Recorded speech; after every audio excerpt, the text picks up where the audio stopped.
one-day encounter between Royal College and St. Thomas's College here at the Sinhalese Sports Club grounds. And we are here with Royal College bowling, and the Thomian batsmen are out at the middle, 1 over gone by.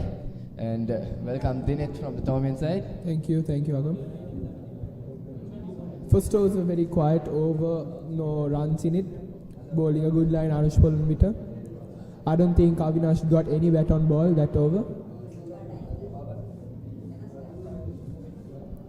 Ramiru bringing a spinner from the tennis court end. It's going to be Abhay Ratna coming from the tennis court end, the left arm off spinner, trying to get that breakthrough or make a difference of the very first few overs, because we normally would see the paces coming on with the new ball in the first 10 overs, but pretty different approach from Ramil Pereira.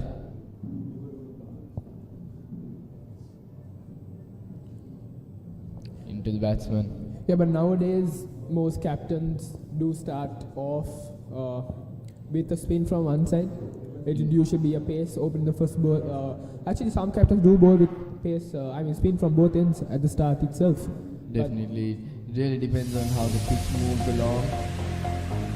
Because most of the pitches in Sri Lanka these few months, maybe past few months, have been more of a spin wicket. It's been a bit more soft as there was a lot of rain throughout the entire year. Indeed, the summer season going on round. Pretty interesting field setup by Ramil Pereira here. If we were to look at it, we have got a short cover mid-off and a cover point and a point in favour, but no third man, which could be a little of disadvantage if it would get the edge or cut down the third man region. Yeah, I think he's trying to bowl the ball into the batsman instead of turning the ball. So you can see there's a slight swing off there. Even though he's a spinner, he's getting a bit of drift and he's coming straight into the batsman. Indeed, again, just goes in, not much of a spin. Yeah, initially with the new ball, the first few overs, ball would turn a bit less, as it's more difficult for the bowler to grip the ball, so it's more likely to come into the batsman.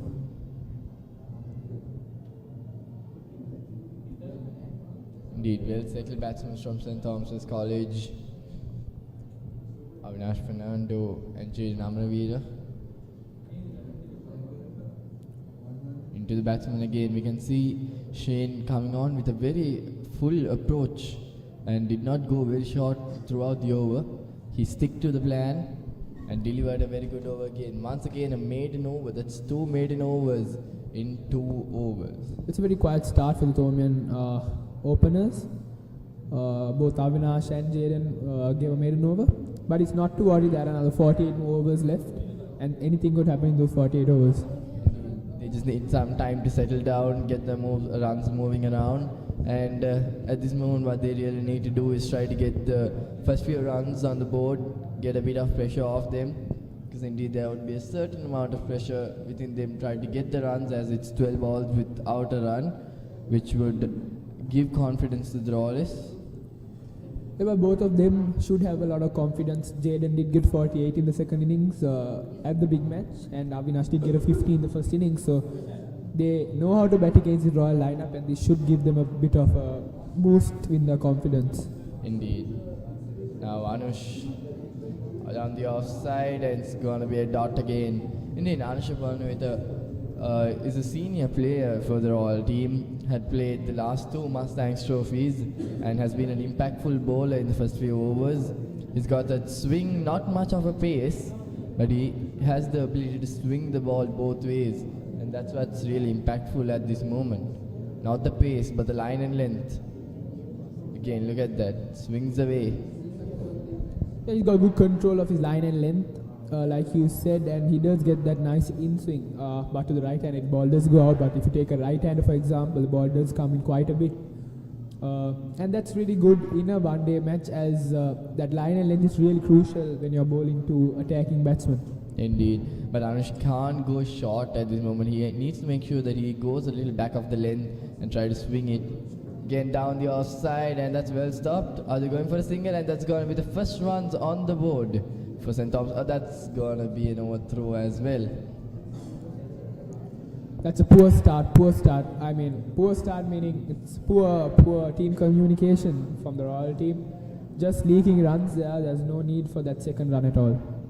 Definitely, indeed, an overthrow at the start. They took the approach to go for the wicket. They tried to throw it hard, and that's where the run leaked for St. Thomas's College. Anyways, that would be 2 runs of 2.2 overs at this moment. Pretty slow start from St. Thomas's College. Definitely not a test match here. Yeah, it's definitely not.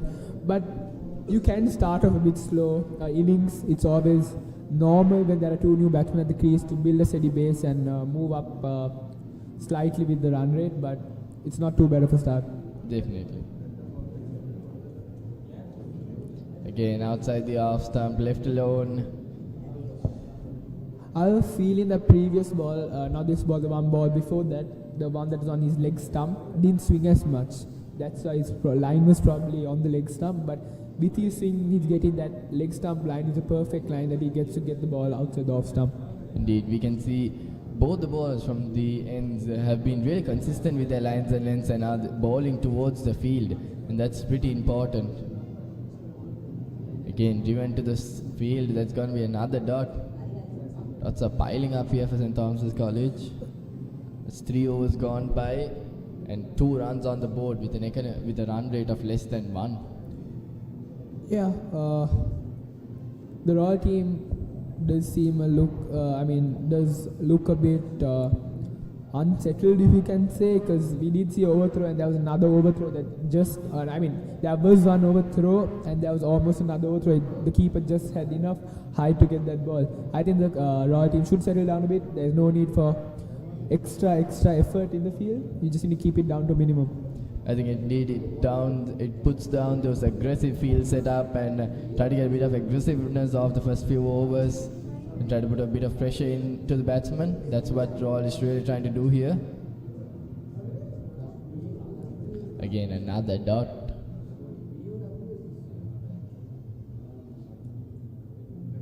Into the batsman, that's going to be driven across, but there'll be a fielder down to cover it. It's crucial that he does keep a good line and length in the first few overs, especially since he's a spinner. It's really, I wouldn't say difficult, but it's a bigger task than bowling outside of the power play. As in the power play, you can only have 2 fielders out. So, being a spinner and bowling the power play is a slightly bit of a difficult task compared to a fast bowler. Definitely, indeed. Now it's going to be the left armer, the left-hand batsman. How is Shane going to approach? He's going to be coming around the wicket. He can't go down the leg side. He has to push it down to the off. Beautiful delivery there, just around the bat. You can see the ball's not turning at all for him. The ball is going away from Avinash, so Avinash needs to keep that in mind while he's batting.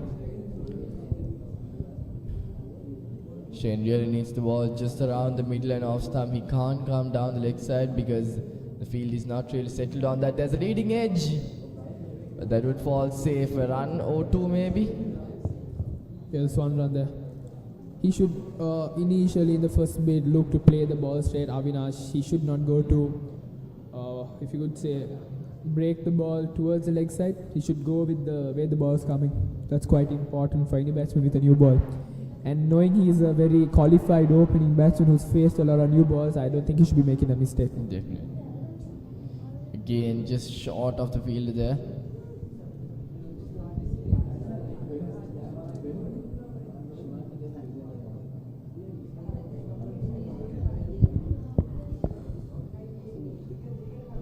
Again, the left arm off spinner making sure that he's really consistent with his deliveries, and that would be another over to go by. That's 4 runs at the end of 4 overs. This is slightly concerning, maybe a bit more concerning than I would thought. Going at 1 run per over in the power play is not ideal for any team, especially since there's a field restriction and only 2 fielders out. 4 runs per over, 1 run per over in 4 overs, so that's 4 runs. Is a bit of a strange feeling for any team. Maybe they should look to start scoring a bit more. Definitely, indeed. When we look at like the first over or the first 2 overs, going a bit slow is not a problem. But coming down to the first 4 overs without no wickets, but going at only 1 run per over, that's pretty concerning because they need to get the runs on because they won't be getting another power play as they're restrictive as this. So this is where normally the batting team would exploit and try to put the bowling team under pressure, and especially the opening batsmen with experienced players at the crease with not much of a wicket pressure at the moment. So they have what they have, they need to go for it. Down the leg side, and just as we talk, that's going to go down to the boundary. A poor delivery from Anush. Avinash might have heard me. I think he might have heard me. He started to strike the ball a bit harder now, which is good by the batsmen. They got that 24 balls to get their in, and now they're looking for their shots. Pretty good.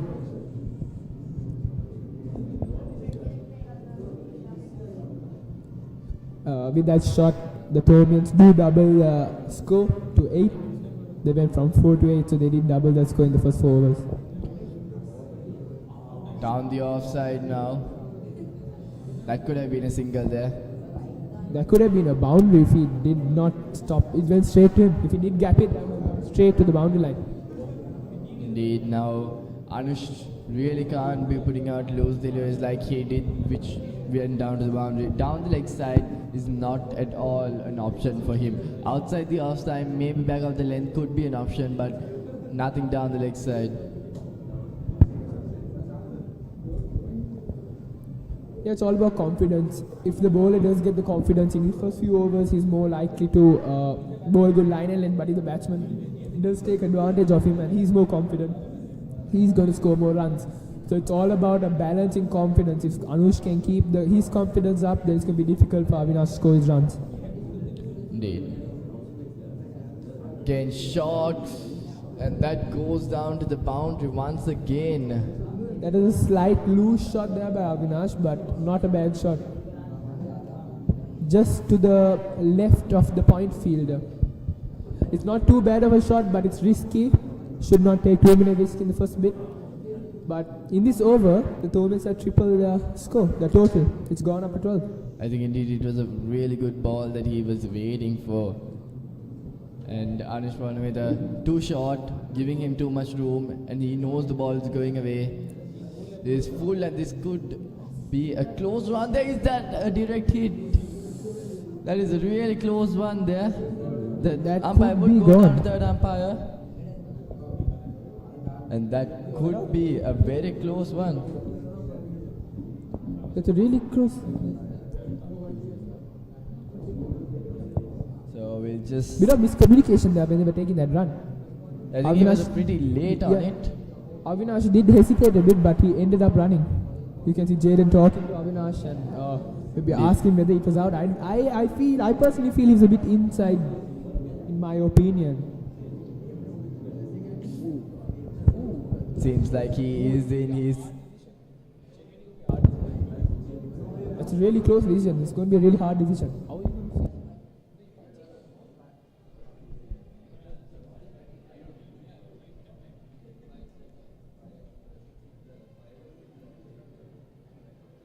Seems like an out as the fielders are going back to their positions.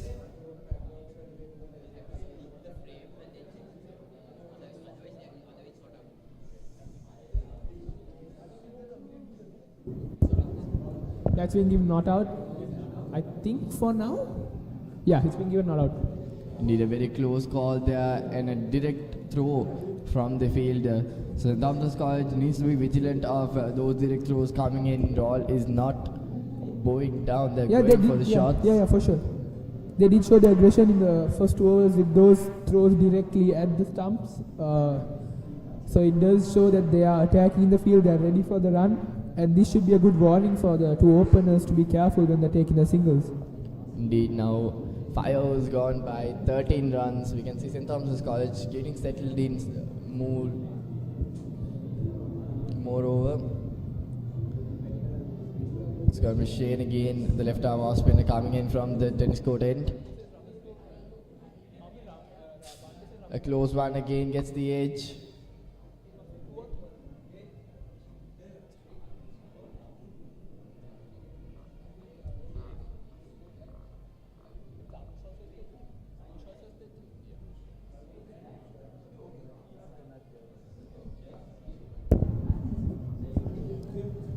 Abhivardhana so far, going for his third over, has conceded 3 runs.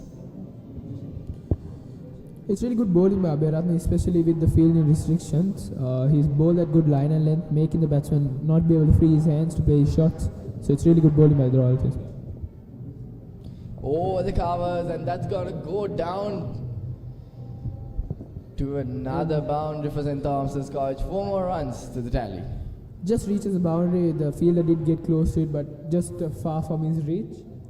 It's good batting. Jaden and Avinash seem like they are going to be up in their run rate, their strike rate, which is good for the Thomian team. Abhivardhana just going a bit of back off length, giving room for the batsman, and he goes inside out. It's a beautiful shot there, a risky shot. Slight change. He's coming from around wicket, giving a bit more angle to his ball. Maybe he's looking for something else, not allowing the batsman to play the shot he did play the previous 2 ball. Indeed, coming full again. Definitely a different approach from Raman Pereira is what we can see, bringing on the spinner where there's not much of a spinning opportunity here, and so far it has been economical but not very successful in terms of getting that opening wicket. And that's the end of the 6th over. Thomians are 18 runs for no loss. With 6 overs to go by, 18 runs at a run rate of 3. At this moment, I think St. Thomas College are really getting in comfortable at the crease, both the batsmen. So Royal College really needs to get some kind of opportunity here, bring in a change, maybe get in an experienced bowler. Yeah, but the Thomian team does have 4 more overs to maybe up their total with the field restrictions. So I think the 2 batsmen should look to attack these few more overs. Not attack in the sense attack irrationally by giving the wicket out, but thinking steady, but getting the singles, getting the fours, getting the boundaries with the loose ball, which is quite important in the last overs. Indeed, if Anush does go down the leg side, he can pounce on it. Bit of short length deliveries also could be a freebie for the batsman with the 30-yard circle restrictions. Yeah, even with Anush's pace, the moment he does go short, it's really easy for the batsman to see the ball and play the ball. So it's quite key that he does bowl it up to the batsman. Indeed, he needs to stick to his lines and lengths that he has been doing so far, and making sure try to get that perfect one down the offside. That's good fielding there. All has been pretty good with their fielding placements today, and their fielding also has been up to standard. Yeah, they've been very active in the field. You can see that they want to do something in the field. They want a good opportunity in the field, so you can see they're really being active this time. Indeed, definitely much of a crowd here at the SSC today. After the big match week, which was completely filled around, we would normally see a difference in the crowd when it comes to the Mustangs trophy, but seems a bit lower than usual, didn't it? Yeah, but they probably will start to come in maybe towards the afternoon. Early morning, not all of them wake up, so they're probably coming a bit in the afternoon. That's a beautiful delivery, but it's called a wide. It did seem a little in swinging. Controversial. It did not look wide to me. That looked inside. I mean, when we're looking at I the big don't plate, think that was wide. Swung in. Was it pitched a bit outside? This could be a story. Someone's gonna say if the decision does go the other way, this is the reason that they did do that. That's pretty close there from Anush. There'll be a lot of comments saying the umpire shouldn't have given this wide. Indeed, there are different calls that are to be expected throughout the day, and there's a pretty naked calls from the umpire. He does not have a camera and a replay to be seen all times. So indeed, it was a close call. Give it up to the umpire. That's a good single there. Fast single. Oh, good throw. Good, really good throw. The Royal fielding has been really good today. Indeed, look at those. Like, Indeed, there was no need for a high throw like that without the aggression, but with those kind of fielding movements, it does indeed put a pressure down to the batsman to make them rethink the next ball, should they go for a single or not, because they could expect a really good throw. Yeah, it does put a lot of pressure in the two batsmen trying to take a single, because that was a really good throw, and any delay between the two batsmen could result in a run out. Definitely. Again, Anush coming in from the Vidyamath end. Another quick single. Are they going for it? Yes, indeed. St. Thomas's College really needs to be doing this rotation of strike and putting the pressure inside the fielders, making them tired. In my opinion, this is a bit too risky, because you don't really want to lose your wickets in the first 10 overs. It's really, really risky by the two batsmen. But if they do have the good communication, which they seem like they do, it's very rarely they'll run out. They'd get run out. Indeed, now it's going to be the right-hand batsman towards Anush. It's going to be coming inside. Beautiful delivery there. It was a close one. A full length ball there. Batsman just about It's able just to beautiful get how the ball seams through the air and comes into the batsman. It's really beautiful. That swing, always to watch. It's really nice, especially when you do get a good line and length. You can see the ball beautifully pitch, say middle and leg stump, and go out the off stump. It's really interesting to watch. Really beautiful to watch.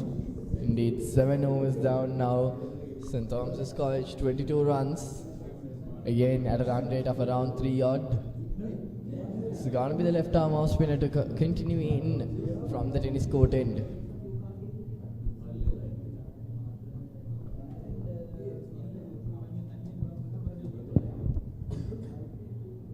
Our college continuing on with the same fielding placement. Down the leg side.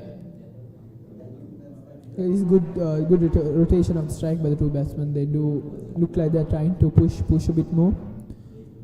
A pretty strong start from St. Thomas's College, regardless of their run rate at the moment. They're getting in comfortable, and what we can see is that they're moving on the score very well without really getting the pressure onto their heads.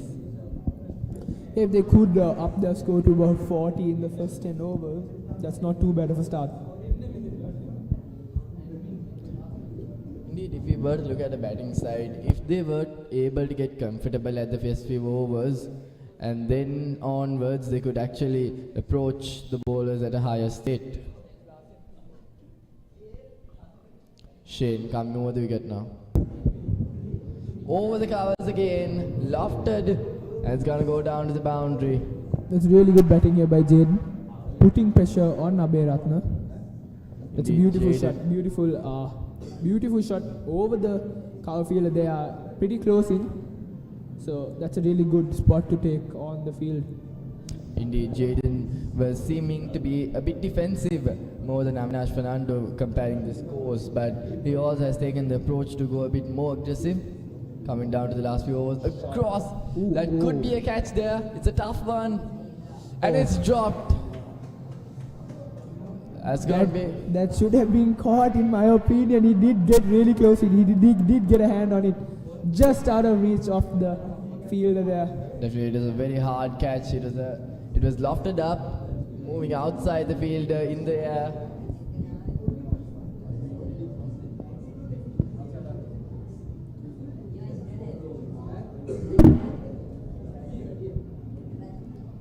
Indeed, the fielder has misjudged it.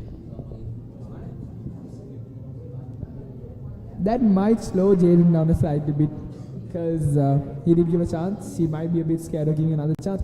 But from my experience of Jaden, he doesn't really care about giving chances. If he takes on the bowler, he does. Definitely, indeed, as a pretty mature batsman, once he goes to a lofted shot, I think it's better for the next few deliveries to go down for a single or two, because at this moment what St. Thomas's College needs is a great foundation, and once he goes down to get a boundary, the next ball he really shouldn't be going for another risky shot, because he has taken the risk and it was being rewarded. But going again and making sure the risk is gonna become a riskier place for him. So definitely. Yeah, high risk does mean high reward. It does also mean high loss. So high risk could mean a good reward or could be a really bad loss for you. Definitely. Keeping that balance is what is required. because one shot connects doesn't mean the next one would definitely. So making sure that they get in slowly, read the ball well, and go for the deliveries which are loose. Again, Anush Palanavita will be coming in from the Vidya mouth and down the offside. There would be a fielder there to cover it up. It's going to be a single. You can see Avinash is being a bit more conservative, giving the single, giving the strike to Jaden, and Jaden is attacking from his side. So this is really good batting partnership here. Avinash giving the singles and Jaden taking a bit of attacking mindset. Indeed, we are coming down to the last 2 overs of the power play. We can see that both the batsmen are getting in comfortable with around 40 to 45 run mark. And you can see Jaden coming out of the crease to maybe reduce the swing a bit. Does get bat on ball and just to the right of the mid-on fielder.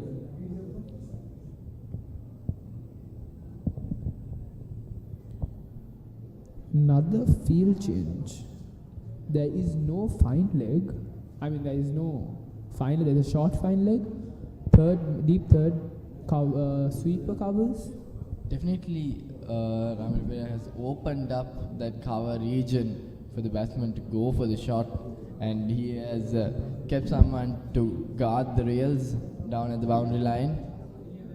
Yes, I think Ramiru is looking for the edge from Avinash's bat, making him drive the ball by opening that region over there between extra covers, and there is no covers. It's between extra covers and a point.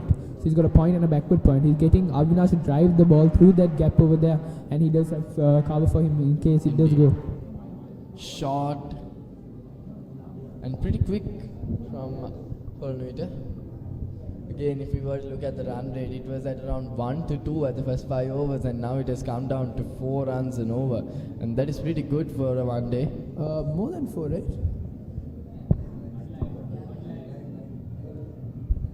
Bit more than 4. Indeed. Now Anush will be coming in from the Vidya mouth end. It's gonna be... I think that's out. And that's an easy catch for Royal, and that would be the first wicket for the Royal. St. Thomas's College has given it up in the first 10 overs. The first wicket goes down. A pretty good innings indeed. Was getting settled down, but he had to make that mistake, trying to get it over the mid-off region. And the first wicket falls for St. Thomas's College. Very, very, very, very loose shot. That was no need for that at all. They did get a nice run rate now, just about starting, and he did play the loose shot, trying to get it over mid-on, but it does take a slight edge and go to the mid-off fielder. Indeed, Avinash Fernando trying to loft it over the mid-off region, and he loses his wicket. 17 runs of 29 deliveries. He was just getting settled in, and it's a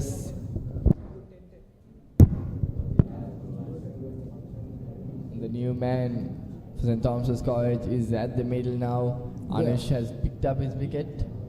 But with that wicket, we do have Sadev Soisa in the middle. He did get 50, I think 70 runs in the previous one day. If he can keep that same confidence up, knowing that he can bat well, can really bat well, it will be really important that these two, Jaden and Sadev, look to build a small partnership. They both are really attacking batsmen, both of them. Naturally, Sadev is attacking, so is Jaden. So it will be really interesting to watch these two bat. Indeed, Sadev is a key batsman for St. Thomas's College, a senior batsman, and also he has that ability to play it hard, as you said. But definitely what he needs to think of is how Anush approaches with that swing. So he needs to make sure that he reads the ball very well, gets attached to the pitch, make sure he reads the pitch very well as well, and after that go with his movement. Yes, Sadev as well is really used to the swing bowling, as he did open, I think previous years he did open, if I'm not mistaken. Last year he did open the big match and the one day. So Sadev is not new for the new ball. He knows how to face it, he knows how to compensate for the swing, so I think he'll be okay in the middle. Bowling change to come up from the tennis court end. Khalid Rahimdin.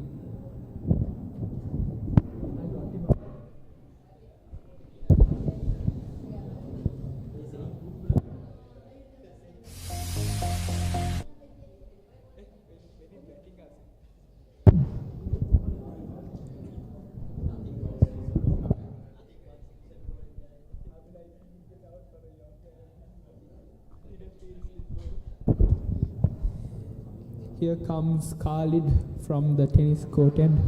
Khalid Rahimdin indeed has a left arm action. He's more of an arm bowler more than a spinner, if we could say, because he does not really try to spin it much, but more to push it towards the batsman with a bit more pace.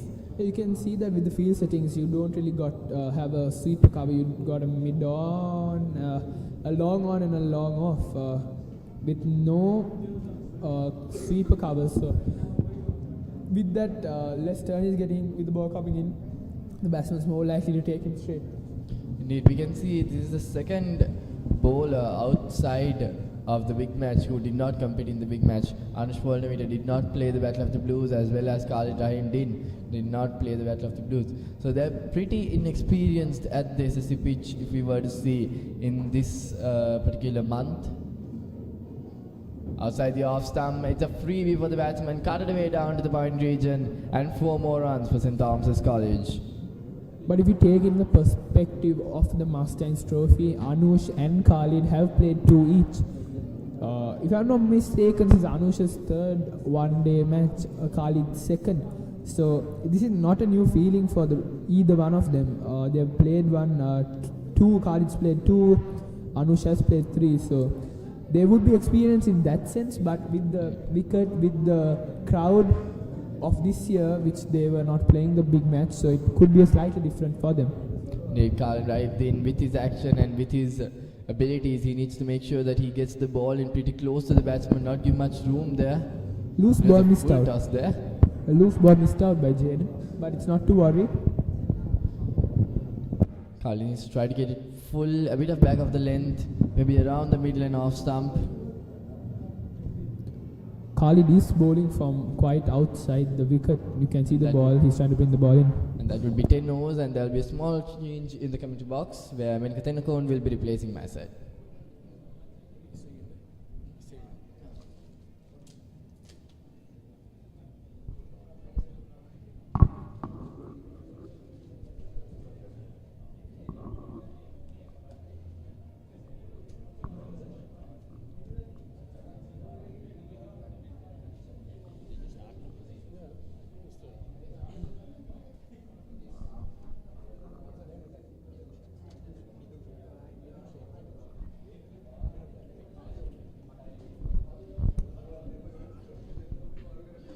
Good morning, Midusha.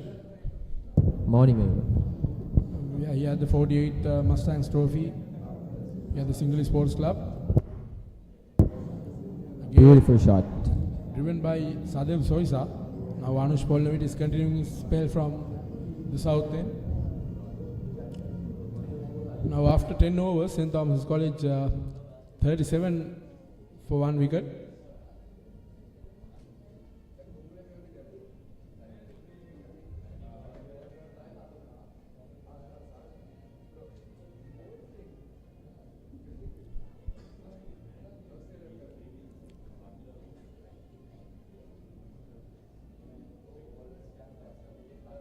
Again a good delivery, a bit uppish by Anush Polnavita, but no chance of run there for Jaden Amarveera. Now we can see Jaden Amarveera is attacking Royal bowlers.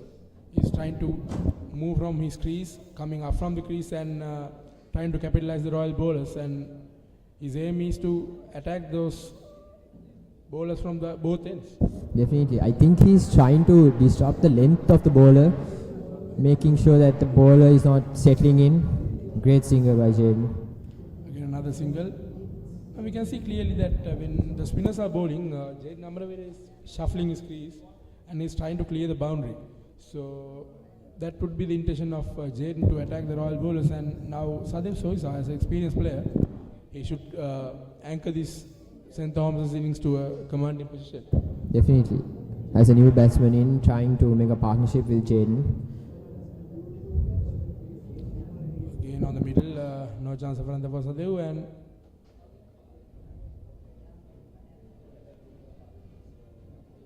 I think now Sadev should look to make a partnership with Jaden, as Jaden is the most set batsman on the other side. Sadev being the senior player, making sure he gets his team to victory.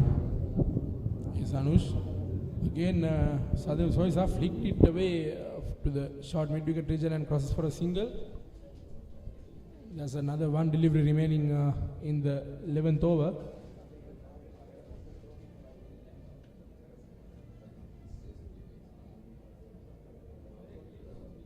Now Anush Pollovita is playing his third Mustangs trophy, fourth Mustangs trophy. He first played in 2022, and that was a good delivery again outside the off stump. Slight appeal from the wicket keeper, but no move from the umpire, and that's the end of the over after 11 overs. St. Thomas is 44, 1 wicket. It seems like that seemed out, wasn't it? A new ball. Yes, of course. That's the uniqueness of Anush Pollovita. He's moving the ball. He can move the ball to the both ways. So that is the uniqueness from Anush Pollovita. That's why he's bowling the power play. So Ramiro Pereira has a good option to see him out and in the ball from Anush Pollovita to the both left-handers and right-handers. So now we can see Ranuka Malaviarachi, the experienced campaigner of Royal. He's going to bowl his first over of this encounter today. He's going to start his spell from the tennis court end.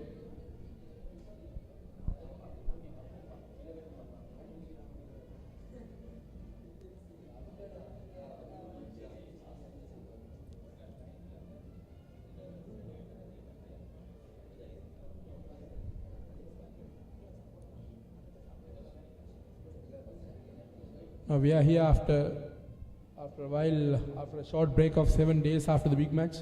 And how was the atmosphere of St. Thomas College, and what are the events that going on the last week?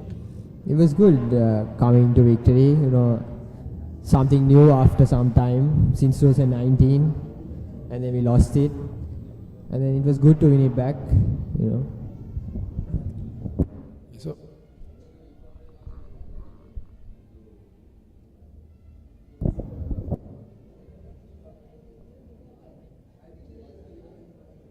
yes, of course, winning a big match is a very important occasion for any student in the school. It will be a great memory down the memory lane. Here's Ranuka. Oh, that was a huge full toss. And again flicked away by the batsman Jade Namaravira through the fine leg region. There was a fielder, there was a good effort from the fielder, but no chance to grab the ball that time. Another boundary for St. Thomas. Loose delivery from Ranuka. That was a very loose delivery outside the leg stump, and Jade Namaravira has no hesitations to flick it down the fine leg region. When it comes to an ODI match, these small extras, buys, that's what adds up and can actually make a difference for a score of the batting side. Whatever they give away, they always have to hit it back and get it. Yes, Ranuka. Again a foolish delivery. Jade Namaravira is trying to drive it through the covers, but he has not timed it well. No chance of a run there for Jaden.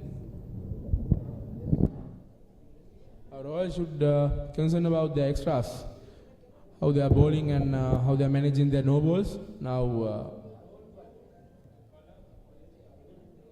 Anuka Malaviarachi.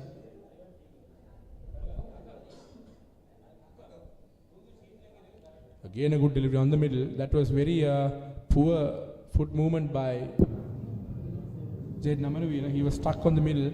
He was trying to flick it. He was on 2 minds to flick it over the mid-wicket and just defending the ball, but Ranuka was very clever at that moment. He was trying to swing the ball into the batsman pads, trying to hit the ball to the pads and get those wickets. So now Royal is on a clear plan here to St. Thomas. Here's Ranuka. That was a good delivery outside the off stump. Jaden was trying to drive it but misses closely, straight to the keeper. It seems like Jaden is struggling. Ranuka is a more experienced bowler than the few bowlers who bowled before him. I think Ranuka knows that Jaden is trying to disrupt his length, and Ranuka, being the senior bowler, making sure he keeps it on a tight line in length. Here comes Ranuka. Again, huge appeal from Ranuka. Straight. Is that out? I think that's going down the leg. Definitely. The ball was angling a bit. The Royal team was very interesting about that, but umpire has no move.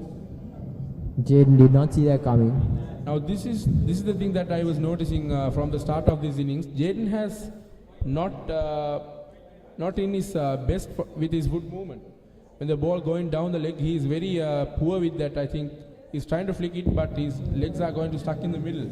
So this will be a huge concern for Jaden Amaravira when facing the Royal fast bowlers. Here's Ranuka again.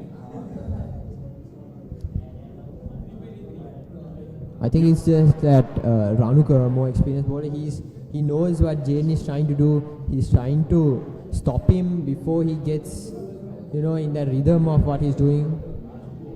And that's the end of the over. After 12 overs, St. Thomas is 46 for 1 wicket. Now, let's see who's going to bowl from the south end.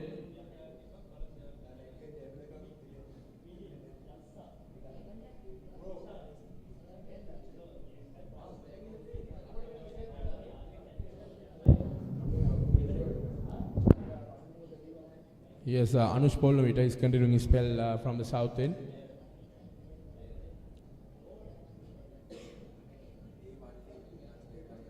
Again, a good delivery outside the off stump. No move from Sadev Soisa. Now, Midusha, we can see the crowd is increasing slowly. There was not a huge crowd in the morning, but we are expecting more crowd. Yeah, it's getting there. We are expecting more St. Thomas's crowd than the Royal because they are on a high note after the big match. Yes, definitely. Oh, that was a close chance. Sadev Soisa has no hesitations to drive it through the over the bowler's head. But that was very close by Anush. He was trying to grab the ball, but no chance for Anush, and straight away to the boundary, and another boundary for St. Thomas's. Foolish delivery by Anush. Loose ball. Sadev Soisa makes sure he puts that away. Was there a chance? No, it was not. It was a very tough chance. Yeah. But I have to say that that shot was not well timed. He was trying to drive it through the covers, but the batter was a bit angling down the other side, and just got another good delivery on the middle. Sadev has no chance of a run there. This is a very interesting field. Anush swinging the ball a lot. No slip at all. Yes, of course. As the game goes, the ball will get more older. So the swing will be disappear after 10 overs. So Anush have now seen the ball out the left-handed batsman, and getting a leading edge might be a plan. There is a third man there. We can see Khalid Ahmed is on third man. Again, a delivery on the middle. No chance of run there for Sadev.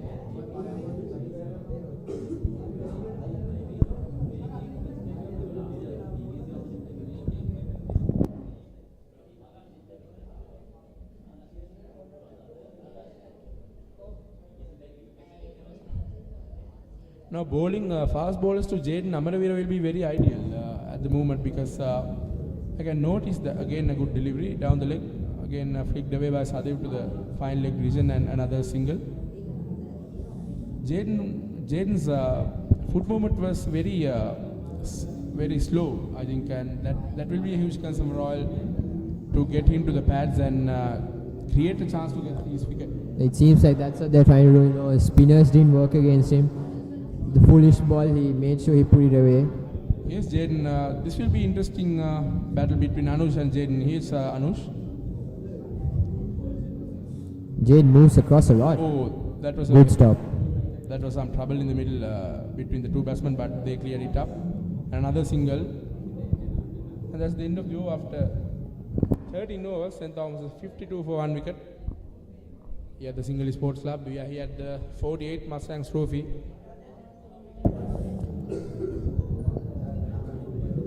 Now Royal should look up to tightening the field, I see, because A run rate of 4 runs is not a good sign for Royal. It seems a good sign for the Thomians, you know. That's a more stable run rate, not too much of a risk for them. They're comfortably building a partnership. Yes, Ranuka again coming up from the tennis court end. Oh, that was a good delivery again outside the off stump. Jaden was trying to drive it through the covers, but misses it again. Now this is a good length from Ranuka. He's trying to hit the deck hard and keep the ball moving from the right-hand batsman. This is a good tactic from the Royal skipper.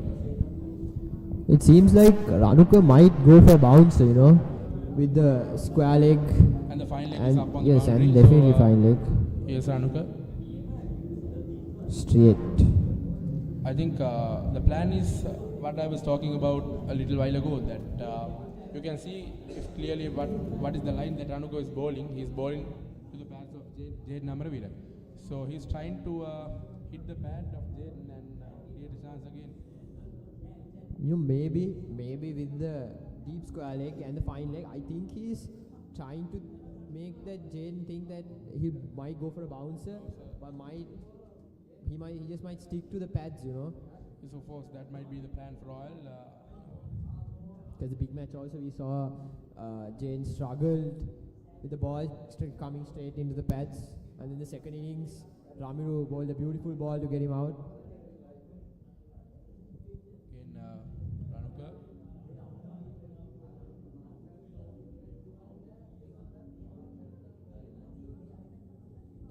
Here's Ranuka, Malaviarachi. Again a short delivery tucked away by Jade Namaravira to the point region and crosses for another single.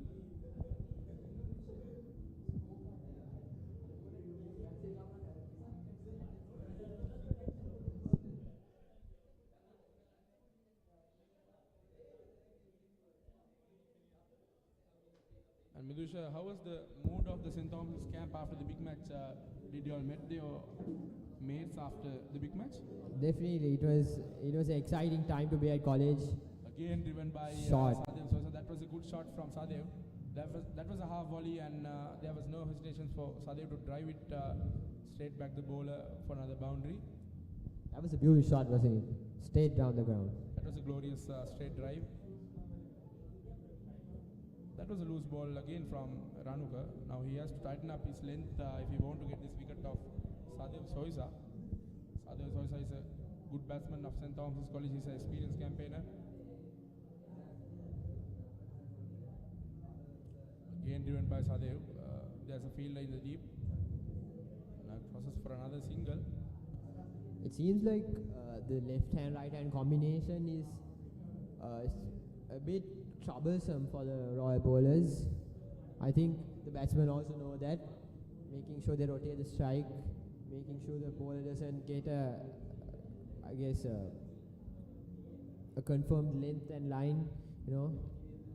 Is always in cricket, whether it is international cricket, domestic cricket or school cricket, when a left hand and right hand combination comes into the middle, it will be a really hard task for the fielding side to adjust their fielding to the wanting from the bowler, and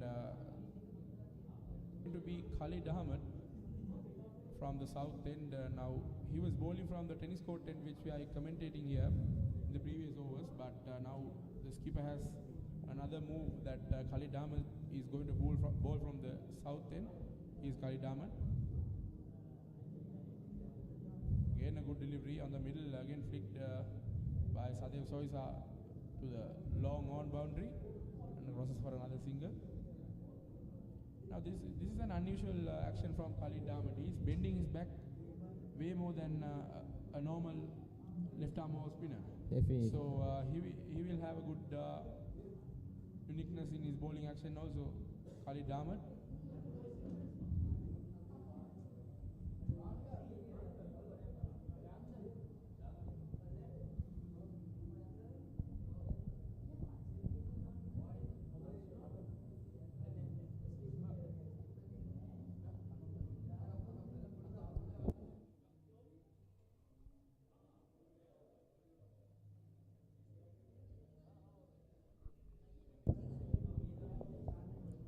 Royal with an interesting field, packing one side. I mean, I think they're trying to slow down the runs of the Thomians.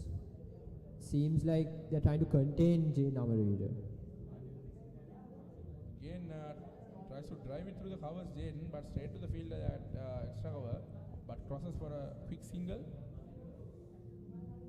Now the strike rate of St. Thomas is not the best from at the moment. That was not a healthy strike rate for St. Thomas after. Now it's the 15th over ongoing and just 60 runs for St. Thomas. But the plus point for the Thomians is just the 1 wicket is down, so they can capitalize whatever they want after the halfway mark. Again a good delivery, short delivery. Khalid going for a faster one. Because that is the uniqueness of Khalid. He can bowl it faster if he wanted to. With that action of bending his back way more than a left arm spinner. Again flicked away by Sadev Soisa and another single for the Thomian batters.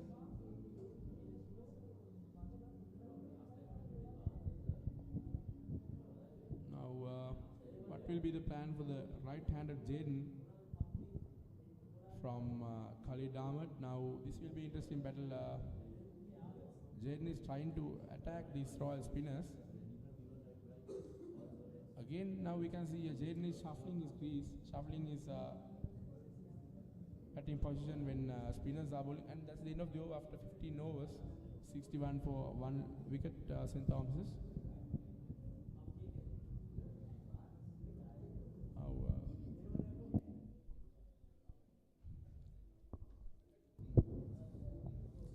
Seems like a new bowler. Yes, Is it Vimat? I think it is. Yes, it should be Vimat, number 29 on his back. He's a slight good bowler. He's a part-time leg spinner. We saw him bowling in the big match also. Now Ramiru Pereira, the Royal skipper, is having a little chat with the bowler. Now it should be Vimat. Yes, it's Vimat Dinsara. Now this will be interesting move from the Royal skipper to these two batsmen. Now the main thing for the Royal skipper is to do the fielding positions correctly and set the field according to the ball and create a movement to get a wicket. Now we can see an interesting move from Royal skipper. Now the long on is on the deep. Now the plan is clear for Royal. They are going to bowl it a bit floated and trying to invite the batsman to attack the Royal bowlers and get a catch from the long on region. Yes, Vimat.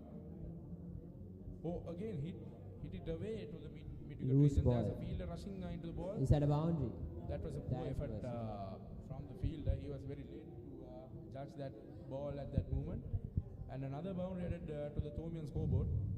That was a very loose delivery to start on Vimat.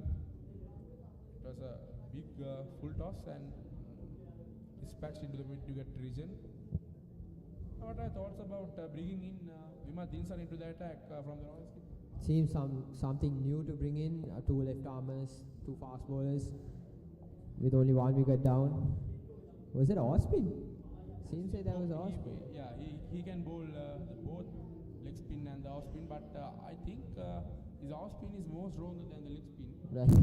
While bowling in some control, from control wise, the off spin is more controlled by the Vimat.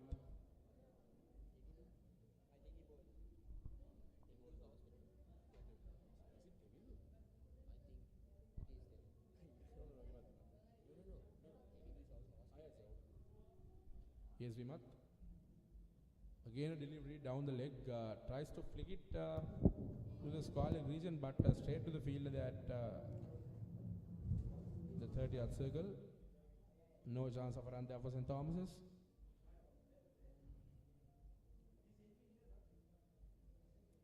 Again a good delivery. Again a off spinner from Vimat Dinsara.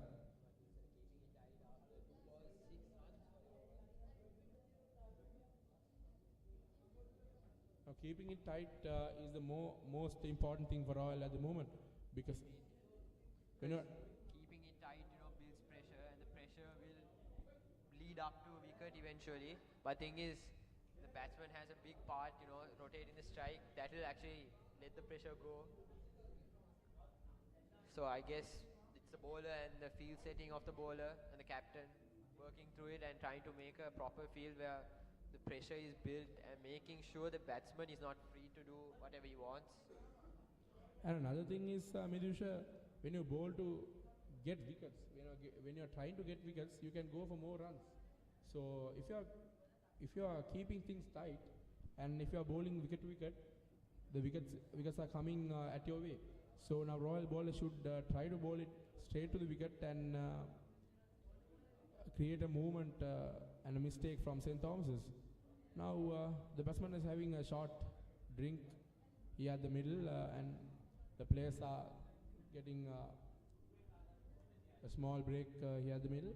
And after 16 overs, 68 for 1 wicket St. Thomas's. Now we can feel it's very hot and humid here at the Sinhalese Sports Club. The sun is out here. It's a beautiful day as well,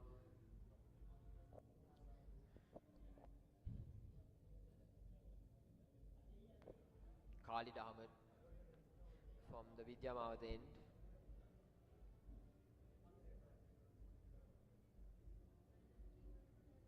Again, delivery down the leg. That was not best delivery from Khalid.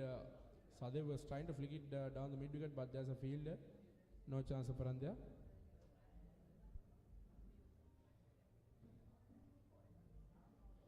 Again, driven straight back to the bowler. One bounce, no chance for Andya for Sadev. Seems like Khalid is trying to keep it wicket to wicket, trying to, I think, get the over done, bring the run rate down, it seems. Trying to bowl a bit faster. Yeah, definitely. Oh, that was a close chance. Sadev was trying to flick it down the mid wicket, but getting a thick inside edge to the fine leg region, but crosses for another single. Now Jaden Amaravira has moved to his cap from his helmet. Now this will be a clear intention for Jaden. He's trying to attack from the start of this innings. Now he will continue his proceedings. Here's Khalid coming up. That was on the middle. That was a good delivery. That was a good delivery. Jaden shuffling, covering the wicket. Seems like Khalid could have an effect here. Oh, if that was hit on the pad, that will be definitely the end of Jaden Amaravira. Again outside edge, straight to the field at short third man. It seems like Khalid has found his rhythm, especially to the right hand, keeping it tight, making sure one is at the pad, where Jaden is covering the wicket fully, which if he misses is definitely out. Again a good delivery on the middle, and that's the end of the over after 17 overs. St. Thomas 69 for 1 loss. And Sadev Soisa and Jaden Amaravira both on 23.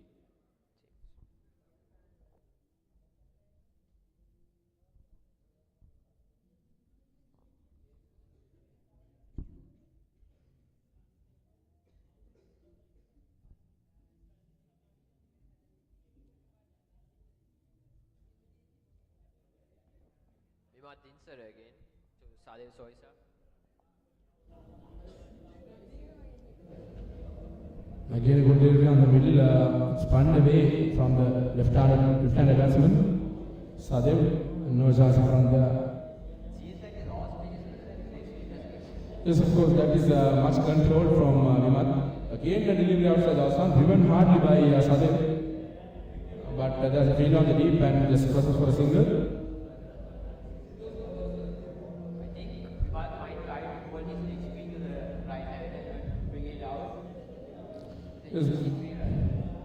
Yes, because Jade is trying to attack, and Royal should be very concerned how they bowl to Jade, especially the spinners. They should set the field to Jade and invite him to a shot. That was hit hard by Jade to the cover boundary and just a single. That was a loose delivery, way outside the off stump. That was wide, I think. We we are talking about, Jaden is trying to attack every ball that every single ball that Royal is delivering. So this will be really hard for Royal. Again a good delivery, driven again by Sadev to the deep boundary and another single. Thing is, both of these batsmen are like each other. They are more radical batsmen. They're more stable. But thing is, Jaden played a responsible role at the beginning, making sure he gets set at the crease, making sure there's one batsman advantage. Yes, now again Jaden Amaravira on strike. Here's Vimadin Sara. Oh, that was a good delivery. He was trying to drive it through the mid-on region, but straight back to the keeper. No chance of run there for Jaden. That was a good delivery from Vimad. Beautiful ball. It's spun out, was it? Yes, of course. So here's Vimad. Oh, that was a good delivery. He was stuck a bit what to do with that delivery, and no chance of run there. After that's the end of the over. After 18 overs, 72 for 1 wicket. St. Thomas's. Now should be Khalid Ahmed continuing his spell from the south end.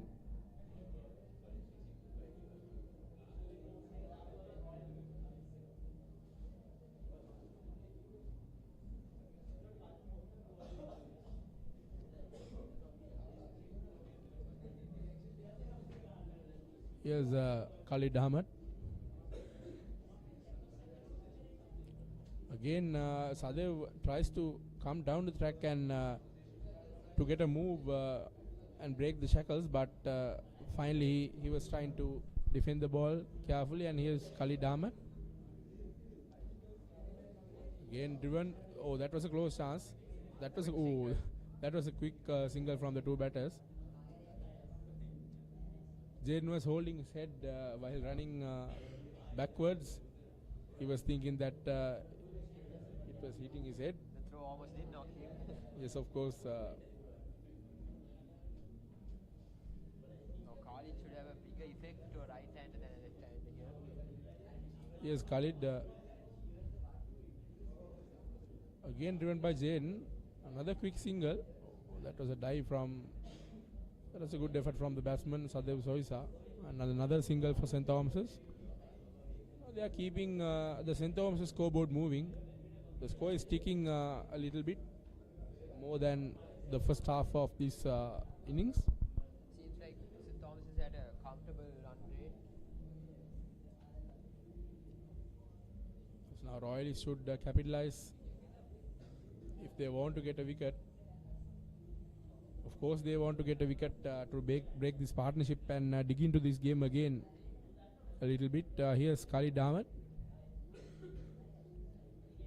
Oh, that was a huge appeal from Isula, the Royal keeper, but no move from the umpire. That was outside.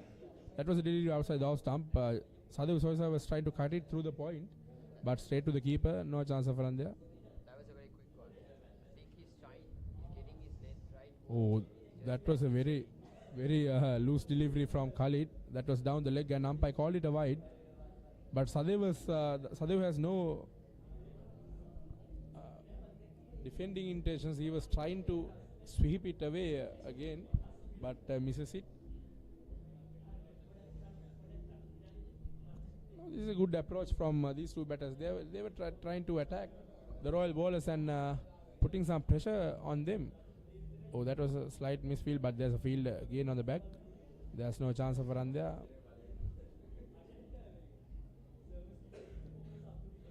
This is the modern cricket that every young player must know, that they must play aggressive cricket, whether it's Test cricket or T20 cricket. Now we can see England playing baseball. They are trying to capitalize their innings, whichever the format. And that's all about the modern cricket. It seems like it's more positive cricket to come. This is actually positive cricket, from both sides actually, not only the Thomians. In my point of view, Midusha, in the future, I think the big matches will be not ended up with a draw. Every time it will be a result. Whether St. Thomas's or Royal wins, it will be a result, because with the modern cricketing era, it's very hard to get in a draw. It mainly with cricket evolving. Again driven by Jaden, very hard by Jaden, straight to the field at the deep, and another single for St. Thomas's. Royal's declaration, I know it wasn't what everyone wanted, but that was more of a sportsman-like, how do you say, conduct, you know. And that was the thing that everyone wanted to win the game.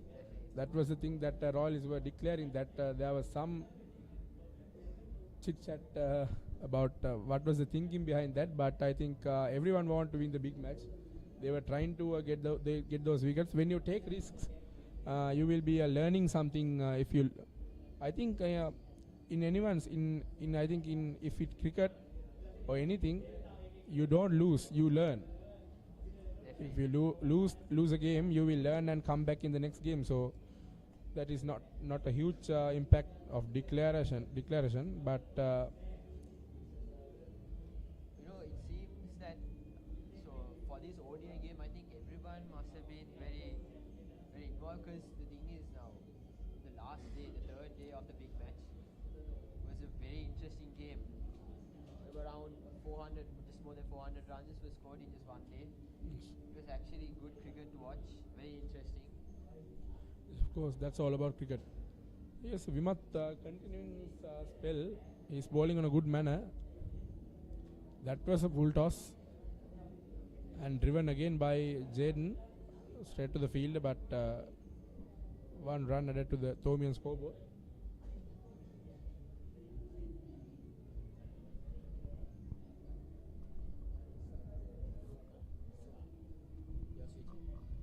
Yeah, I'm trying to switch him, but there was How many Akam was not there. people you have to switch?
Thomian seem to be going at a good pace there as they are closing in on the last 30 overs. The Royal fielding also has seemed to gotten much more tight since the big match, and I'm sure Raul Pereira is figure out the batting of all the Thomian batsmen and knows exactly how to handle them and keep them from scoring as many runs as possible.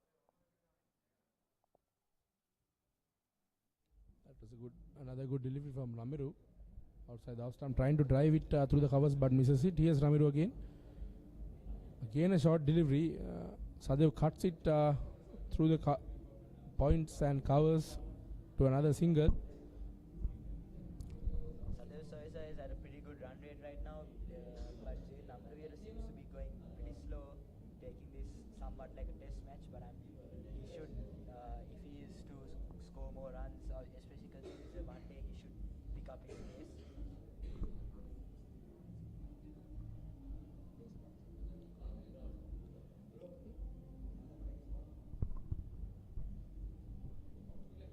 Now Ramiru Pereira is adjusting his field.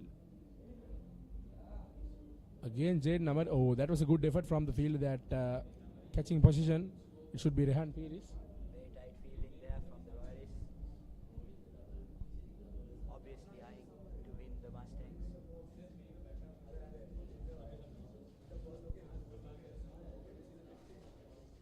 Again straight to the fielder, tries to cut it through the point, Jaden Amravira, but straight to the backward point fielder. There's no chance of a run there for Jaden. So far his partnership has gone with 49 runs for 71 balls. Now Jaden Amravira should concern about this. It's 29 runs from 62 balls, and it is a huge concern for St. Thomas's in a one-day game. Yes, it's an extremely slow pace even for test cricket. Now Jaden should try to rotate his strike and having a boundary at least in a loose ball, and it should be his plan again to these Royal bowlers. Now again it should be Vimat Dinsara from the tennis court 10.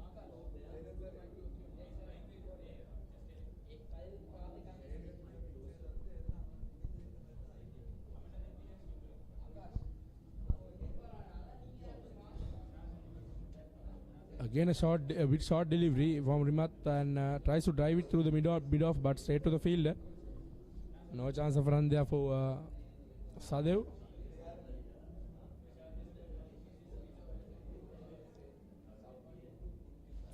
Again pulled it over the square leg, straight to the boundary. No chance to the field at square leg, and another boundary for St. Thomas. That was a very loose ball from Vimat.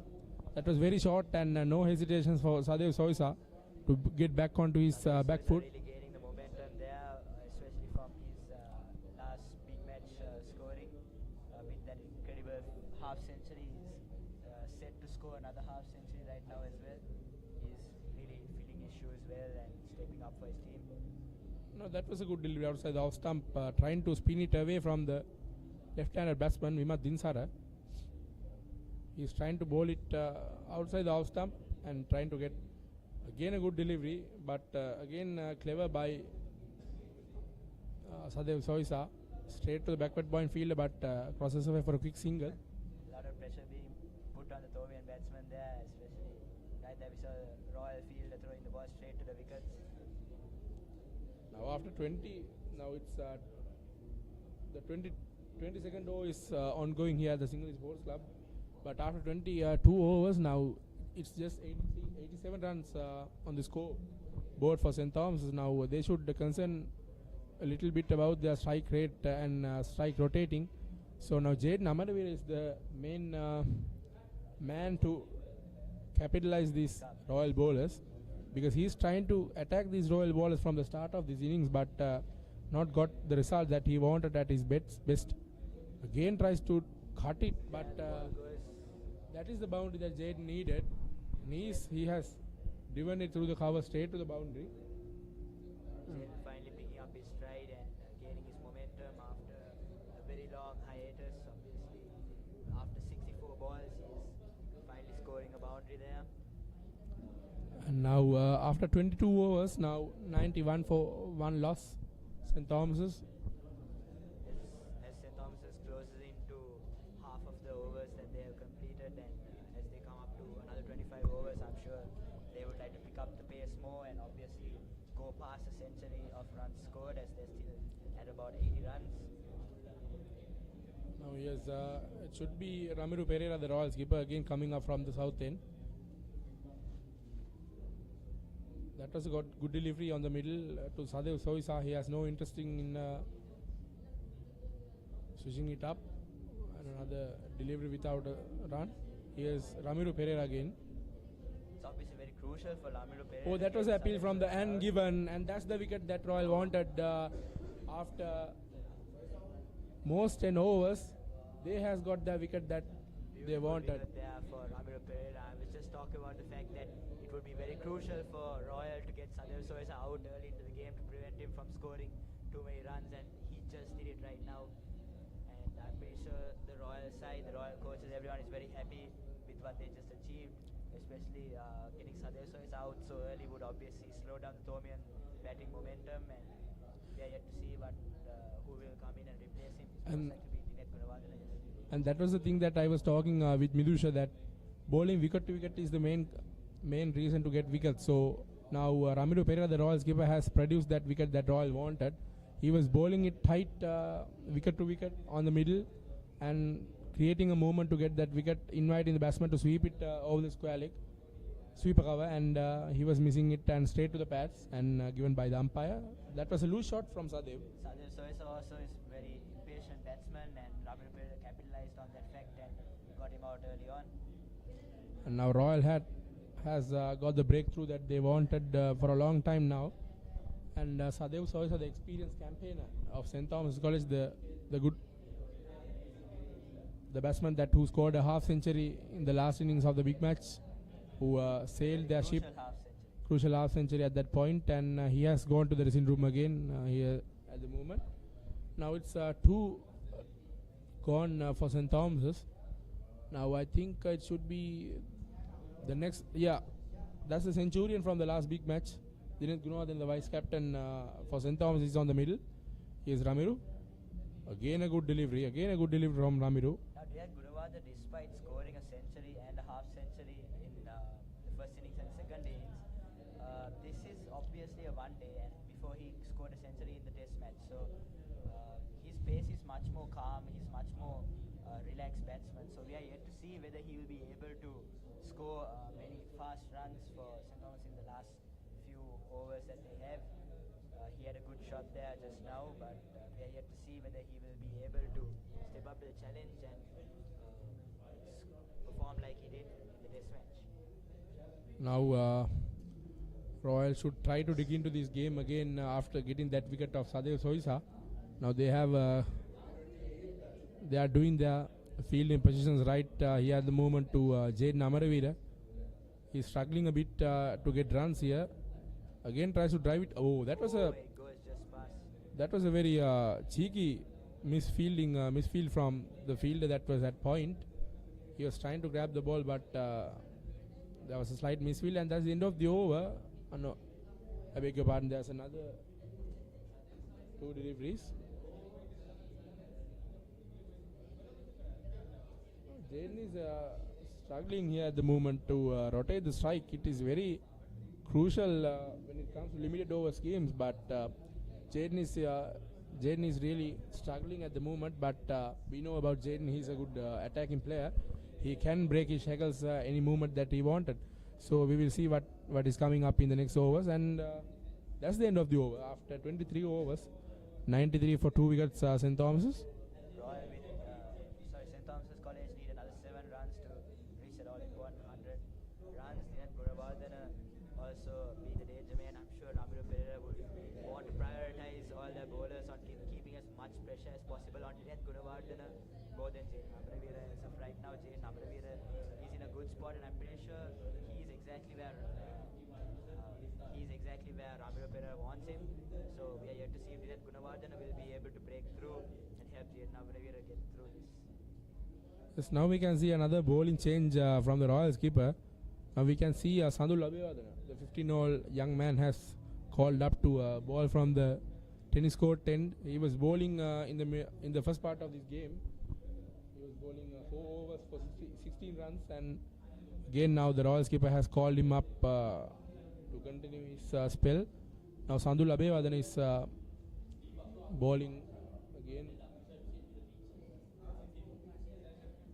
Here's Sandul Abhiwadana.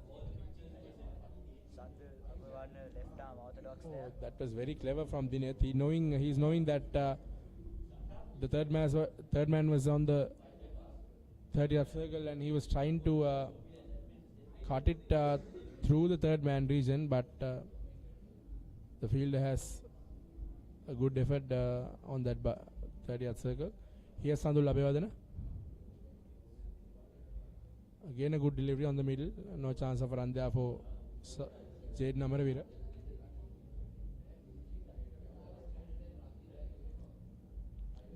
Here's Sandul. Oh, that was a good delivery. I think that was the arm delivery from Sandul. It was coming into the right-handed batsman. Now this will be interesting battle between Sandul and Jaden, because Sandil, despite his age, keeping a lot of pressure on Jaden, and is that was another good this is a slight bad fielding from Royal. Now this time it's skipper Ramiru Pereira. He was trying to dive into his right and stop the ball, but misses it. There's a lot of unnecessary misfields for Royal there. I'm pretty sure they would. I was sure that they would have corrected this from what they learned in the 3-day match. Obviously, with the amount of misfields. Oh, that was a very unfortunate. That was very unfortunate for Sandul. That was a clear outside edge, straight to the third man. The boundary just stopped there. The batsman crosses for 2 runs. Ramiru Pereira should definitely work on his men's fielding and make sure that they keep it tight and try to reduce as many misfields as possible. Obviously, as each run is extremely crucial in a one-day match, especially. And we can see that's the end of the over after 24 overs. Now St. Thomas is 98 for 2 wickets.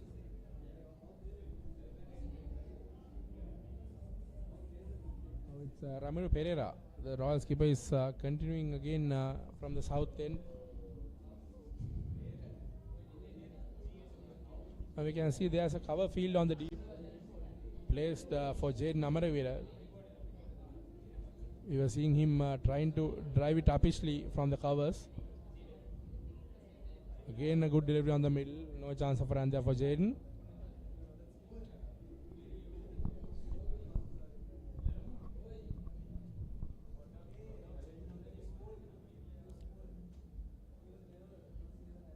Again a quick single driven to the extra cover field, and another single added to the Thomian scoreboard.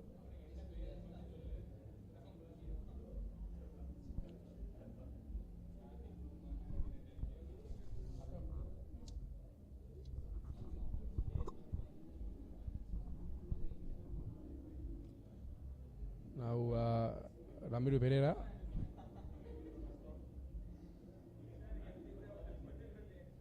Single there for St. Thomas's. The quick return of the ball there. Wicket keeper. Royal, despite the many misfields, seem to be working the ball very fast back to the wickets. Obviously, trying to keep pressure on the batsman. I think that, of course, they're doing extremely well. Making sure the ball comes back to the wicket almost immediately after the batsman hits it. Oh, there's another. Again driven by Jaden Amaravira to the long off fielder, and another single added to the Thomian scoreboard. St. Thomas has now reached 100 runs and finally got to the mark where they are. They seem to be And that's a milestone, 100 up for St. Thomas's. building up the momentum there. Gunawardene and Amaravira seem to be making a pretty decent partnership for the moment. That was another short delivery outside the off stump. Tries to cut it through the covers from Dineth Gunawardene and crosses for another single. Gunawardene really eyeing the boundary there, not aiming for singles. He's directly taking every opportunity he can to whack the ball straight to the boundary, and obviously that's what is required of him, especially in a one-day match. Again a quick single from the 2 batters on the middle. trying to drive it, but getting leading outside edge to the extra cover field, and another single added. And that's the end of the over after 25 overs. St. Thomas is 102 for 2 wickets at the moment here at the Sinhalese Sports Club. And we have another change in the commentary box. We have Abdul Hakam here coming up from Menuka Tennakon. Here's Abdul. Thank you.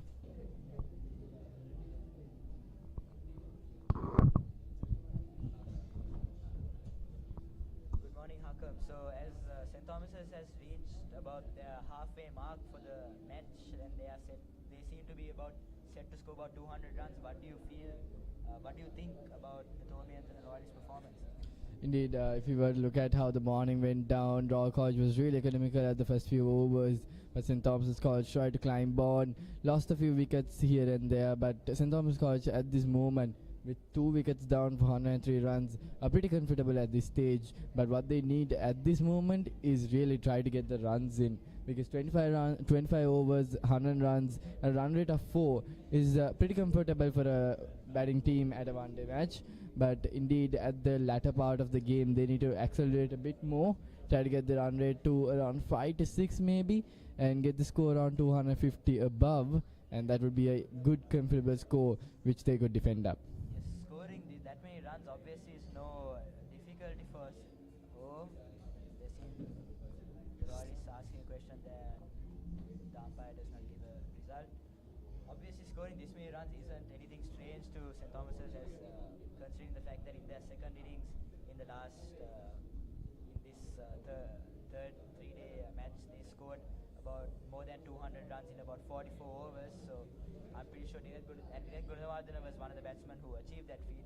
So he's definitely capable of achieving something like that. And we're yet to see if Rashawn Solomons will be given an opportunity to come in and bat and show his prowess as well, considering how good performance he showed in the 3-day match.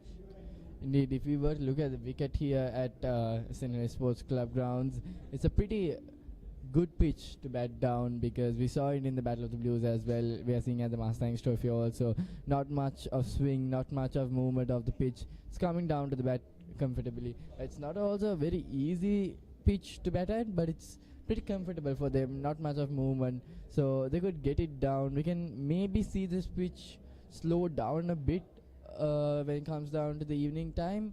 But indeed, St. Thomas's College batting on first are pretty comfortable at this stage of the game. If we were to look at the outlook, just the score, I think St. Thomas's College would be ahead. But on the other side, Royal has been trying to keep the overs economical. But what they need to do mainly is try to get those opportunities up. And Ramir Pera with 6 fielders inside the circle. In a very closed up 30-yard circle indeed. Despite the fact that there are 6 fielders, Jane Amravira manages to slip just past 3 of them right there and score another single there. I'm sure Ramiro Pereira so far has been keeping a lot of pressure on the batsman, managing to take out Avinash Fernando and Sadev Soisa pretty early on in the game. So, taking out Sadev Soisa was also a very critical and crucial achievement for Royal, obviously, considering the fact that Sadev managed to score 50 runs from 30 balls in the Battle of the Blues. Definitely, indeed. Now, if you were to look at how Ramil Pereira should approach the batsman, he has a packed up offside field, so bowling full tosses or even any full length deliveries down the leg side could mean easy runs for the batsman. So Ramil Pereira really needs to push it a little back of the length, try to pitch it outside the middle stump or around the off stump area, and try to get it to spin. Now he can get the leading edge of the right-handed batsman. Another comfortable single for St. Thomas's College.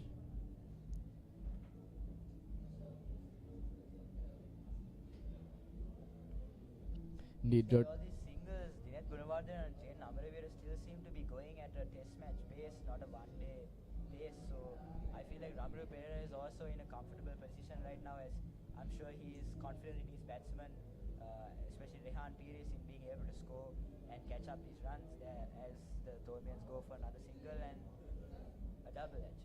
Indeed, when we look at how the chasing could go down, if St. Thomas's College was able to put up a target which is a bit average around 200, 250, 240, 250, that is something that could look chaseable at the end of the day, and Royal could eye to that target at a run rate that they know what is required and what is required at every stage of the game. But if we were to look at the batting team which is going on first, they are in the position to put up that target. So it's a pretty tough call when you come on to bat first. Yes, the last wicket for Royal being Sadal Sois and 32 for 40 balls.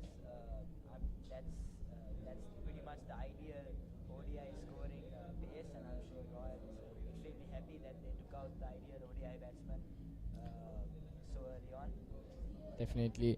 Now another over to go by 27 overs, 111 runs for the loss of 2 wickets.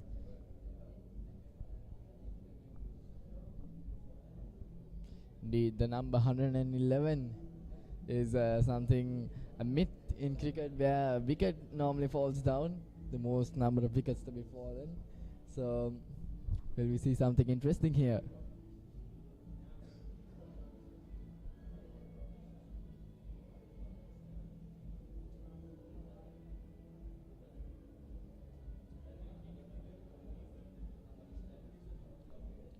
It's gonna be the left arm off spinner.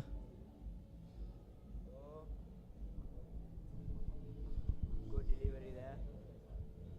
Indeed, Abhay Ratna had bowled the first spell for All College from the tennis court end, and he did pretty well there. He was not able to pick up any wickets, but he was economical in the first few overs. That's a wide.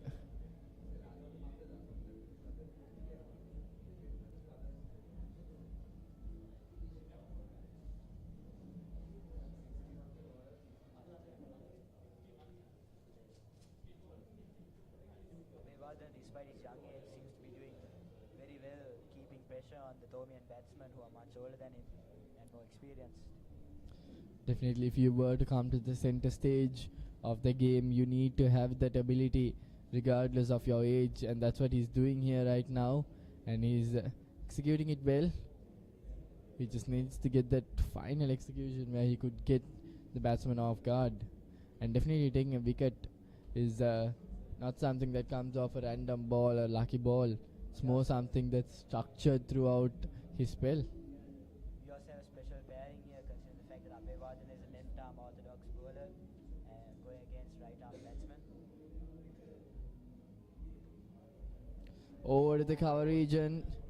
Fielder to cover it up And there. just misses the boundary there. As the Thomians go for a double.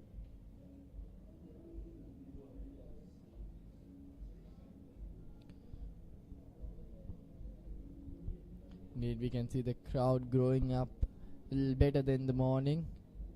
Can get a higher amount of audience when it comes down to the evening, to the final status of the game. It's definitely much less tense than the Battle of the Blues, obviously, but still each tent that is active is picking up the pace and getting much more lively now. The paddock I can see from here, Saddlebreds and the boys tent. Everyone is watching eagerly to see what will happen with this 48th Mustangs. Indeed, Mustang's trophy has not something been one-sided so far. Royal having an inch over St. Thomas's College by winning 23 games, and St. Thomas's College winning 22 games so far. And what we have seen so far in the Mustang's trophy is that it really comes down to the wire, regardless of the score. And something that has been memorable for me is when I came down to my very first Mustang's trophy in 2019, when St. Thomas's College had won it for around 4 or 5 consecutive years. And that match, it seemed like, okay, it has gone down to St. Thomas's College side when Kamal Mishra got down, but Lahir Madhushankar, the low order batsman, more called as a bowler, who comes down to a cameo and scores a 47 runs of just 19 odd deliveries. And that one site where Kalana Pereira, the vice captain of St. Thomas's College at that year, was a main bowler for St. Thomas's at that time, was pushed down to bowling spin in one over because of his high attacking side, Lahir Madhushankar, and he had won it for All College. And even like last time and over the year before, when St. Thomas's College badly needed a win after they had lost the Shield. St. Thomas's College really got on the front foot. Mahit Pereira and his men was able to get the Mustangs trophy. So the Mustangs trophy has always been a redemption place, a stage where a team which falls down could show that they are back onto their feet. And indeed, it's an important stage for Royal College at this year, as they had lost the Battle of the Blues and they still have their part to play at the Mustangs trophy.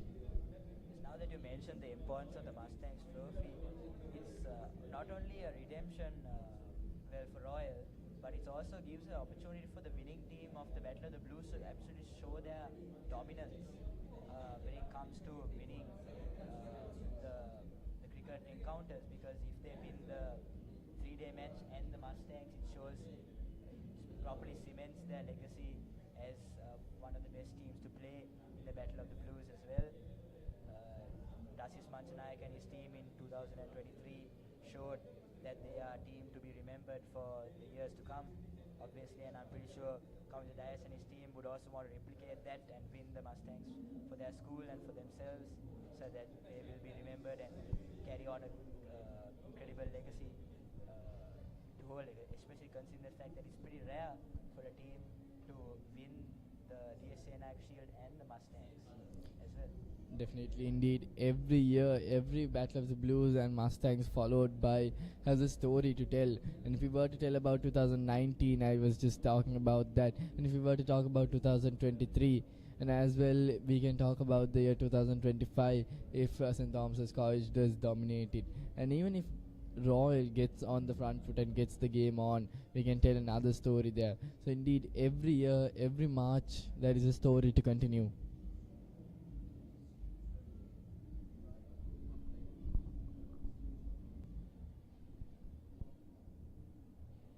Tevindu Vevalvala is indeed the man to replace Ramir Pereira from the Vidyamawata end. Young man. Amaravira there, almost 5 runs away from scoring his half century. Pit on the aerial route towards third man. Dinesh Gunawardhan had also pretty reasonable and pretty good run rate there with 13 runs for 15 balls. Actually quite decent actually. Definitely, what we can see from Dinesh Gunawardhan is he's not actually just trying to play these shots here and there, but he's actually trying to move the strike, get this rotation of the strike going on, and move the score smoothly without any risks. You don't need every shot to be eyed towards the gap or towards the boundary. Get the easier side, get those singles, and let the game flow at the moment, because a single each delivery could get down 5 runs and over at least with a dot on the other side.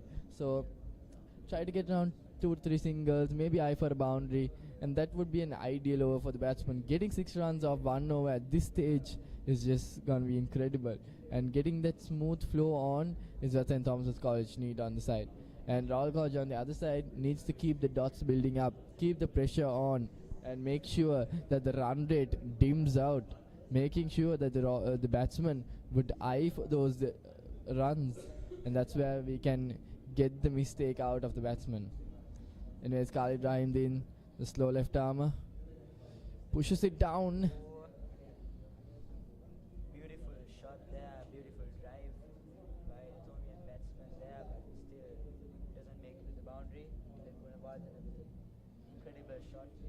Indeed, trying to go aerial.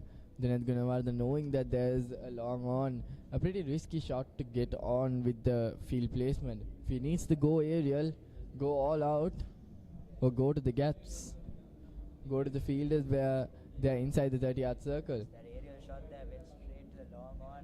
That's quite risky from Dinesh Gunawardhan, but I'm pretty sure, considering the fact that they are running out of overs and balls there. Again, Jayden Amaravira, Will it be caught? and it's an easy catch for Ramir Pereira.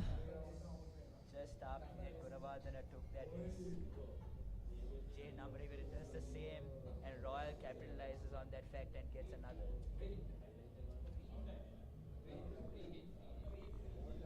Seems like it was a free hit, the last delivery. We weren't aware of that, and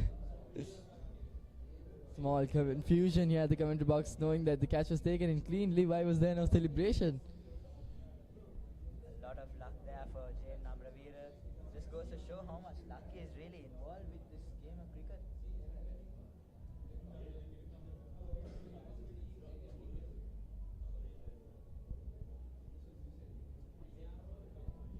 Jaden Amaraveera now at 46 runs of 91 deliveries.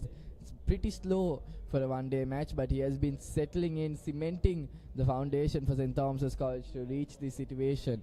So once Amaraveera does get into his 50-run mark, get into his milestone, he needs to make sure that he approaches the ball at a different part and tries to get those runs flowing in more than what he did in the first 100 deliveries he had faced. Jane Amravir there also, if not for the free hit, almost missed out on his half century there. Definitely. Down to the coverage and another easy single for St. Thomas's College. Indeed, Amaraveera does not need to do much at this situation. Just those singles and doubles. Try to approach the gap when the loose deliveries come on. And that is indeed what St. Thomas's College are approaching at. Down the leg side and another easy single. The score seems to move slowly and smoothly. Coming down to the 30th over. As St. Thomas is closing into their last 20 runs, the run scoring rate seems to be pretty slow still. I'm pretty sure Dylan Gunawardena would want to pick it up and score as many runs as he can. Shot pulled away. Beautiful shot, but still covered by the Royal fielding. The 30 overs gone, 126 runs for the loss of 2 wickets. We are coming down to the last 20 overs of the Thomian innings of the 48th Mustangs trophy, and this could be the exciting 20 overs of the game from the Thomian side. And what they need to do is make sure that this stabilize their batting order towards the last 10 overs and make sure that they attack towards the last 60 deliveries that they would be facing. So at this situation, at around 120 runs for 30 overs, if they were able to get around 60 odd runs in this coming 10 overs and another 60 to 70 runs in the last 10 overs, they could get an easy score of around 250 to 260, which would be a good target settled down. Devindu goes down to third man region. It's misfielded at. Then will it go to the boundary? Yes, it will. The Thomians there with another lucky boundary due to Royal misfielding once again. Indeed, it was a tough one. He had to dive forward. Amaraveera now ever so close to that half century. Oh, sorry, correction. He has reached the half century with 52 runs and has really gained momentum there with another boundary. Indeed, St. Thomas's College getting their first milestone of the day. Jaden Amaraveera, 52 runs of 94 deliveries, and this is a situation where we could see runs flowing on hardly, or maybe a wicket fall down as well. Because normally when we see a milestone coming down, we also see a lack of concentration or a change of momentum, which could cause a miss hit. This as Amaraveera goes in for another shot. Indeed, we can see he tried to go for that shot there and missed it completely, not getting bat on ball.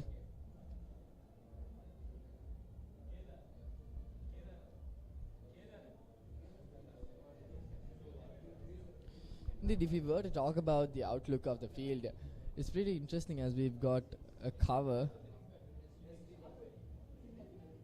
single there for Royal, St. Thomas's, and pressure put on by the wicket keeper.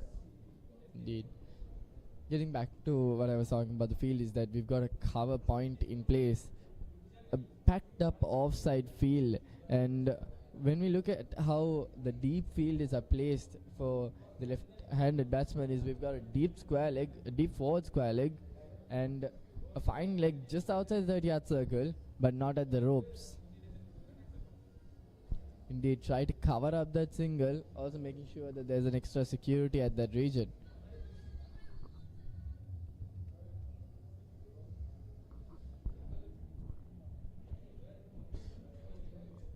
Three more deliveries to go by this over. Got Dylan Gunawardena with 18 runs of 19 deliveries, almost at a strike rate of 100. Once again, just Indeed, he's going on with a runner ball at this moment. That's pretty something that Royal has to be concerned about is his amount of strike rate, which at this moment itself is at 100, which could increase down. Amravira goes into bat as St. Thomas's goes in for the last 19 overs. Oh, and It's a beautiful cut shot. boundary there. Beautifully played just outside the off stump, given the room to play that delivery. And Jaden Amravira does no mistake on capitalizing that field placement. Beautiful placement and precision from Jaden Amravira to get done. Finally picking up his momentum after a huge hiatus, and finally picking up the run rate and scoring many crucial runs needed and slipping right through the Royal fielding.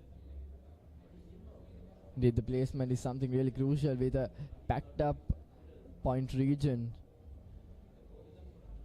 We can see there's a third man and there's a backward point and a point, all covering that angle. But still, Jaden Amravira was able to get it through that gap, which is exceptional there.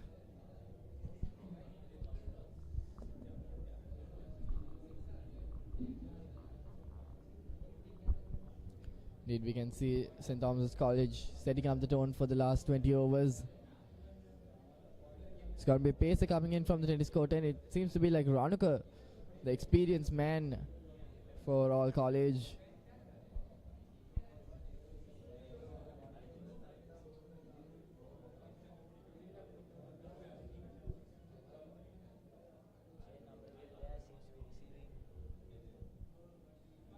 receiving a new cap.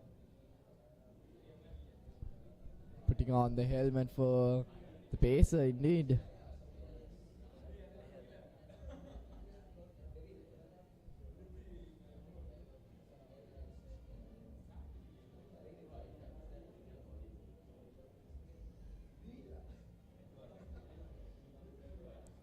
Ranika continuing in from the tennis court end. He's got no slips in place.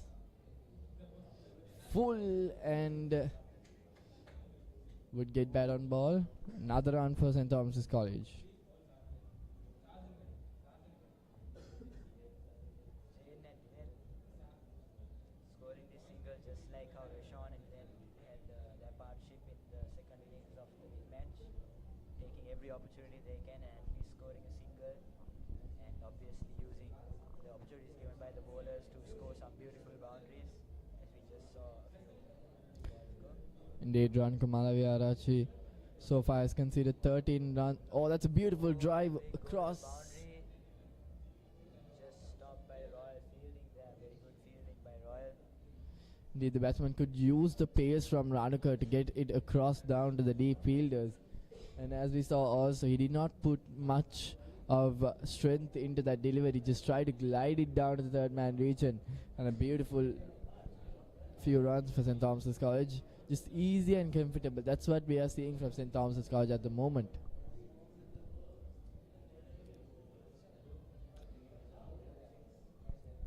That was a good delivery from Ranuka. And that is where Ranuka really needs to focus on. Not allow room for the batsman, not allow the batsman to just flick it down or slide it down and get a single, but actually make sure he works for that particular run.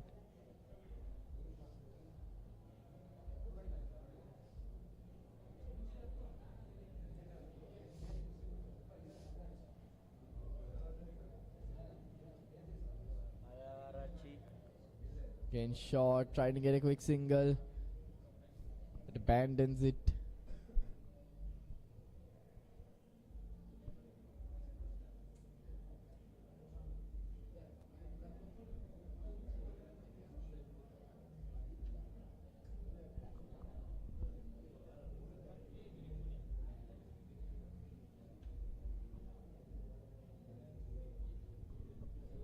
Indeed, we can see a differentiation of bounce throughout this over from Ranuka. Short ball again. Hits the hard part.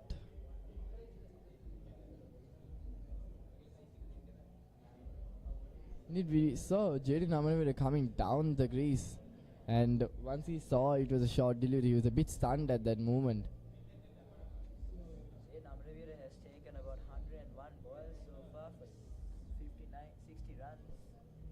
Indeed, Two balls if you were to look at records, St. Thomas's College has the highest team score at the Mustangs Trophy, scoring 277 runs for the loss of 6 wickets in 2015. And if we were to look at the situation now, St. Thomas's College at 140 runs. And to get to that mark, they just need another 130 in the next 19 overs. It's not easy, but at a run rate of 6, it would be possible. would be possible, I'm sure. But if anyone is to achieve it, Dinesh Gunawardene and Jared Namaravira are the men to achieve a feat like that. I'm sure the Royal fielding and the Royal bowlers and Namiru Pereira especially, as we just saw there with some incredible fielding, Indeed, incredible Royal. pressure being put on the Royal Thomian batsman. I'm sure the Royalists wouldn't want to easily allow the Thomians to achieve something like that. Indeed, Royal College since the start of today's play has been pretty aggressive with their field setup and also aggressive in their taunts, because we've seen two direct hits in just 2 overs at the start of the game, and it was pretty crucial as well at the start of the game, making sure that the aggressiveness is there and the pressure is put on to the batsman.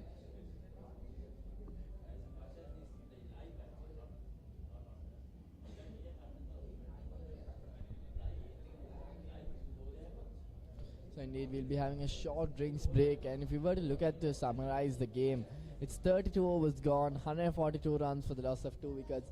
We saw Jaden Amaraveera and Avinash Fernando coming down to open the game, and Avinash Fernando, after playing a brilliant innings, trying to get a good start for St. Thomas's College, get the momentum on, he got out for 17 after trying to loft it over mid-on region, and again Sadev D'Souza also got out for an LBW of Ramiro Pereira. But what we saw from both those batsmen was they were accelerating while Jaden Amaraveera was anchoring the innings. So something we can see here at this partnership is also the reason for all 3 partnerships so far of St. Thomas's College being successful is that the roles have been played out correctly. Jaden Amaraveera on one innings seems to be anchoring the innings and making sure the game goes steadily, while on the other side the Avinash Fernando, even Dinesh Gunawardene now making sure that the runs are coming in easily for St. Thomas's College. So pretty decent attack from St. Thomas's at the moment.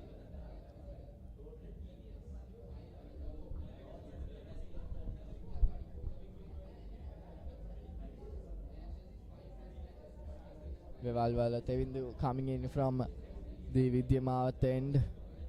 So far there has been nothing interesting for the Royalists at the middle.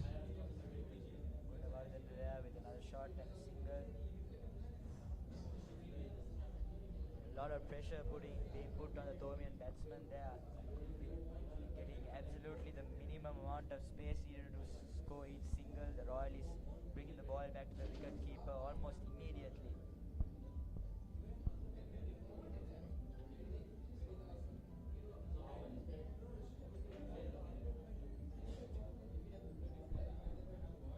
Third over going on now.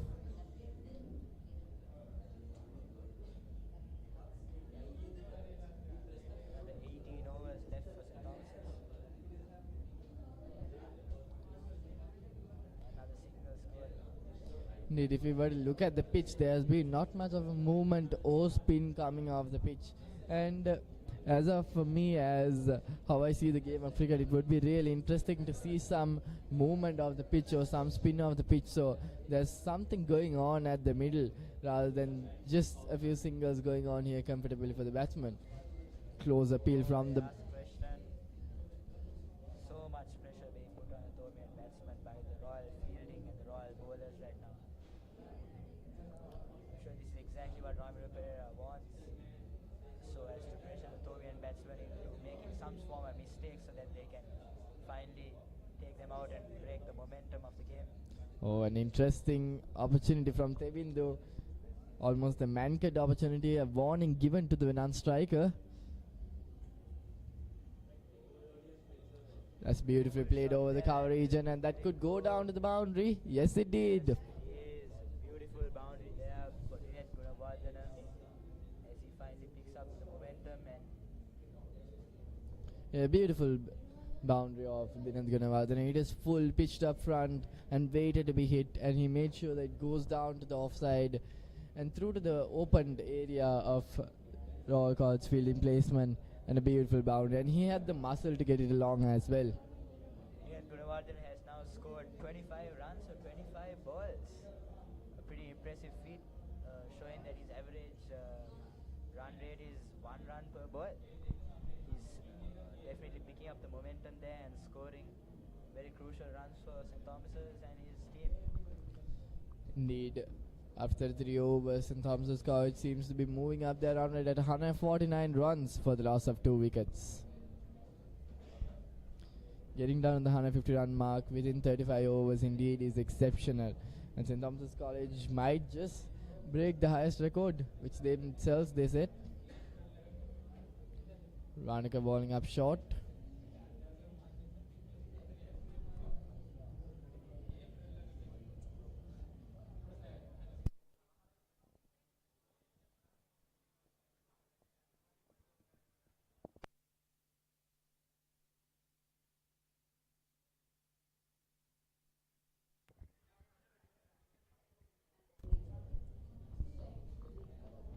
Ranaka coming in from the tennis court end.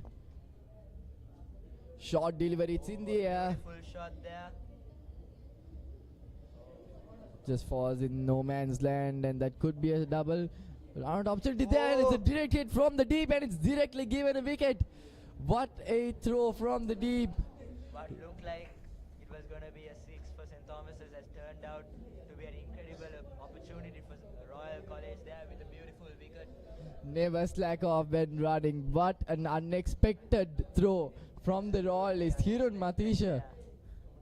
Thomians obviously, after that extremely high shot, obviously had a lot of confidence there with their running, not expecting the Royalists to be able to get the ball back Indeed. so fast. That's what I was talking about this entire time. The Royalists have been being, in terms of fielding, putting a lot of pressure, especially the moment they get the ball, immediately working the ball as fast as possible to the wicket keeper and making sure that every opportunity is not missed. And finally they have taken Gunawardhan out, the danger man of St. Thomas's College. A very crucial wicket being taken there as the Royalists are now slowing the momentum down there for St. Thomas's College. Indeed, Dinesh Gunawardhan, an experienced campaigner, jogging down the middle. That was something unexpected from St. Thomas College. They really need to get their focus back on. And, it is indeed a tough place to be at the middle with the sun igniting on them. But that was something really careless from Dinesh Gunawardhan. It was an easy second. Hirun Matisha just saw the opportunity where he was slacking off. And a direct throw from the deep is something that's not expected as well. And getting that wicket, the third wicket of a run out. Gunawardhan, especially the only batsman so far to have scored the same amount of balls for the same amount of runs for the same amount of balls he has received. That is obviously a very crucial wicket right there. Wait to see what the next Thomian batsman will be able to pull off. Indeed, the third wicket falls down. 150 runs for St. Thomas's College. It comes down at the same time. The 150 run mark and the third wicket. Charles there replacing him. Indeed, Mithila Charles has a century under his name, playing 19 innings with 443 runs. Not the best of averages, but indeed for a middle order batsman coming down at 5, an average of 27 is something that should be appreciated indeed at this moment. He didn't score too many runs in third day encounter, but I'm pretty sure he will be aiming to make a name for himself today and score as many runs as he can and help St. Thomas's break that 200-run margin. I think indeed Charles, what his role should be here is to support Jaden Amaravira and make sure that his roles are set in up. Make sure that he gets to the 25-30 run mark, and that's something that St. Thomas's College needs at this moment. Outside the off stump, left alone.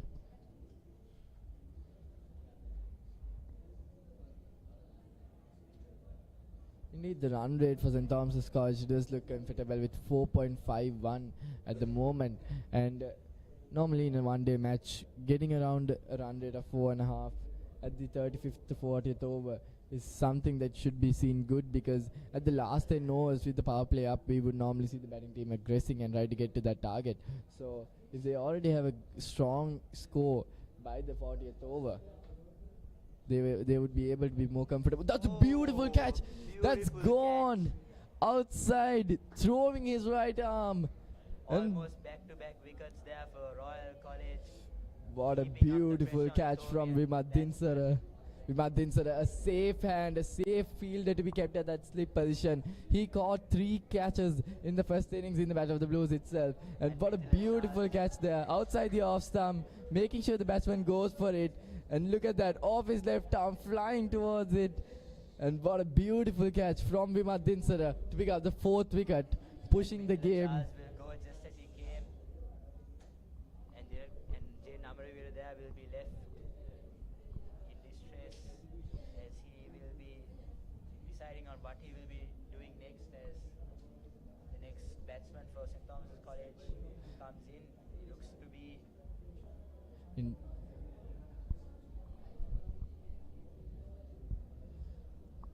Indeed, just in the moment of time, within 1 over, the game has changed completely the other way. We saw St. Thomas's College at around 150 runs for just loss of 2 wickets when this over started. And by the over ending, which still has not ended, there has been 2 wickets and with just a run cost. Royal College with just 2 wickets there seem to have turned the match around favorably towards them. Obviously, a few overs ago we were talking about how the Dinesh Gunawardene and Jane Amravira are looking to be able to score that 277 runs and break the record set by the Thomians previously. But the Royalists have stepped up and have made sure that the Thomians definitely have no chance there. It looks like the Thomians are in a lot of trouble right now with Jane Amravira still being the only one anchoring the Thomian side for now, and the other batsmen are in a flurry on what to do. It does seems to be it's Solomon's at the crease. There's Solomon's there, the game changer for the match, for the Battle of the Blues last week, scoring 50 runs in 47 balls with a beautiful partnership with Dinesh Gunawardene. This time he will not be able to replicate that, but he will be batting with Jane Amravira, and we are yet to see what the two will be able to accomplish together. Indeed, 34 was gone, and a crucial overall College after picking up 2 wickets and turning the game's momentum completely. Not sure which direction it could go at this moment, because St. Thomas's College, regardless of the wickets fallen, they do have a settled batsman in, and they have a batsman, a potential strong batsman for St. Thomas's as well. So at this moment of the game, what Royal needs to do is make sure that the momentum goes on forward.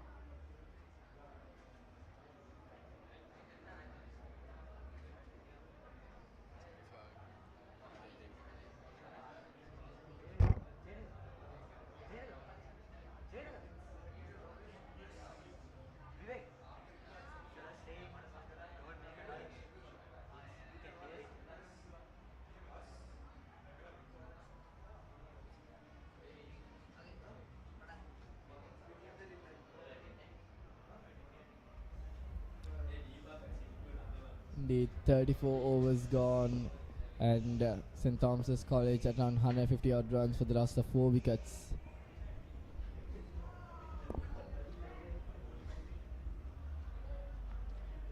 Solomons and Amravira, they are in a bit of trouble, but obviously not under too much pressure, as there are still a few more batsmen to come after them, being Sachita Gurusingha and a few others to come after them.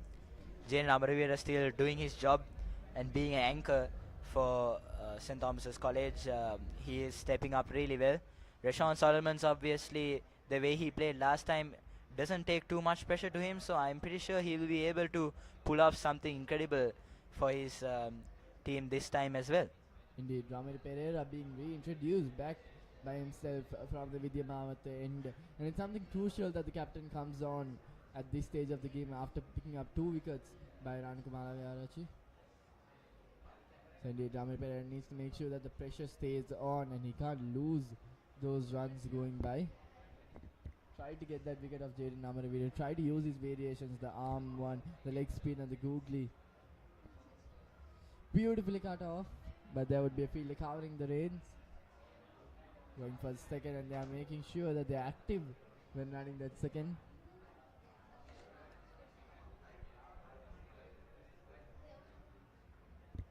After getting Mithila Charles out for just 2 balls, I'm sure Ramiro Pereira would also like to get Rashawn Solomons out pretty early on and make sure he doesn't gain any momentum like Jay Namaravira has. There's a good delivery, floated up. Trying to make sure that the batsman goes for the delivery there. Gets an inside edge onto the bat. Ramiro Pereira coming around the wicket for the right arm batsman. Not something very usual we see.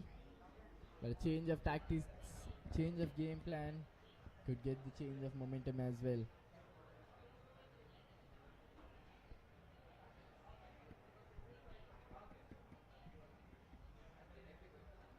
Once again he comes over the wicket now.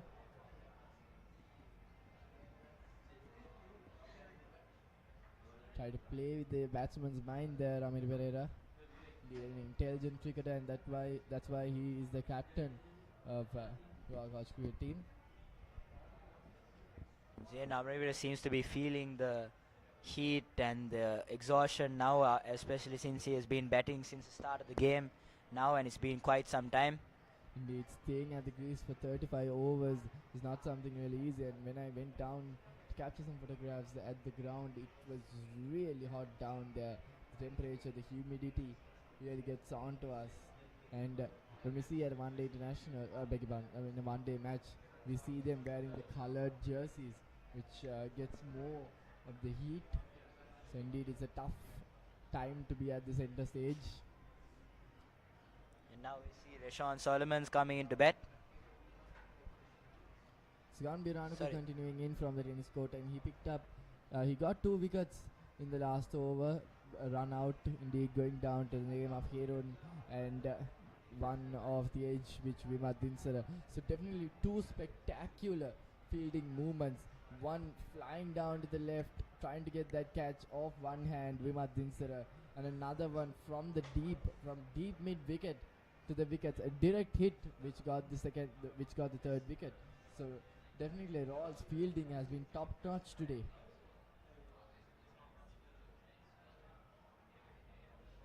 Short delivery, a quick single there. Bit of miscommunication, and it gets him banned. A lot of pressure from the Royal fielding.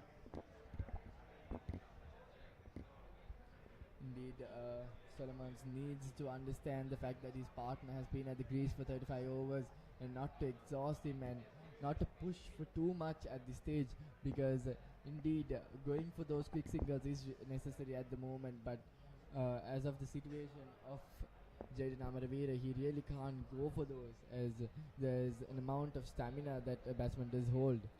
But I'm sure Jay Namaravira also has quite a lot of motivation there, considering the fact that he is 33 runs away from scoring a century. Here we can see the bounce increasing a bit, the ball showing a bit more movement than at the start.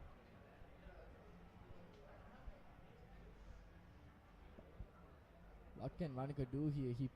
He got 2 wickets in the last over, even though both doesn't go under his name. He did make sure that the wickets and the placement was there.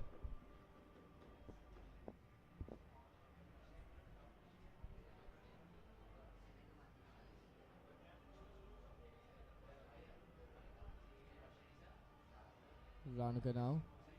Again, this goes down to the third man region for another single.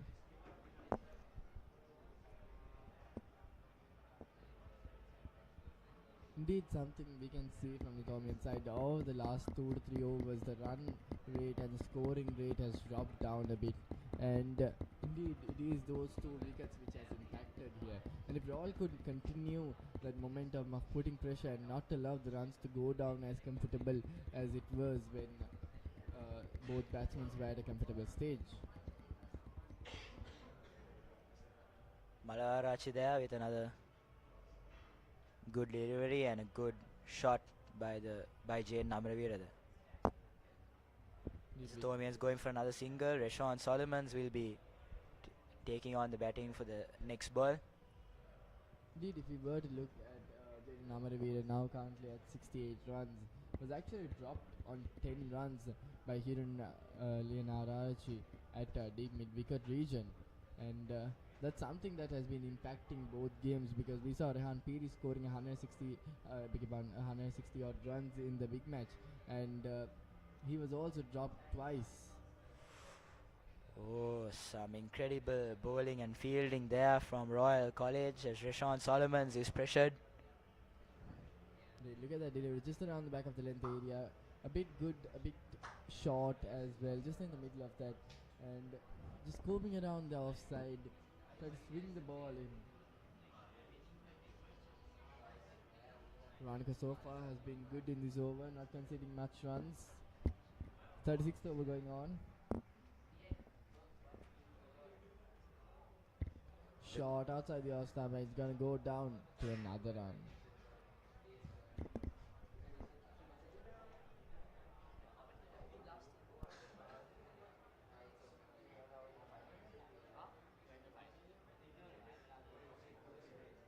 Current run rate stands at 4 runs per over.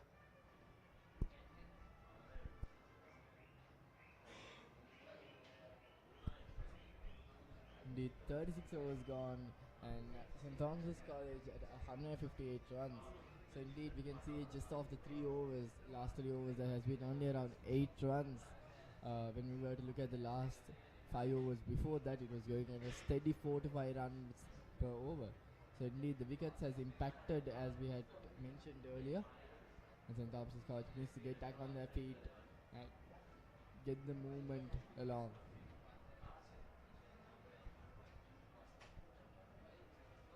Indeed, we can see Jaden Amaravira pretty exhausted.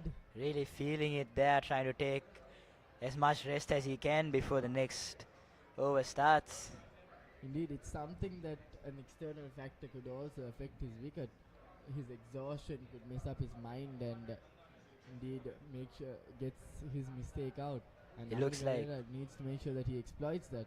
Oh, that is an edge. Oh, we go for the boundary. Will the Royal, and it just it will. Rashawn Solomons there with a beautiful boundary there, picking up the pace beautifully as Jane Amravira was being exhausted. I'm pretty sure Rashawn Solomon saw that and is finally stepping up and scoring some crucial runs for St. Thomas's College there.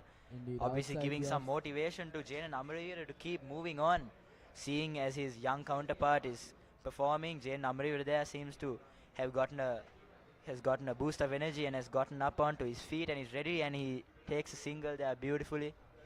Indeed, he was pitched outside the off stump, got the edge, and Imad Dimsar again with flying arms, but was not able to reach that. It was really quick, and something that we have to see is that Ramanipera actually balls the leg spinners a bit more quicker than the average bowlers. Try to push in the batsman more. Again, full. Indeed, we can see Solomons again trying to push for those quick runs. Solomon's Yeah. very energetic there, ready to run at every opportunity he can. I'm sure he remembers his time just last week when he was running for every single ball he could. But indeed, he needs to make sure that he keeps in mind that Amarveer is not at his best of states to go for those quick runs there. Amir definitely just trying to hold on as well as he can, doing his job perfectly well as the anchor of his team. Amarveer so far has faced 20 overs to his name, 120 deliveries, and has scored 69 runs. 69 runs for 119 balls. Amra Veera closing in with just another 31 runs needed for his century. Did 3 dots in 3 consecutive deliveries there.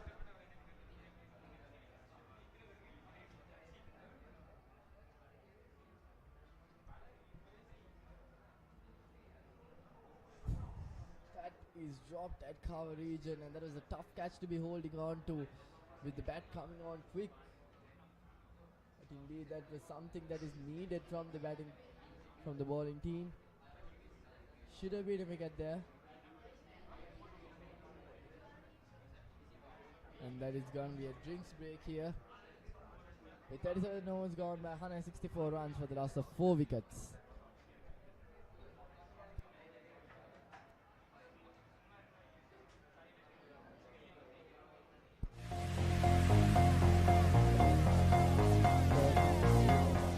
St. Thomas's College has 164 runs, and getting to a 250 run mark does seem a bit doubtable at this stage if St. Thomas's College keeps their run rate at this stage.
As well as if we see Ranaka has been a bit more expensive than that, conceding 23 runs of 1 wicket, and Ramapere on the other side bowled 6 overs has conceded 25 runs for a wicket.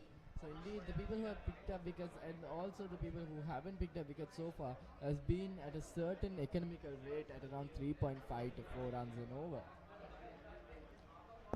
The Royals definitely should be keen on getting a few more wickets, considering the fact that after Solomons and Amrevira, the only batsman after this is Sachita Gunasinghe.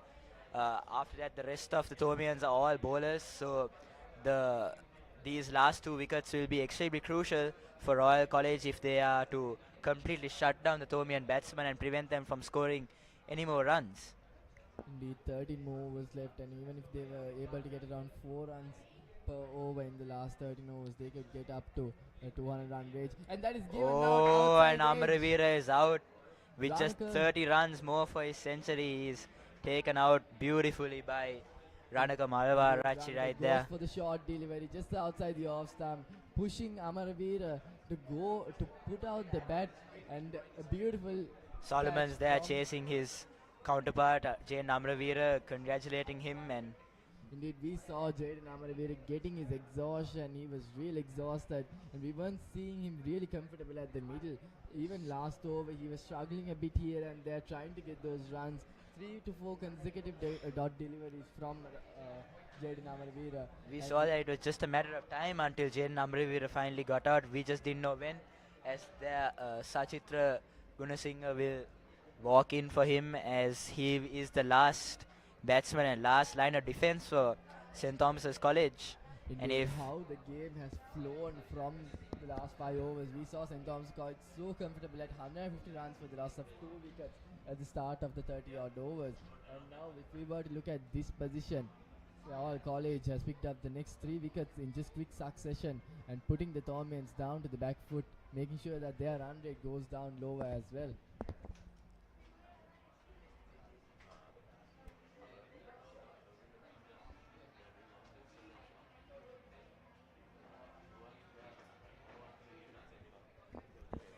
We are going to have a change in the commentary box from the Thomian side as Aksharan will be coming in to commentate for you, ladies and gentlemen.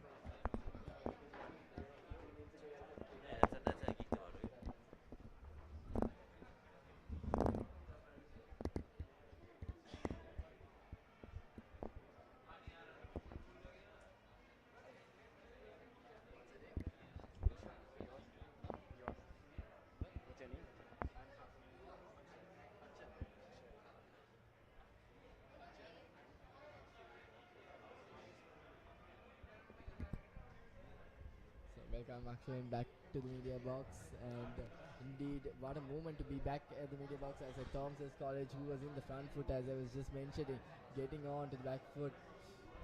Yes, but I think if they do a good job, like in another 12 overs, they can get back. Yes, they have fallen down, but I think they can come back. Indeed, really 164 runs going at the 38th over. Another 12 overs left, and with both key batsmen out at the pavilion, now Yes. they have new batsmen at the crease, Gunasinghe and Solomons. Indeed, Solomons is a key batsman who should be Of carrying course. on the weight to the next end of the 50th over.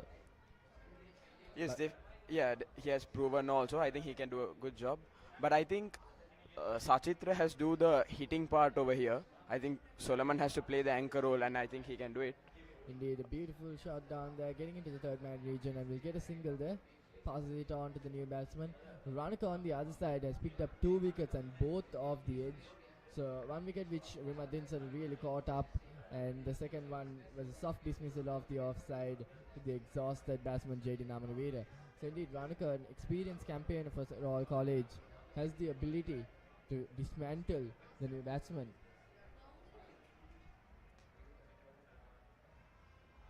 Outside the off stump, we can see a bit of aerial route from the new batsman, and as you said, he might be a power hitter. Yes. But he needs to make sure that he doesn't place it in the wrong side of the game.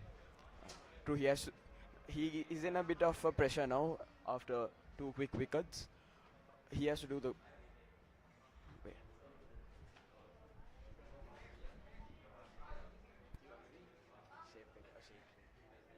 That's okay.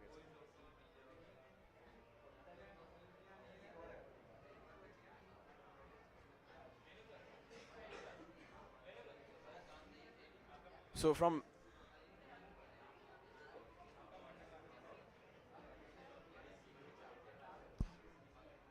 from Royal point of view, what do you think will be a good score for St. Thomas? Indeed, if we were to look at how the pitch flows out at the end of the day, it's not a really pitch where you can see a lot of movement or spin. It's an easy pitch where you can bat out but not make sure that they don't do a lot of mistakes.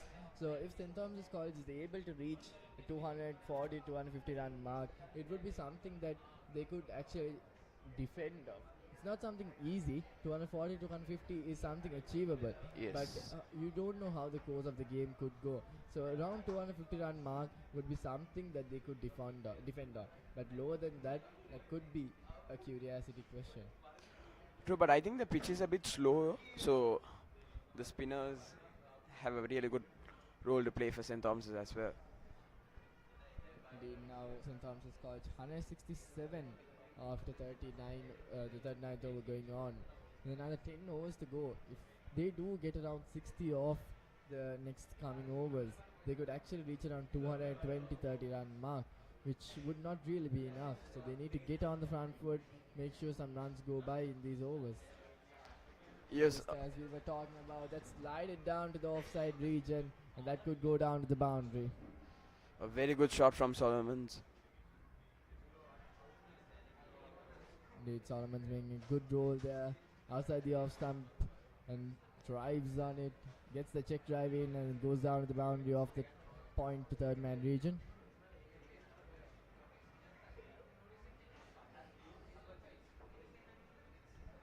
Again, Ramin Pereira now coming in from the Vidya Mountain. You can see the Thomians trying to push in for those quick singles there. Something that's really required at this moment. Try to get those singles easily. But I believe they need to hit some 4s and 6s as possible because they probably need around 70, 80 runs in the last 10 overs. Cheeky game mind there from Ramin Pereira. He saw Solomon's coming down the offside, trying to go for a scoop or a sweep shot, but Ramin Pereira cancelled the delivery there. Indeed, Solomon's also playing a cheeky role there. Down the offside, this could go down to another boundary. That's 2 boundaries of Ramin Pereira's over. Solomon's at 16 runs of just 9 deliveries here. Incredible from the young man. A very good shot down the track.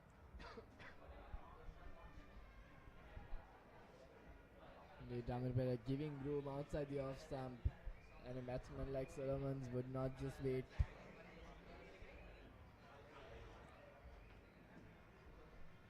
Again, Ramin Pereira, how is he going to grip that delivery? Make sure the batsman would go off again to the offside region. 9 runs of the last 3 deliveries.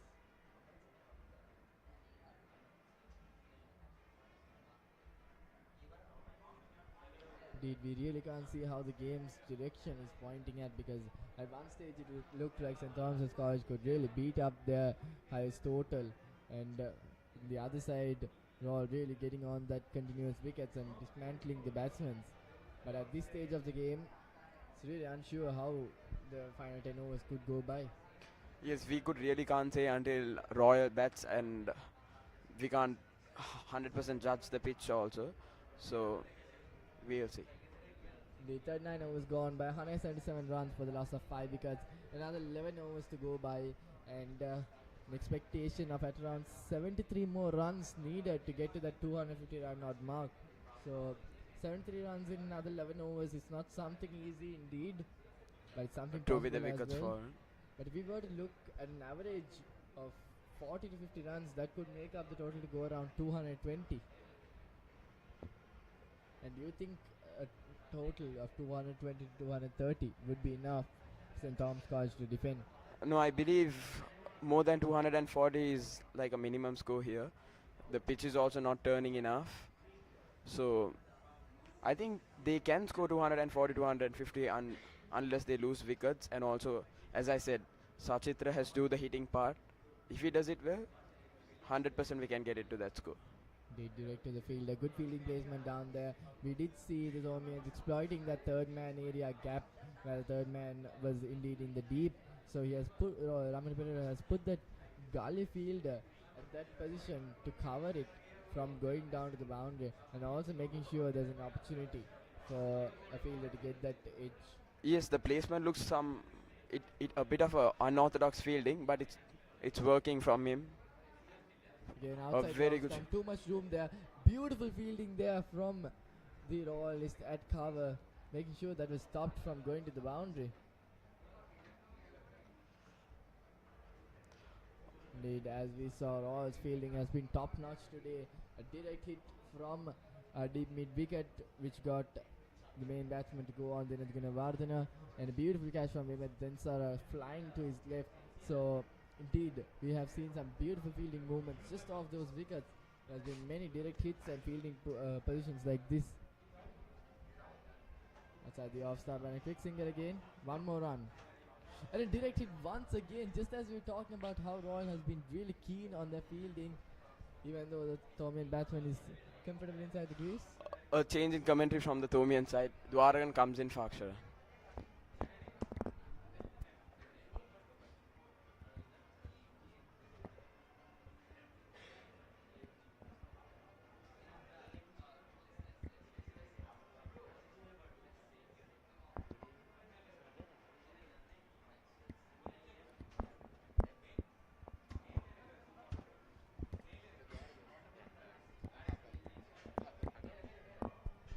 Welcome back to Argon, coming down to the last 10 overs of the game. What an interesting time.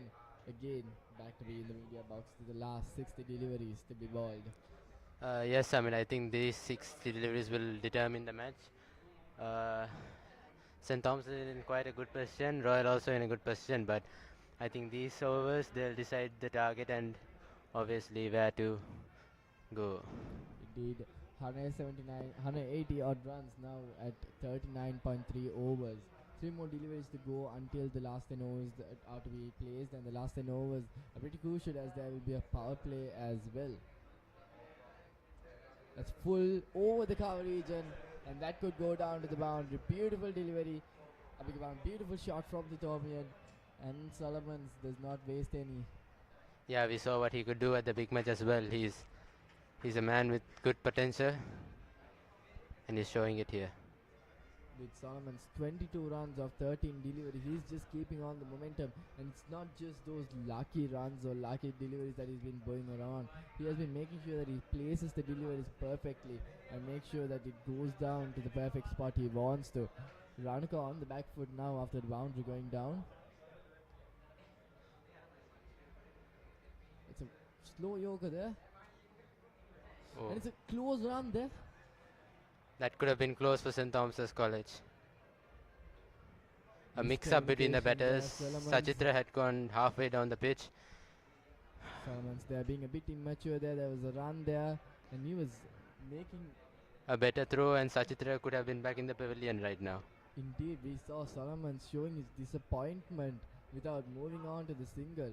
And even though he's a young man, he needs to be a bit more mature to make sure that he's on the game without over his emotions. Beautiful delivery again. An appeal for a wicket there. Was there an edge? Or was it that hint of swing? And they need to be really careful at this point because a wicket at this innings could be crucial for both teams. Indeed, 40 overs gone by 184 runs for the loss of 5 wickets. And as we said, last 10 overs. This 10 overs really depends, really determines how the game could go, the target could go. And if St. Thomas's College is able to aggress, they need to try to get at least around 60 odd runs in the last 10 overs with a run rate of 6, which is not really easy. But with how Solomons is going on their side, they do have the opportunity as well. And indeed, something we have to notice in a one-day match is that a bowler can only bowl 10 overs. So Ramil Pereira needs to make sure that he bowls out all the key important bowlers properly in the last 10 overs. And he needs to make sure that at the end of the at the end of the innings, as much wickets as possible has gone, and so that the Thomian scoring can be really limited down to a small factor. Indeed, in the power play, only 5 maximum fielders are allowed outside the circle, or else it would be 7 fielders that could be placed outside the circle.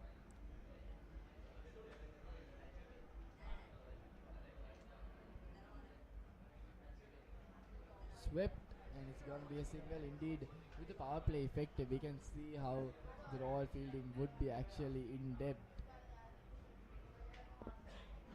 A misfield from the Royalists, and that allows the Thomians to get 2.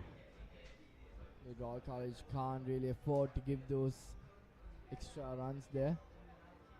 A single should be a single, not a double there.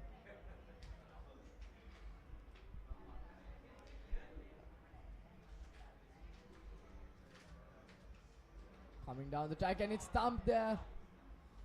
Has he missed it? The umpire would go That down looks to the close. umpire, and that could be a crucial wicket at the last 10 overs. Gunasinghe coming down the track for Ramil Pereira. It is spinning away from him, and it's a close call.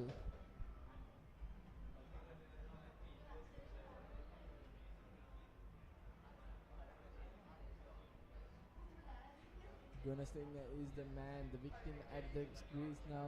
Has he gotten back safe to his crease, or would it be an impactful wicket? This could be pivotal for St. Thomas's College. Shachitra was the last recognized batter, and next comes in Darian if Looking he at the goes out. replay.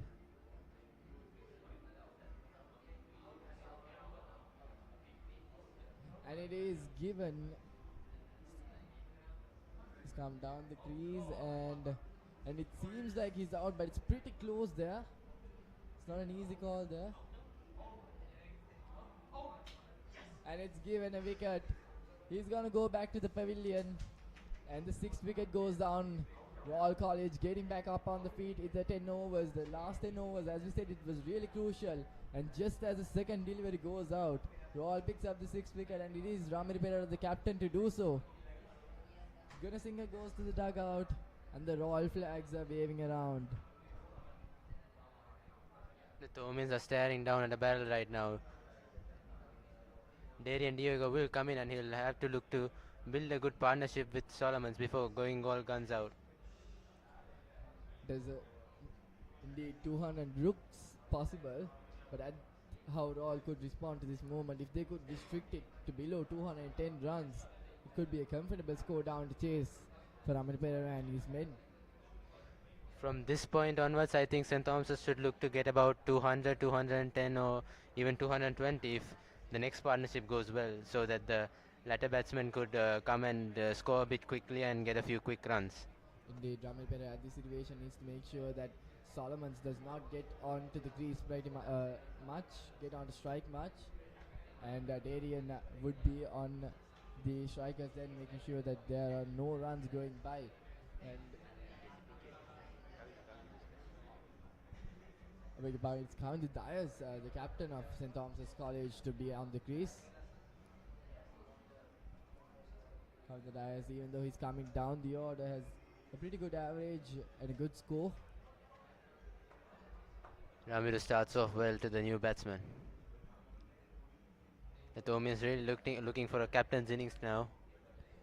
County Dyers has a huge responsibility upon his sleeves. Captain to captain. Quick single there, trying to go in for a second, and they too get 2 runs there. Good running from the Thomians there. They'll need to look to get these quick runs and these singles and doubles, because at this point they'll need to take whatever runs that come their way.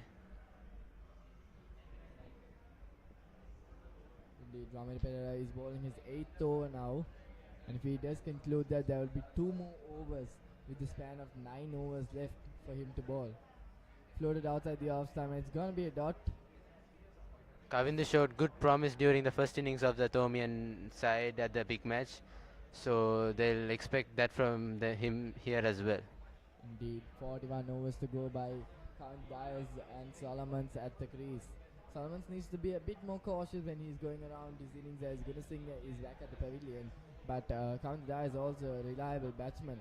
But will he be able to make a cost of runs for the Thomians at this stage of the game? Because indeed, Count Dyers, even though he can bat well, he's not a really aggressive batsman.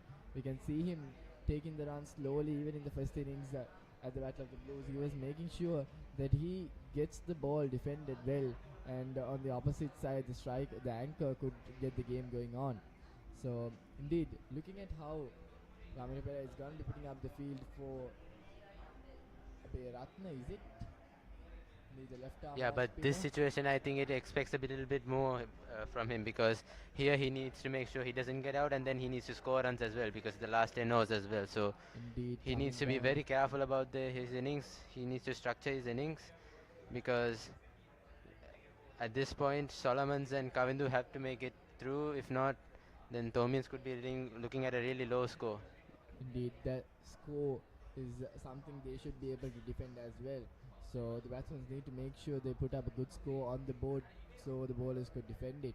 So if we were to look at how Ramil Perera has placed the field, we got 4 fielders on the offside inside the circle.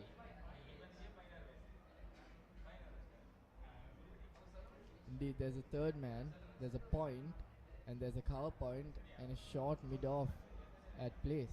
I beg your pardon, a short cover point in place and a long mid-off. So indeed, tough fielding positions on the offside, not allowing singles or doubles could go. But if they were able to get the aerial route, that could be runs for St. Thomas's College. Abhay Ratna on the other side has to push to the offside.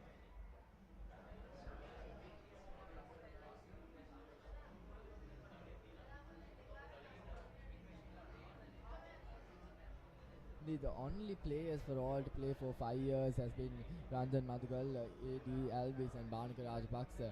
And it could be possible for Rehan Pires as well, as he had played in 2023, he had played in 2024, and this is his third year at the center stage, and he has another 3 years to go by as well. So he could actually make it to the point of 5 years playing for colours.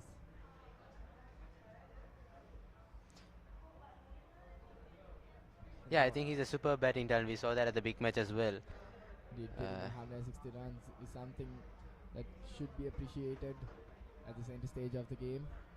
Again, a few easy runs for St. Thomas's College outside the off stump. This pushes it down to the deep, and that's what St. Thomas's College needs to do in these deliveries, but also needs to make sure at least one boundary comes off and over. And they have to push for that as well. The So good thing far- about the Thomian's innings right now is they're looking to rotate the strike, because if dot balls build up, then that could be crucial for them as well. And then It goes down to the deep third man region, and a beautiful effort there. Going for the third, there's a small miscommunication up at the striker's end. Thomians are living dangerously here.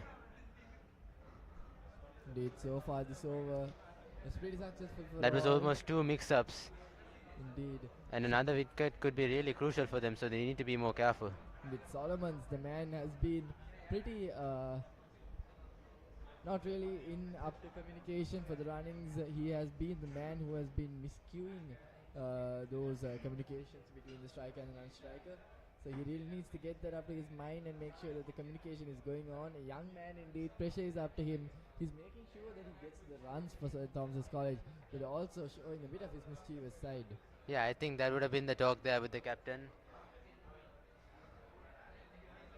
He needs to calm his nerves, because as much as they need the scoring, they need him to be there, because he's probably the one who has to carry this innings from now on. And Definitely, he so has that ability to score. Again, run away. That's well swept down to the deep. There will be one run. They're going for the second. Close call there. good running from the Thomians. They need to convert those singles to doubles. That is really important here. 195 runs, 42.1 overs.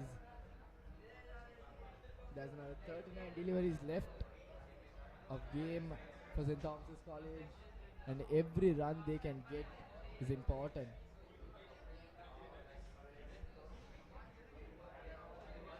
Full once again down to the leg. That could be another run for St. Thomas's.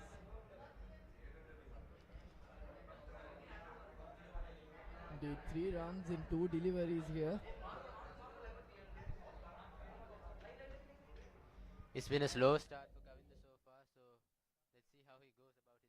his innings. He's bowling his 9th over.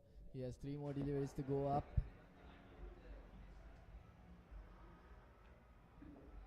Down to the deep. Another and single. Sad.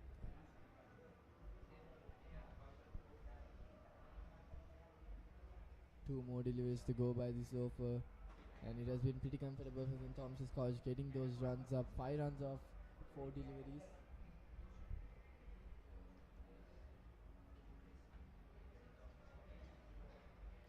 A pretty opened up field on the leg side. And what Thomian Pereira has to push is the ball on the offside and not much runs. That's a beautiful wicket there, caught. That was short and carted away, but on the aerial route. And that's going to be the 7th wicket to fall. And that's going to be Solomons, the main man who was queuing this innings for St. Thomas's College to go down. And that could be an impactful blow for St. Thomas's College. It's 197 runs for the loss of 7 wickets. The last hope for the Thomians, the recognized batter, the man who won them the big match, is going back to the pavilion right now. And the Thomians are looking down at a really low score. 197 runs for the loss of 7 wickets.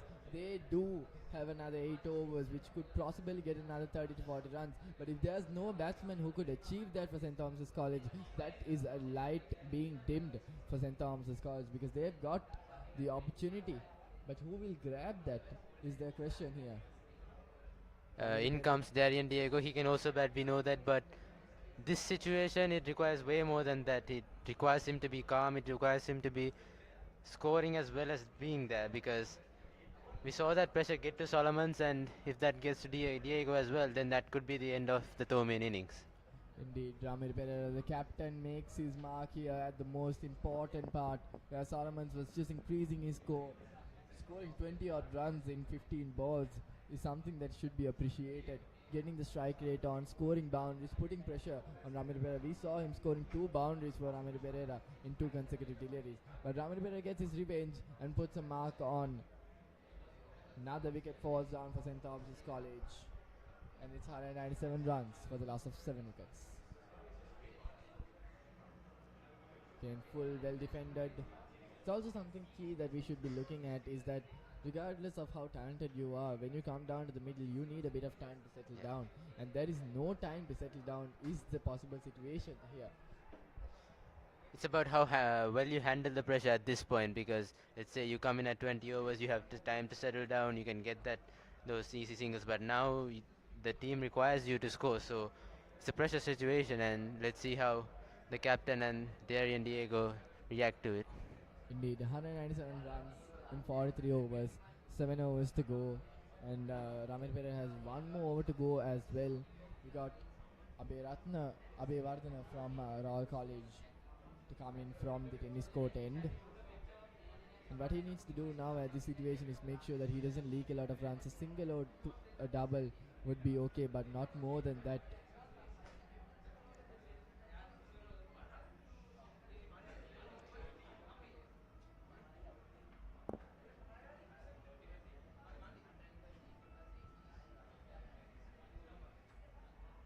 Ramiro Pereira has been leading from the front for the Royalists with the ball as well. Indeed, the captain picking up 3 wickets, 3 important wickets. And on the other side, Ranuka also picking up 2 wickets, and also a run out going by his over has been pretty cool. That's well stopped there, limits it to a single. And that's another thing you can see with the Royalists today. Their fielding has been very good this morning. Indeed, top notch from the Royalists. They haven't let those easy singles slide by, and they've really controlled the field to stop those doubles as well. So the fielding has been a huge part of the Royal bowling today. Indeed, St. Thomas's College trying to get that quick run here and there, but not really achieving it in the last 2 deliveries. Abhay Vardhana so far has been pretty economical throughout his over. Too long. They're pushing for the second. It's going to be only a run there.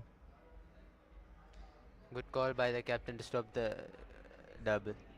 Abhay Vardhana bowling his 9th over has conceded only 34 runs at an economy of around 4 at this situation. 8.4 overs, 34 runs, something exceptional. Abhay Vardhana has to push it down the offside. He can't let the delivery go down the leg side. Indeed, it was pushed towards the middle wicket and a single again. 200 runs up for St. Thomas's College. And another 6 overs to go by. Yeah, it's been a struggle of late, but they started well at the beginning. I mean, initially their scoring was really good, and then those couple of quick wickets that led to quite a downfall for the St. Thomas's, and now they've reached 200 and they look to get as much more runs as they can with about 6 overs remaining. Indeed, 44 overs gone. It's 201 for the loss of 7 wickets. 6 more crucial overs left, which could determine the match here. St. Thomas's College has not got enough runs on the board as of now, but they still have the opportunity of 6 more overs. 36 deliveries is what St. Thomas's College will be eyeing on. And if they were able to get at least the run of that delivery, of those deliveries, 36 runs of the last 6 overs could get St. Thomas's College at around 240 odd. 240 run odd mark. But that's not something really easy to get 6 runs of the last few overs, 6 runs and over with 2 low order batsmen at the crease. They need firepower as well as they need consistency and precision. Ramir Pereira to ball his last over. Could he make an impact?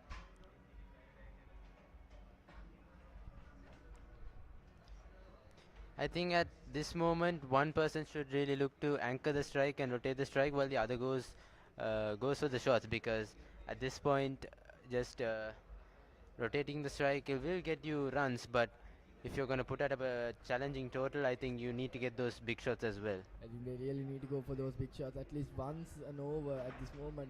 Those defending shots are something that should be forbidden at this stage of the game. At least try to get it a single, try to push it down the leg side. You can see a really open leg side there. So try to break it down, maybe get coming down the ground, maybe try to get a single or two at least. They push for the double and they comfortably get it. That's what St. Thomas's College needs, regardless of how they get the runs. They Just get those singles and doubles on.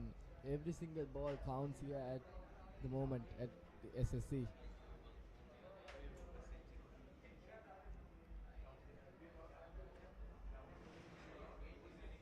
Again, Ramil Pereira has 3 more deliveries on his over. and defended off the front foot from the captain, Kavind Dias.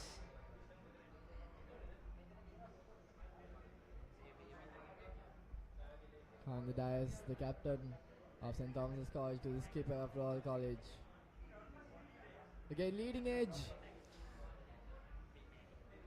Just over the head. There's a pretty close one, the leading edge, just over the fielder. There's a fielder place for that, but just a bit of off position. Again, last delivery of this over. So far has been a successful one for Royal College as they did not concede many runs. And Ramil Pereira will end his limit of 10 overs. He has conceded 45 runs in 3 and conceded 3 wickets. So It's been a good spell from him. He came in at a pressurized situation. The Thomians were going well, and then he restricted the scoring as well as took those crucial wickets. So indeed, picking up the wicket of Sadev D'Souza and picking up the wicket of Solomons really changed the course of the game.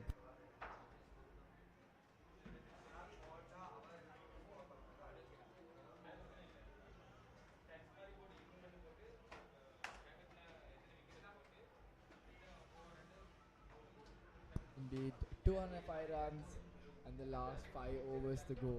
And just as we expected to get at least 6 runs an over, it did not go very successful the last over. But the pace are coming down, there is an opportunity to get more runs on the board, because indeed even the opportunity to hit them, use the pace and try to get those boundaries in, get an edge even would fly down. So that's something that the batsman needs to keep an eye on.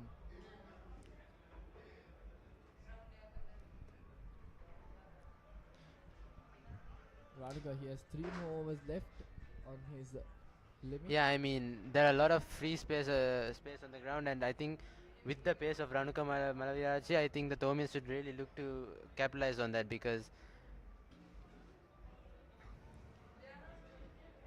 as you said, it's not like a spinner.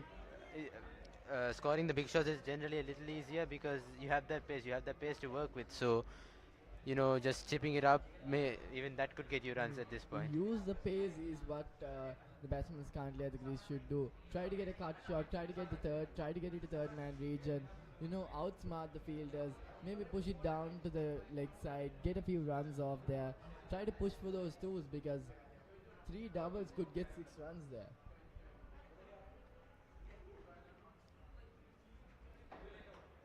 Again, Ranuka pushes in point a bit more closer.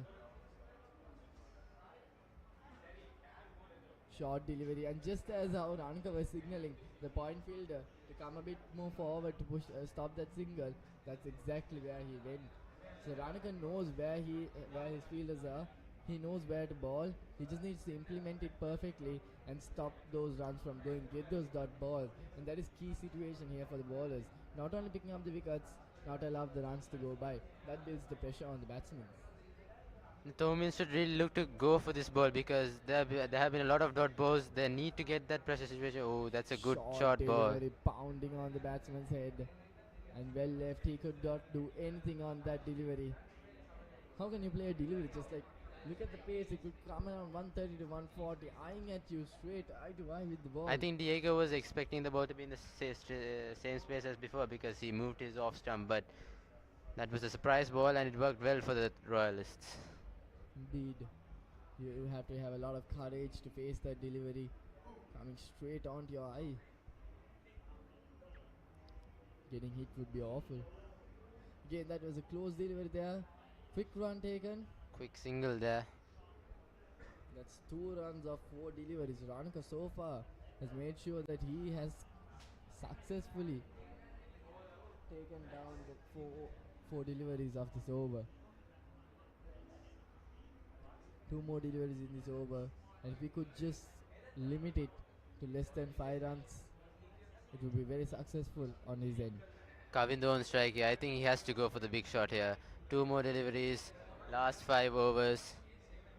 These 2 balls really set the tone for what we can expect from now on, because once they get those scoring, like those few balls are out of the ground, then that sets the tone for them to capitalize on that and get a few more quick runs. I think indeed we can expect something of this delivery. Counts Dias, we saw a few fielding arrangements changed up as well. Full delivery, and Counts Dias could not do anything there. Defended once again. 45 overs, 1 more ball to go. And what could Dias actually do here at this situation?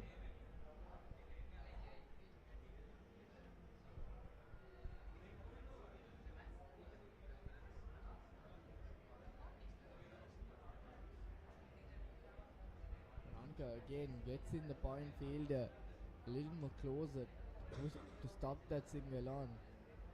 Full down the leg side. It's gonna be a run there. Going for the second, are they? No, they won't. Good That would decision be from the Thomians. That could have cost them another wicket, and at this point, that just could have been pivotal in the match.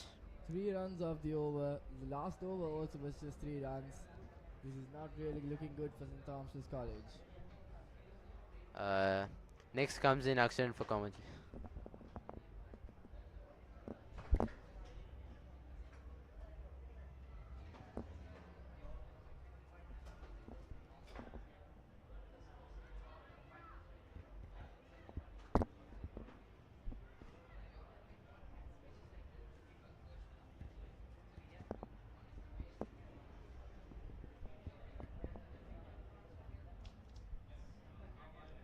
Need a few discussions on who would be bowling this delivery, as Rami Pereira has bowled out his 10 overs, and we are coming down to the crucial last 4 overs. There's just 24 more deliveries left, and St. Thomas's College are at 208 runs. So even if they were able to get a run off a ball, Yes. they would only reach around 230 odd runs. Yes, but although in the death overs they are going with the spin, so I think spin is working really well here. The pitch is a bit slow here. And if the field is a bit tight, it's a bit hard to score singles even in this pitch. Definitely. And I would say if they score around 230, if possible 235, and if they stick on with the plans, I think they can fight well. They need a score which could get them to fight forward. So at the moment, 210 runs. It's Sandul Abhivardhana coming in from the Vidyamouth end. Abhivardhana so far has considered just 37 runs in his stint of 9 overs.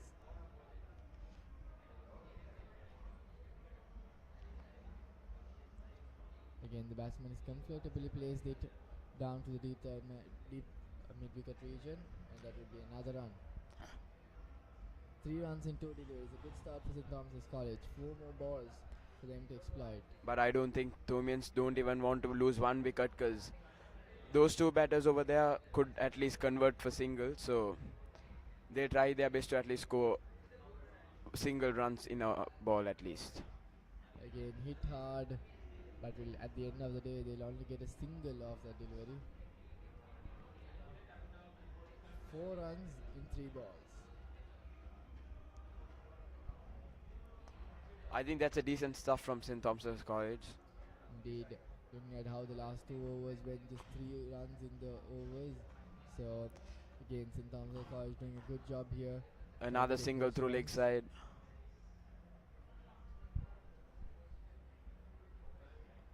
The does seem like St. Thomas's College will be able to get to that 230 run mark. Yes, they have 17 runs left and 3.2 overs. It is possible. Okay, well fielded there from Sandul, and indeed very it good seems fielding. like there was a bounce before it reached the bowler. Very good stuff from the Royal bowler.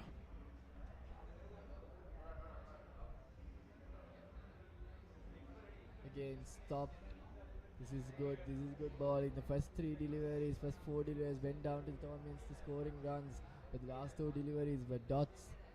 So indeed, end of 47 overs, 213 runs for loss of 7 wickets with 3 overs to go.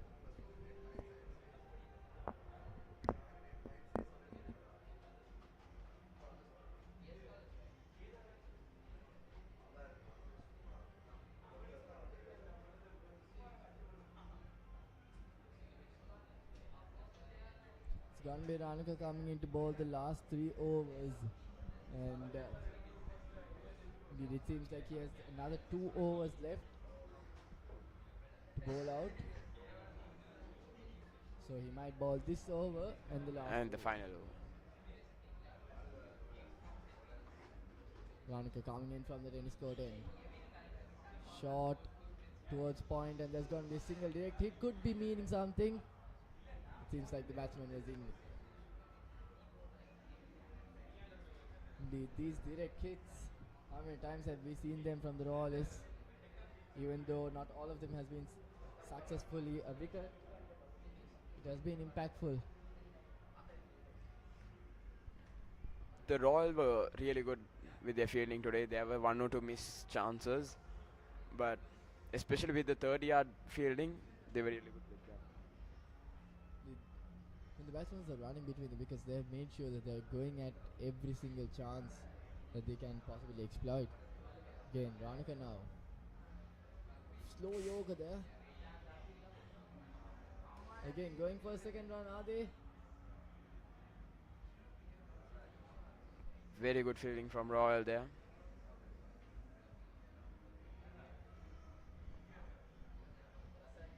But they could have possibly gone for 2 with the pace Diego went with. Indeed, they need to get the risks out because there's only a few deliveries left at this game. Just around 16 more balls left of the final innings for St. Thomas's College, and they really need to make sure that they go for those risks at this point, because after that, when will they? Again, Yoga down the offside, but it's given a wide there. A wide Yoga from Ranaka.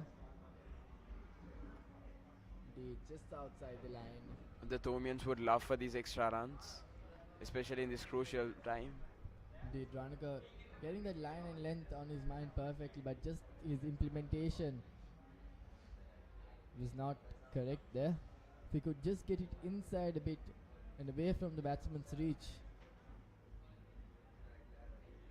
Beautiful ball again, outside the batsman's line, and would be a dot. Doesn't seem like Anandaraj really is going to those hard-hitting deliveries, but more to those deft touches where he could get those singles or doubles. And at this point of view, I really feel like Anandaraj should go for a big shot. I feel he has that pressure also, the wicket. They are 7 down already, and I mean, it is indeed the last 15 deliveries, and he is the notable batsman at the crease.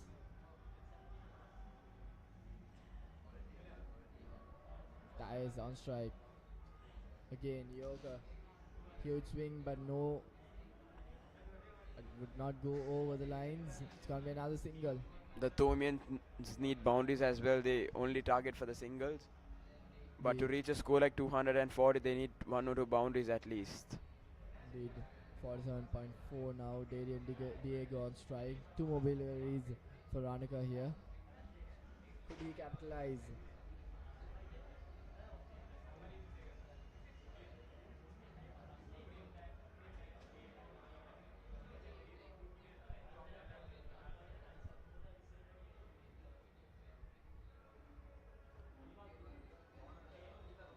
Short delivery going down to the deep fine leg region. There's going to be one more run added to the Thomian tally.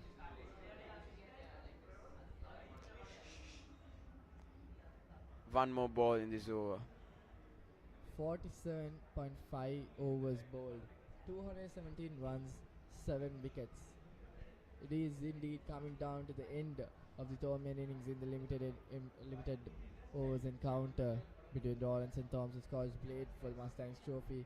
The 48th encounter where St. Thomas's College tried to defend their trophy. Again, full defended, and there's not going to be a run off that delivery. Out of anything that I would like to see of the last 2.5, 3 overs is a defend that is going down straight to the bowler. Try to get a single, try to get a double, but a forward defense going straight to the ball is not something that we expect from the Thomian batsman. Because even though we really can't tell them to go for an aggressive shot and throw their wicket away, but a deft touch or maybe a drive down to the deep region where they could get a single or double could be really impactful. Again, 48 overs gone, 218 runs for the loss of 7 wickets. 2 more overs left, and getting 6 runs off this over for the next 2 overs could get them to the 230 run mark.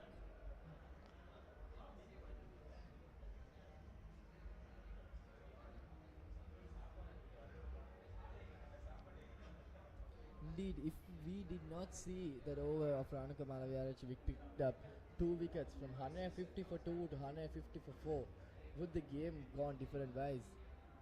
And that is given now. Trap the batsman in front, and the 8th wicket falls for Royal College. And Darian Diago goes for 7, and the Thomians are 8 down right now. Khalid Raimdi in the left armour balls it straight and gets the 8th wicket, claiming the 8th wicket. Darwin Diego trapped in front, just sliding down. That would have been a tough call there. The height might have been an issue, but the umpire calls it up. 8 wickets to go by. The Thomians at least need 13 more runs, 12 more runs to get on to 230, which is a decent score to be seen. Khalid Raimdi in this situation needs to really make sure that the new batsman does not rotate the strike and give the strike to Kavinder Dias at this moment. And I think Kavinder Dias has to try for the boundaries here. They have fallen apart from the one-ball delivery. Khalid Raimdi needs to push his field up.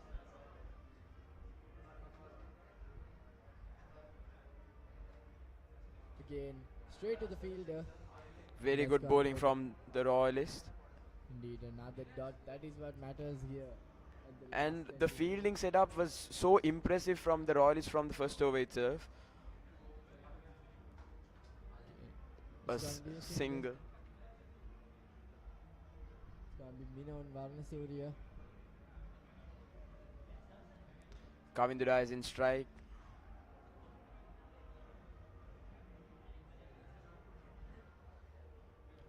Khalid Raimdi coming around the wicket now. 10 more balls left.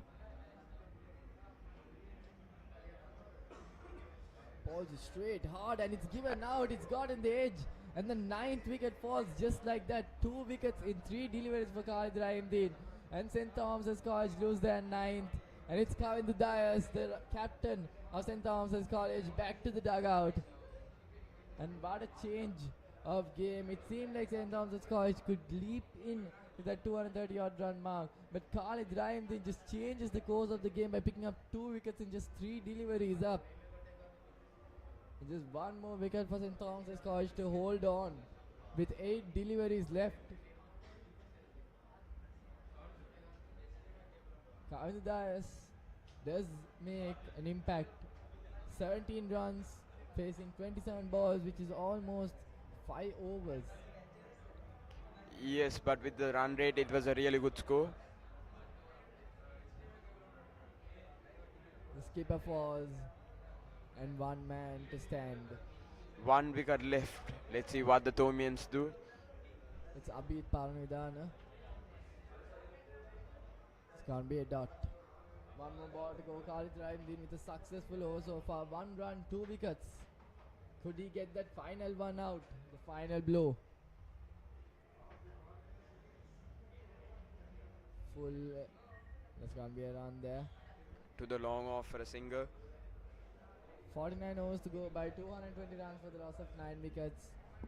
Does seem like it's going to be tough to get to the 230 run mark, but around 225 would St. Thomas's College be putting up for all college at this moment. Do you think the score is something comfortable or even something worth that St. Thomas's College could fight for with their bowling lineup? I would say with the start the Thomians had, I believe that we could at least score around 260 or 270 there. But quick wickets gone. The Royal really pressing the Thomians with their spinners. The score was even hard fought. But I would say, yes, they have a small disadvantage when they're coming out to bowl. But I would say if they try hard, press the Royalists from scoring runs, they can play with something with this score. Indeed, Ranuka now coming into ball the final over for him in Royal colours, as this is his last match for the March Madness. And indeed, the last over, 220 runs, 9 wickets. Close one, a run out opportunity. So the batsman was the field at this moment. And had he had chosen to throw it rather than running for it, could have got that wicket. But let's see how it goes. It was so close there.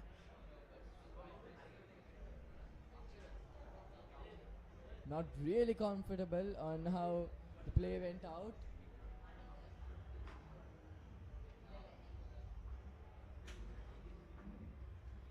Could it be a wicket?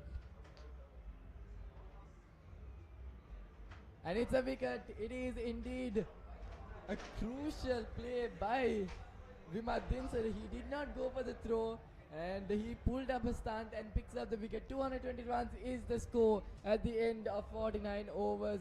St. Thomas's College bowled out for 220 runs, and 221 runs would be the target for the Royalists to chase up. Yes, the Thomians could only manage 220. With the start they had, they could have done much better.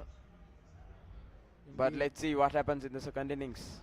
Indeed, entering into the last 20 overs with 149 runs for the loss of 2 wickets. It was 150 runs when they just came into the 31st over. And coming down to the 50th over, how things had fallen apart. 220 runs, that's 70 runs in the last 20 overs, which was the most impactful final 20 overs which we actually expected St. Thomas's College to get at least 100 runs and get that 250 odd run mark. But indeed, things have fallen apart for St. Thomas's College. But would this target be achievable for all is the question. True, the Thomians would target for early wickets, and 220 is quite a low score, below a par score, but let's see what the Thomians can manage to do. Indeed, if we were to look at the Royal batting lineup, we got Rehan Pires up front with Vimat Dinsara as well, coming down Ramiri Pereira on as well. So key batsmen up for Royal College at the crease to come up to chase 221 runs, and we'll be back after the short break.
Good morning, ladies and gentlemen, and welcome to the 48th Mustang Trophy between Royal College and St. Thomas College, Mount Rainier.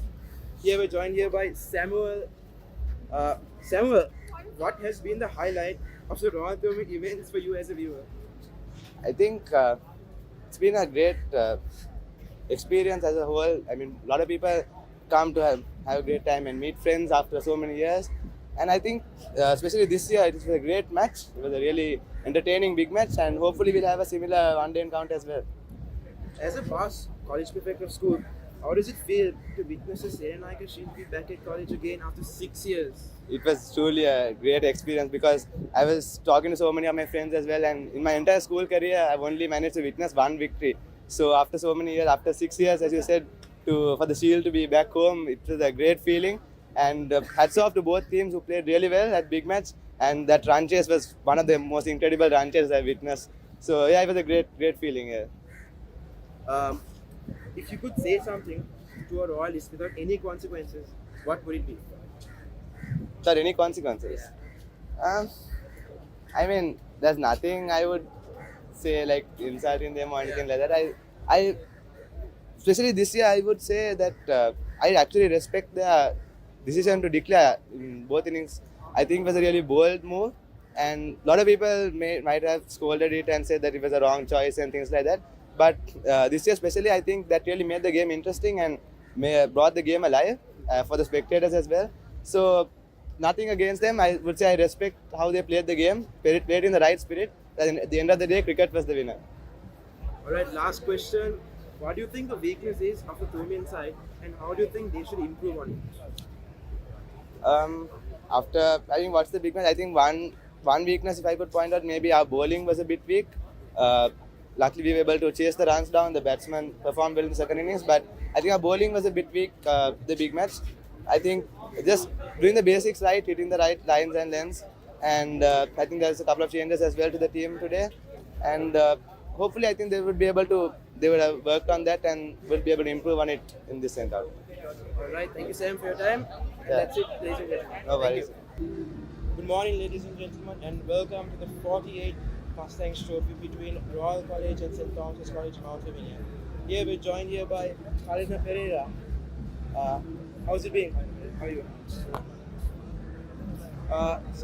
First question that I would have for you is, what has been the highlight of the Royal Tournament events for you as a viewer? Well, obviously it was 2019 where we won the big match after 12 long years. Yeah. So that was the memorable big match I had. How does it feel to witness a Serenaica Shield to be back at college again after 6 years? Actually thrilled, really happy. The boys did really well because we fought hard to get that shield back, and that's amazing. If you could say something to a royalist without any consequences, what would it be? Well, no pressure, just enjoy the game and play it fair, that's all. Lastly, what do you think the weakness is of the Thomian side, and how do you think they should improve on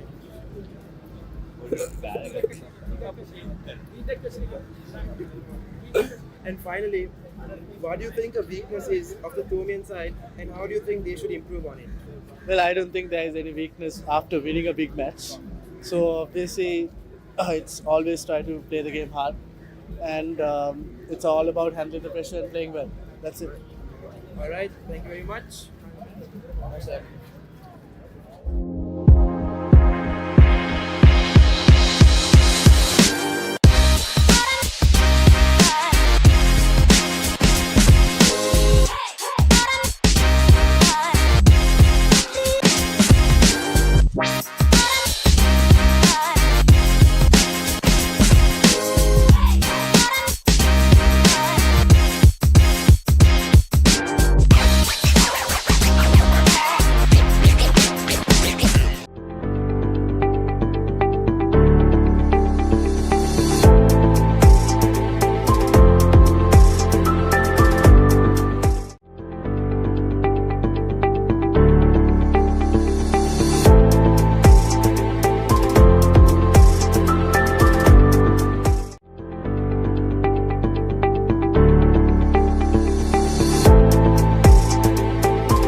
welcome to the 48th Mustang Trophy, where Royal College is chasing a target of 221 runs after St. Thomas's College had put up a score of 220 after going on really well in the first 30 overs, but falling down in the last final 15 to 20 overs. And that's where how the game has gone down so far. And Definitely, they got a very good start at the first 10 overs. They got a very good start for the loss of just 1 wicket, and then with and this indeed, so far the first over going on pretty well for St. Thomas College. No runs off this over. Indeed, we saw St. Thomas's College in the first 10 to 15 overs, but they were pretty slow, but they were stable as well.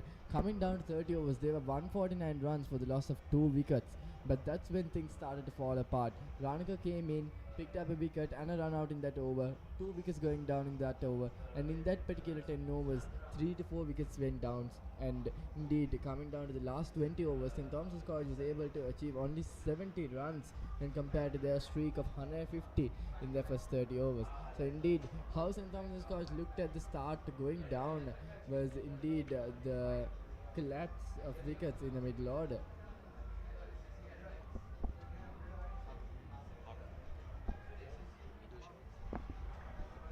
Indeed, a maiden over to start off for St. Thomas's College. now skipper Kind the Dias coming from the Vidyamouth end. Rehan Piris and Hirun Matisha. Hirun Matisha so far has not announced himself big at the center stage, even in the Battle of the Blues, but Rehan Piris is indeed a man to look forward.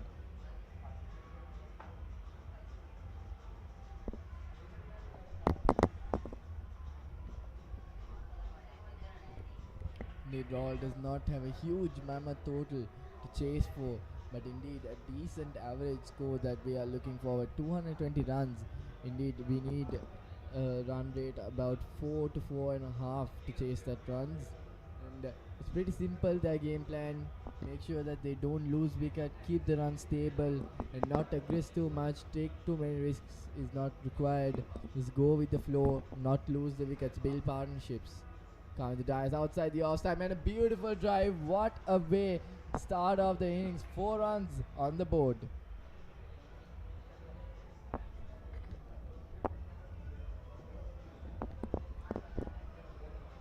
Indeed, it was Hiran Matisha just outside the off stump. It was a full delivery, and Hiran Matisha does not wait to be 4 runs.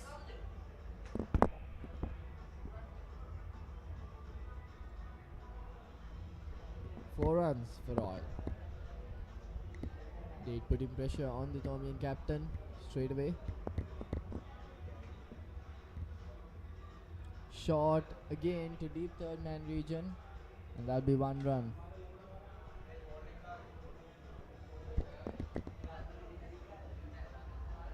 Indeed, 5 runs in just 2 balls for Hiran.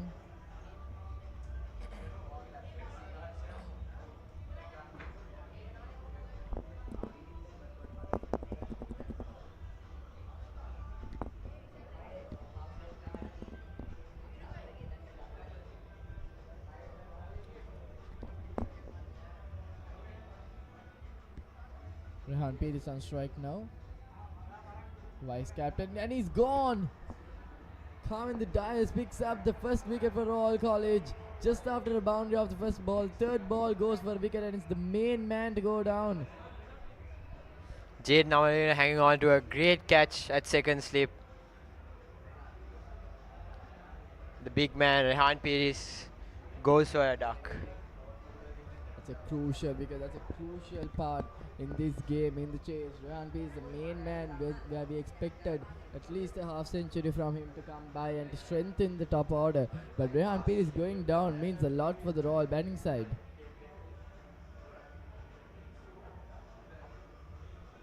A 100 in the first innings for Battle of the Blues. A duck in the Mustangs Trophy.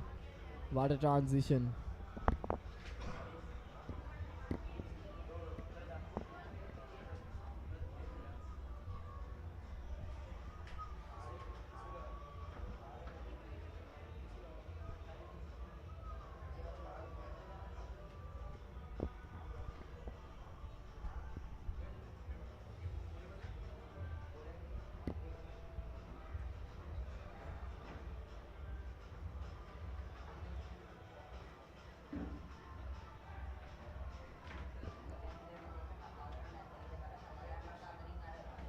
going to be Isilagi Ganage, the wicket keeper for Royal College.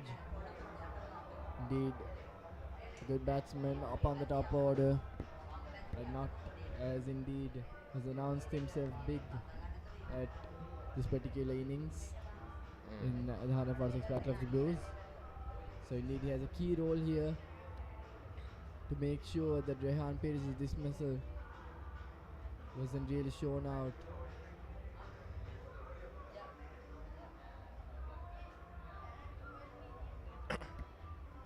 Indeed, Kandidas, the experienced campaigner for St. Thomas's College, has so much up his sleeves. Has a lot of experience, and coming down to his final few spells. Kandidas, as we saw at the big match where he got both these left-handers out, he has, with the red ball, he had quite an effect on left-handers. It is yet to be determined what he can do with the white ball. Ball! He goes! Beautiful ball. Coming back in. Isula did not see that coming. What a yoke. Cleans him up.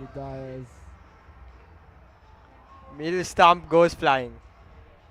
Just when Royal thought 220 runs could be a chaseable target, Kavit Dias picking up 2 wickets off his very first over. And Nisula Giganagi, just as he comes in, he goes out.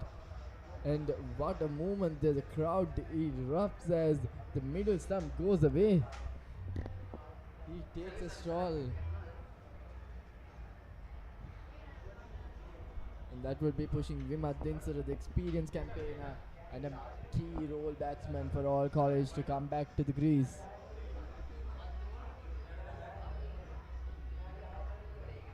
Does not look too good for Royal here.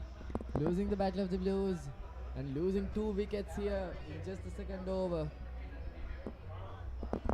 St. Thomas is on top now with 2 wickets for just 5 runs.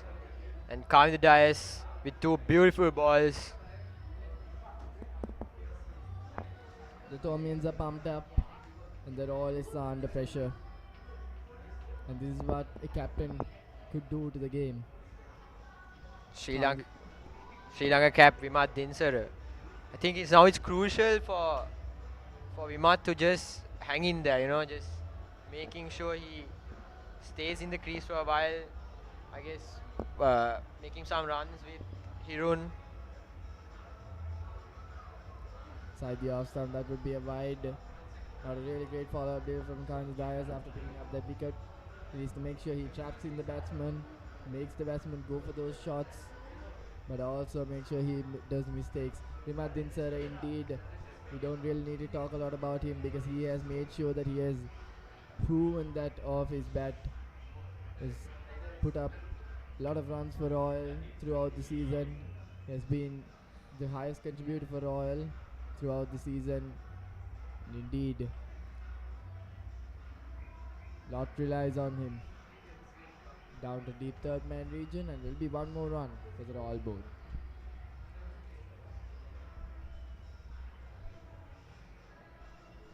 Indeed, 6 runs off that over, 2 wickets going by, 2 important wickets of Rehan Perez, and Isilagi Ganage goes down. It really sets up the tone for the first few overs of the All College innings. Kandidas indeed makes sure he does the job of the very first over. Abhit Paranavidana coming from the tennis court end. A maiden over for his first over. Indeed, Abhit has been a crucial player for St. Thomas's College in last year's season. As I remember, he was exceptional, picking up majority of the wickets for St. Thomas's side. Was not able to play this time's big match, but indeed he has the coloured jersey. Can he make a difference? It's going to be Dinson on strike.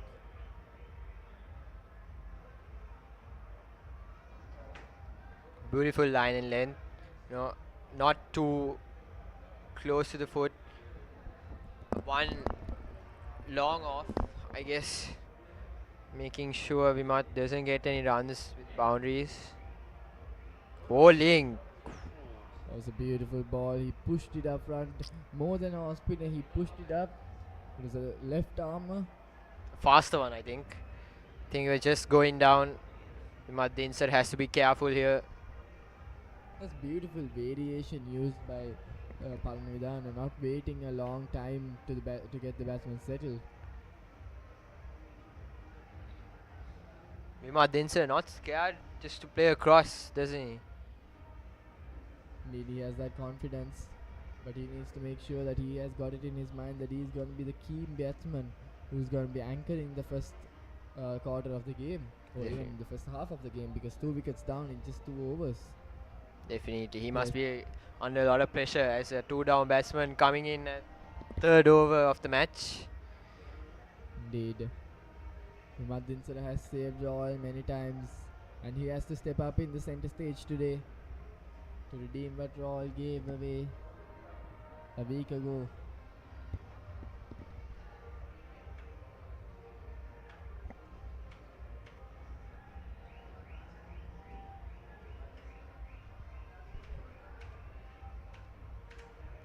Once again, well defended.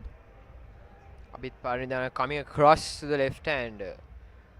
Seems with a slip. Yes, that's where he's trying to aim. Mathusha doesn't need to do much here.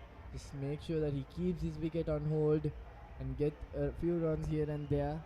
Try to get Royal College settled up. Maybe around 40 odd runs in the first 10 overs would be pleasant. But what they need to do at this moment is make sure that their partnership strengthens and they put a really good foundation. Definitely, these two batsmen will actually, I guess, change the game, change the way this match is going. 3 overs to go by 8 runs for the loss of 2 wickets.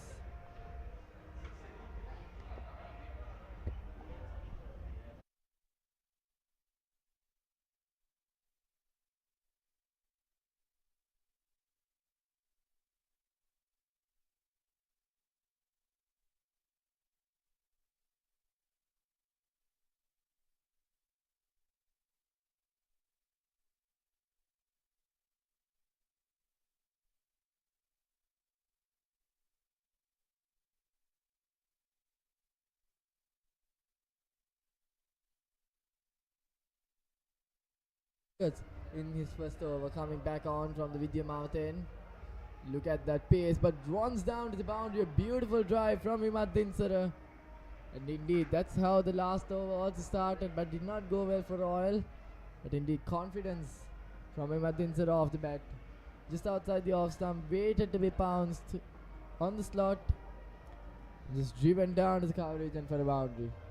That showed actually how confident Dinsar was. Even after 2 wickets gone, if there is a loose ball, it deserves to be punished. Indeed, Kamsdas needs to make sure he gets it around the back of the length, maybe around middle and off. Outside off some also would not be minded, but not too much room for the batsman.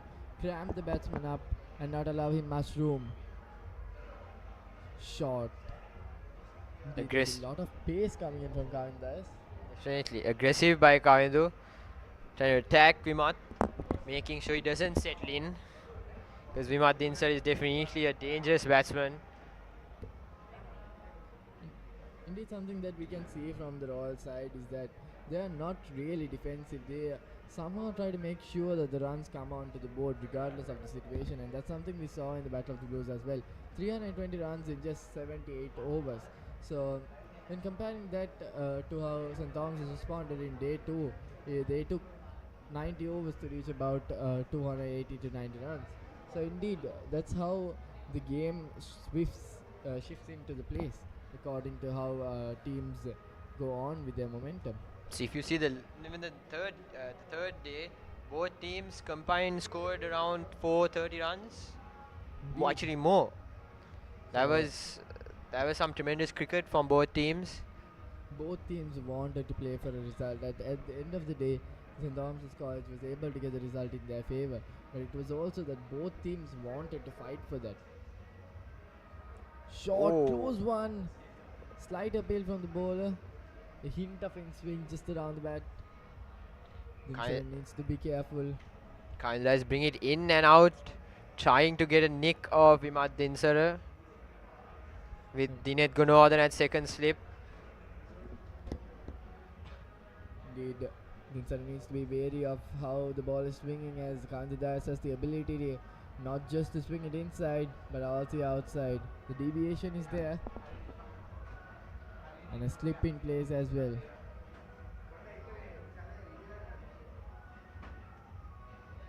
Outside the off stump, he pushes the bat. Consolidation needs to be cautious that Vimad Dinsara is throwing his bat at everything. So if he was able to capitalize on that, try to get the swing in a bit more, try to get the line in length perfectly, which could get the miscue of Vimad Dinsara. I think Consolidation has to make sure his line and length is at a proper place, as Vimad Dinsara would punish anything that's out of the order. Indeed, now Consolidation full close to his thumbs. Indeed, we can see that Consolidation has a really structured over. He balls outside the off stump, he balls it into the stumps, and also he makes sure that he uses his outswing and inswing really carefully. And that is something really good to see from Consolidation, the variation and the placement of lines and lengths. Definitely, he keeps the batsman also thinking, you know, what could come next. Maybe in swing, maybe outswing. Never know. Now Abid Paranidhan to the left-hander. Indeed, 12 runs in 4 overs. It's a pretty good start in terms of runs, but it's the wickets that is at cost. Because if we were to look at St. Thomas's College, there were no runs up until 2 overs. In 4 overs, they had 3 runs. But the fact was, at the end of 10 to 20 overs, they had lost only 1 or 2 wickets. Definitely, wickets are very crucial in an ODI game. Because indeed, you can lay the foundation smoothly and slowly, but if not for if they don't have the wickets and the main players to be at the crease, who will grab that opportunity? Definitely, and Royal lost 2 seniors, 2 main batsmen as well. Indeed, the blow of Rehan Piri out the very first over of Consolidation was really crucial, as there was a lot of expectations of him, the Centurion.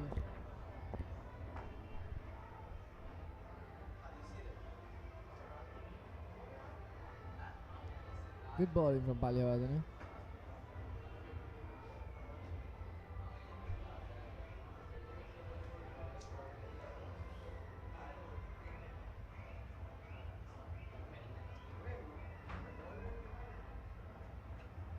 Abid Paranidhan keeping it a little short for Hirun.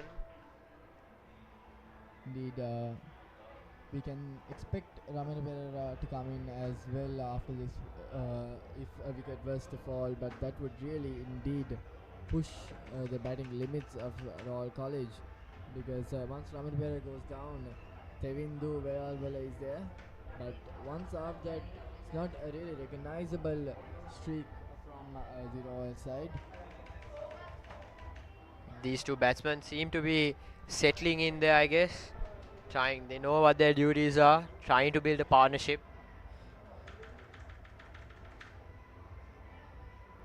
Pretty similar batting order from the Royal side when we look at the Battle of the Blues. It's just that the bowling side changed up a bit with Anush coming in and Khalid Rahimdin also coming in. And it's also something that we should notice is Khalid Rahimdin has that firepower coming down at the end. He can make sure it goes all over the park. And also Yasinda Disanaik as well, who could come down at 7, a Kalasman, senior batsman as well. So indeed Royal has that firepower to come in at the end, but they need someone who could get Royal up to that total of around 150 to 160, which definitely includes at least 1 half century.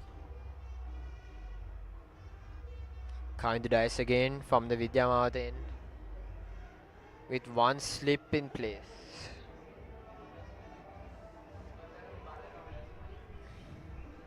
Indeed, facing Consolidation, just looking at how the view from the press box seems to be scary. To face him up again outside the off stump. Well stopped at covers, but they will get 2 runs there. Again, Vimad Dinsara flowing the bat outside the off stump. It's a pretty risky shot to be played outside the off stump, and you don't know where it's swinging out or in. But he opens his arms and gets the middle of the bat. I think he's trying to make sure that the scoreboard doesn't stay stuck. But it was a great stop by Solomons. Indeed, seemed like it would have gone down to the boundary. If that was a boundary, that would have changed the pressure for the batsman as well. Ooh, Kamil Dias. Straight. He keeps it straight to the wicket. Look at how the first delivery and second delivery was approached by Consolidation. He bowled one just outside the off stump like a traditional over, and suddenly he comes in bowling that Yorker, which actually dismissed Nisula in his last outing.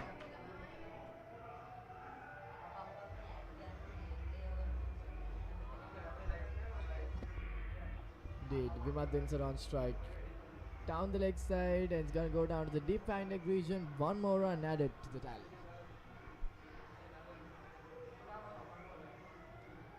Pressurizing over from Khanidais on his first. But so far, both the batsmen are getting back on their feet, moving the rotation. The rotation of strike has been perfect from these two batsmen. Boundaries are coming here and there. So indeed, Royal College getting bit settled here. What can St. Thomas's College do to continue their momentum of picking up those two wickets? Kamil Dias to left-hander Hirun. Kamil Dias is known to be actually, he bowls well to a left-hander, as you saw with Isula as well. Bowls it straight to the wicket. Side the off stump. Indeed, that's going to be called a wide there. Kamil is a bit disappointed with the decision. It was close one. We did see a few close calls from the umpire when Roy was bowling as well. It's indeed something that we should appreciate from the umpires, that it's very close calls and they don't have a TV screen to look at the replay and indeed tell. You can see the sun coming down, just brightened up there.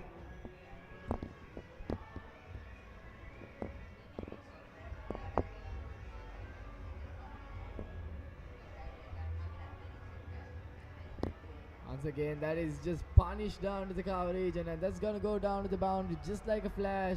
A beautiful cover drive from here in Matisha to Kamil Dias, and a befitting boundary. Kamil Dias has to make sure he keeps his line and length proper. He don't make sure that he punishes the bad balls outside off. Beautifully played. That was a ball just waiting to be punished on the slot outside the off stump. Any batsman would want to flow his bat through to the covers, and 4 more runs for Royal. That's the third boundary of Kamil Dias. Royal seems to be settling in right now after 2 early wickets fell at the second over.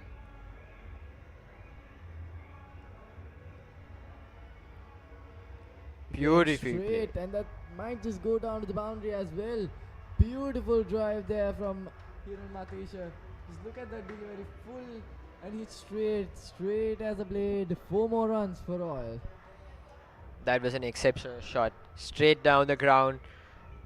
Kamil Dias too full. He has to make sure his line is correct, otherwise Hirun will capitalize on it.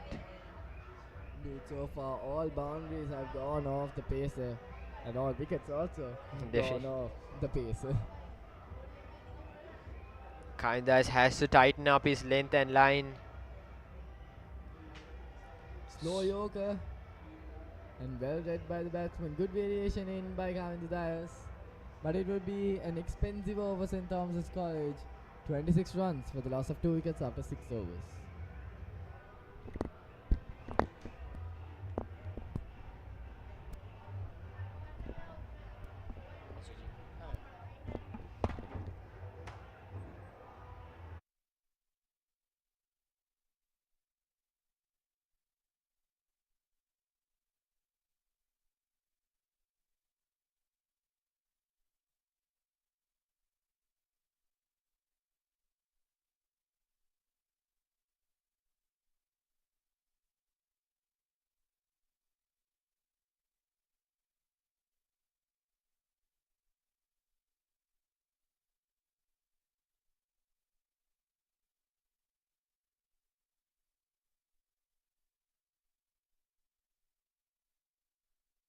last over, and Vimadinsara and Hiran Matisha seems pretty comfortable at the crease. To the fielder, didn't get a single there. Abhijit Parnavithana, he missed the big match, coming in for the Mustangs trophy.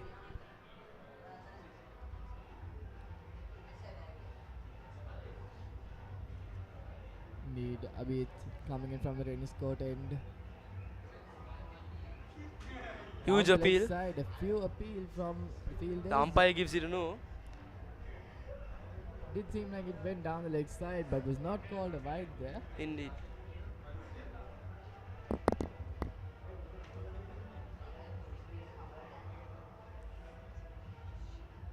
Another defense.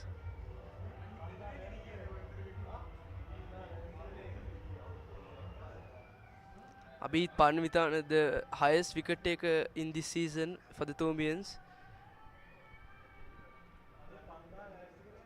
That's swept, and that could be in the deep region. There's a fielder placed down there, so there's another run for Royal College. Single. The Royal College can be seen to be taking out the deep fielders, exploiting them, getting those runs here and there, strengthening their score for the first 10 overs and making sure that the power play is taken advantage of. Indeed.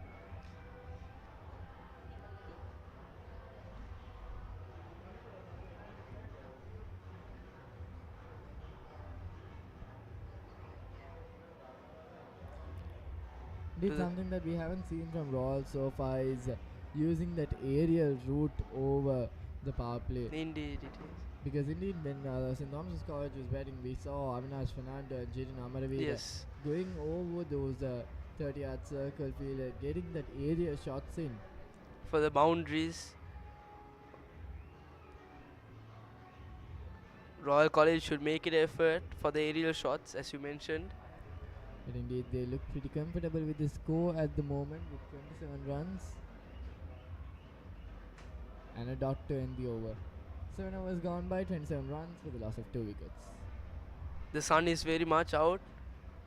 Indeed, the humidity out there is pretty concerning, as even the wicket of Jaden Amaravira, I would say, was partially affected by the humidity out, as Indeed, we saw. it was. He was struggling down there. He was on his knees for a bit. He was not able to run a lot, and we saw a lack of concentration from him as well when it came down to the last few deliveries he faced. And indeed, the way he got out did really show the conclusion of that. A soft dismissal just outside the off stump, Indeed. edged it down to the keeper. and was Jaden gone. Amaravira scored 70 runs, scoring the highest runs for the Thomian side, the Mustangs trophy. Indeed, a crucial 70 runs.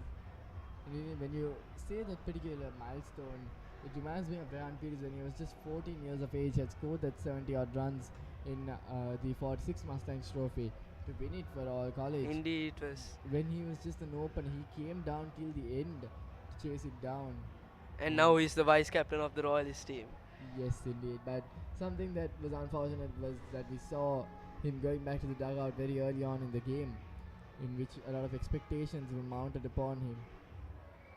Okay, full close delivery there. Kavindu Dias. Seems like there's a bowling change. It's Varna Surya coming in, replacing Kandadas.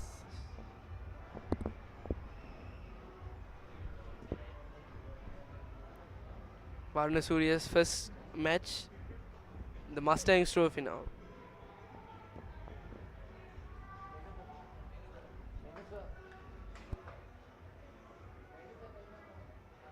Comes in. Oh, misses the bat. And it's a given wide. A wide delivery from Varna Surya. It was not really to be played. The batsman throwed his arms at it. The batsman has to be cautious of that. They can't really be throwing arms at every single ball coming down the offside, because that edge could really be taken out. They can't afford to lose a wicket at this situation of the game. Indeed, similar to the Royal field, we can see a pretty aggressive offside field with 4 fielders covering the 30-yard circle. Indeed. And the deep third man in place. Shot, Another swinging defend. in and will be defended. Warner Surya trying to get his best for another wicket. Help out the Thomian side. Kavindra has picked up the early 2 wickets.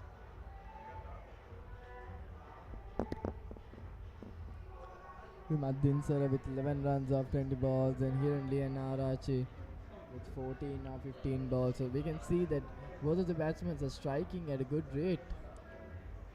Hit to the fielder. Good shot there.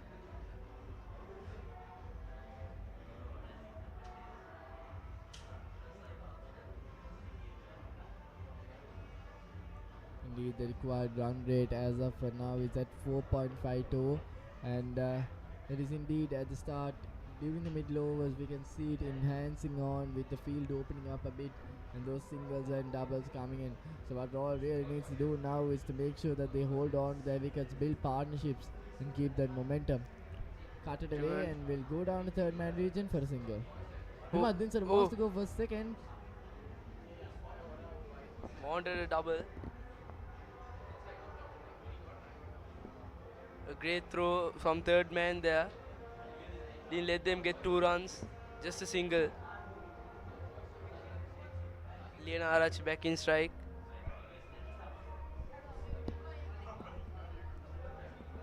The Royals' run rate is 3.78 runs.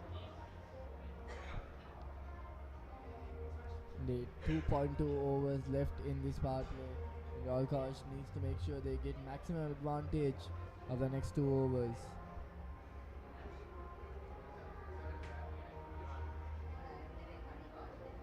Driven to the fielder.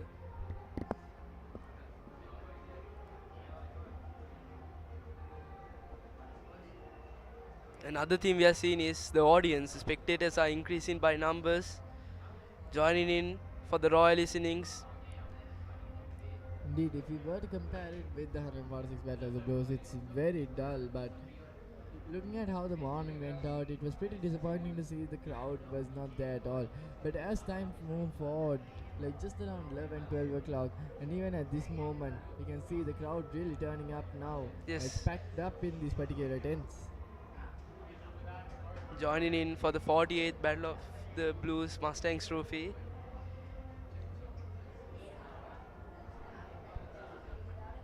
It's the end of the over. 30 runs after 8 overs being balled. 2 more overs left, and indeed Royal are on the right track in terms of run rate. It's just that they need to hold on to their wickets and build those partnerships as we mentioned before. Abhit Parnavithana brought in.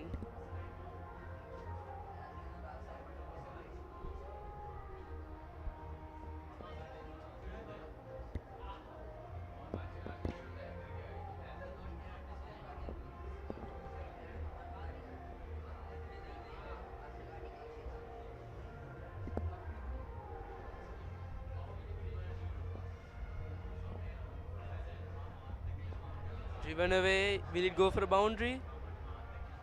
Yes, it will. That's a boundary. Beautiful shot there.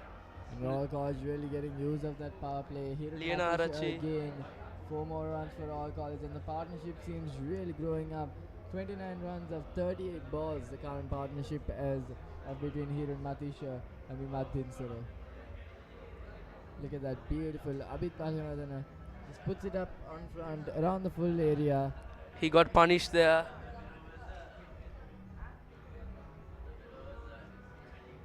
It's something that we can see from the Royal batsmen is that so far they haven't gone for that aerial route, but they have not missed out on these deliveries where they could go for those classic shots, the safe shots, but still get those gains as the aerial shots could get.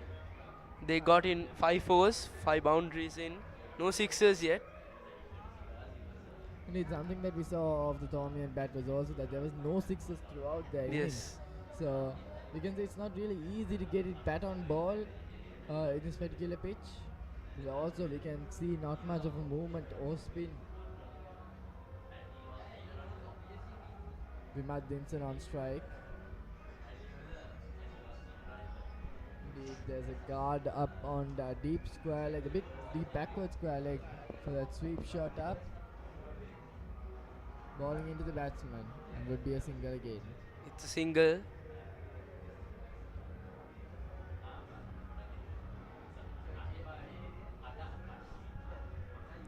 Abhijit Paramithana, a left arm spinner, making it a use here.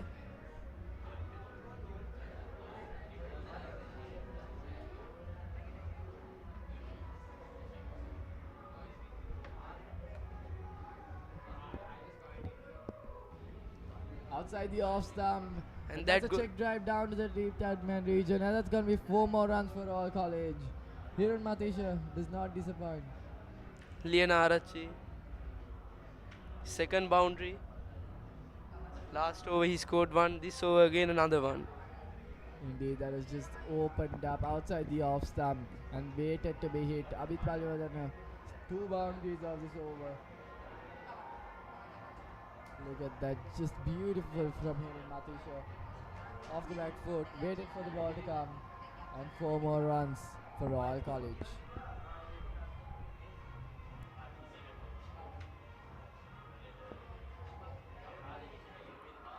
The slight defense.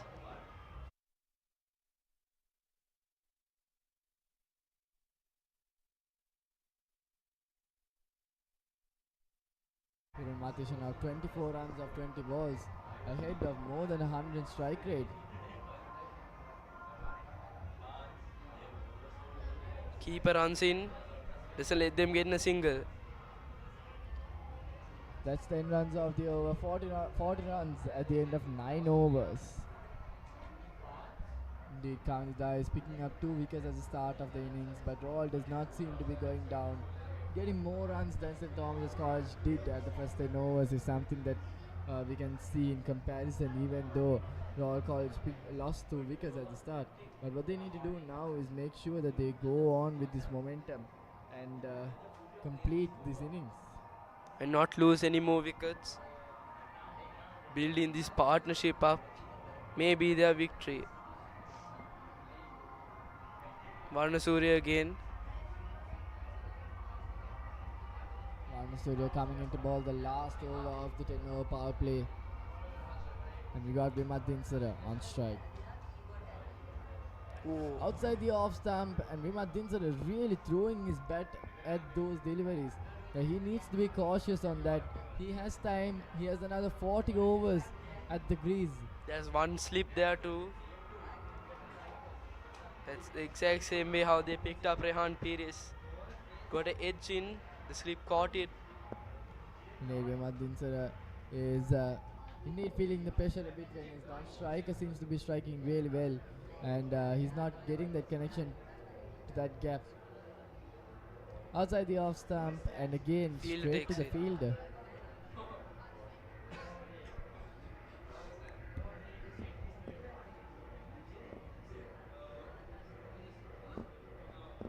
Vimat Dinsara, he scored 50 runs in the big match. Trying to score the same or more in the Mustangs Trophy too. If you were to look at the run rate, current run rate and the required run rate, it's really close by, just around the 4 mark. So Royal College are on the right track. Another Outside the one. off stump. Driven to the fielder. High defenses, bowling a very fast ball there. Varnasuriya. Again, Vimat Dinsara not really getting ball on bat properly. Not getting that gaps either. 3 balls gone this over, and so far no runs. Will we see an risky attempt from Vimat Dinsara? Inside the off Another stump one. again, straight to the fielder once again. 4 dots. Varnasuriya's bowling has been the same. Is the pressure building up on Vimat Dinsara here? He's faced 26 deliveries. He won 27 deliveries and has scored 13 runs. Indeed, he has the precision, he has the timing. But if he was to play under pressure, there could be a mistake. Another one. They couldn't get the single. 5 dots. in 5 this dots. over. Will it be a maiden over?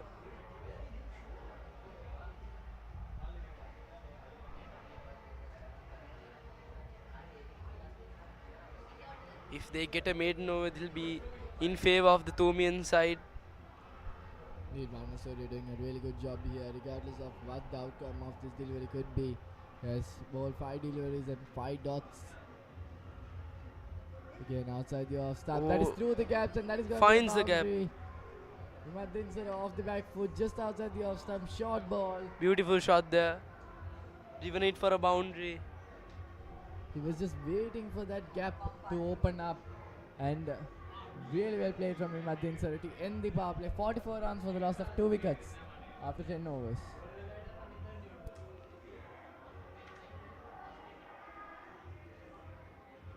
Decided on changing the bowlers maybe.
Seems like there is going to be a change in the bowling. A medium pacer coming in from the tennis court end.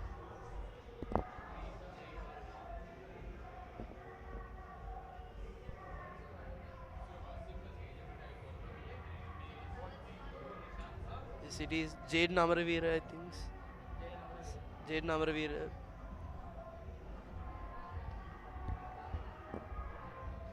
Indeed, Jaden Amaravira, the highest contributor for St. Thomas's College in their innings, is coming down with the ball.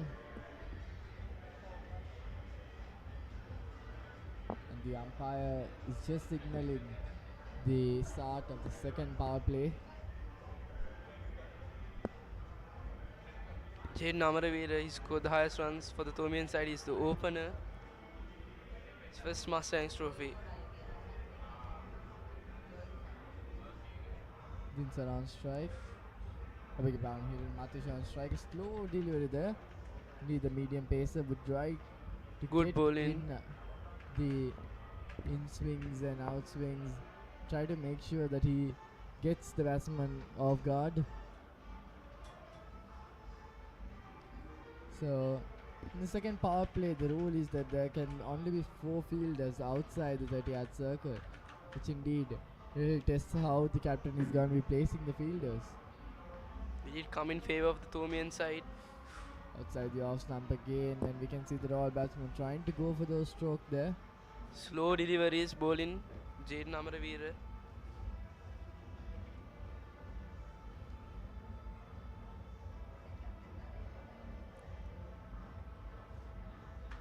He picked up 3 wickets in the big match, if I'm not mistaken. DJ Namaravira, age 17, has played 14 one-day games and has picked up 5 wickets. We need a part-time bowler for St. Thomas's College who could make a difference here. Another short delivery.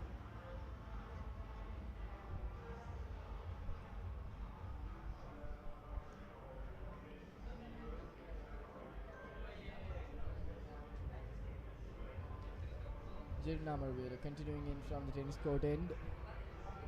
We've got Hiran Matisha on strike. Outside the off stump and Swing it. pretty hit hard. Would only be a It's a single. single.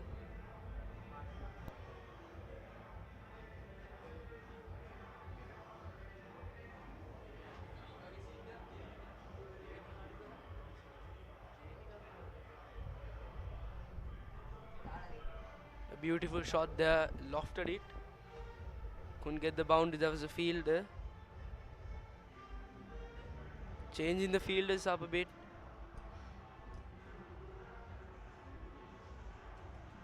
The Jaden Amaravira making a few changes in the field alongside the captain behind the dais and trying to make a change of game plan here, change of strategies, and what can they do here to dismantle the batsman. It's going to be Dinson on strike now. Try to go for a single. Very good field in there. Picking up the ball.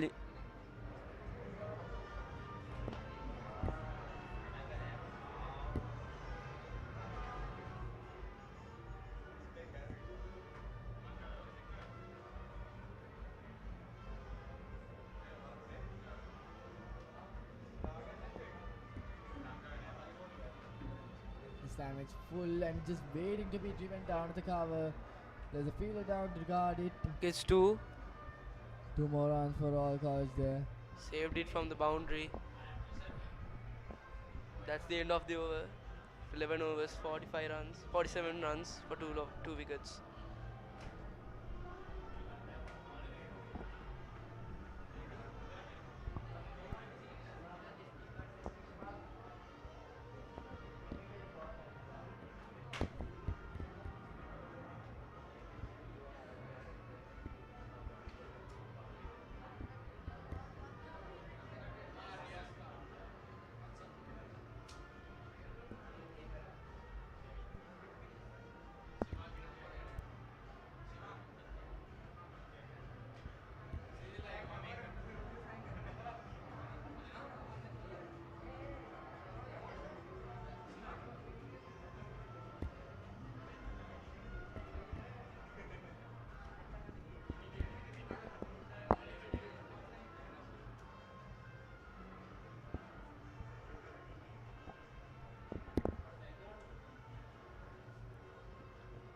Gets a quick single. Surya has been continuing in from the Vidya Mouth and doing a pretty good impact here with his economy rate. Has just considered 7 runs off his 2 overs with their economy of 3.5. Kiran Matish on the other side has been pretty consistent with his scoring. 26 runs off 27 deliveries, but on the other side, Vimal Dinson has been pretty defensive but making sure that the runs go by. Indeed, yes. Outside the off stump, and that would be Fielder takes it, a a single. there.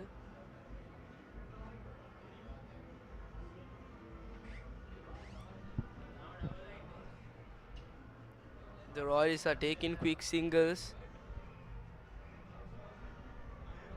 The singles and the boundaries.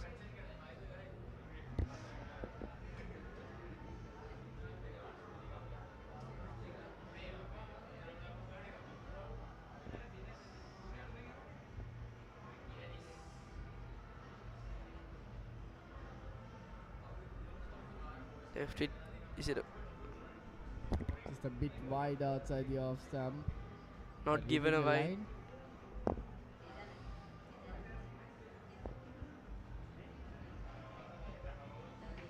Varnasuri bowling some short balls and some in swingers too.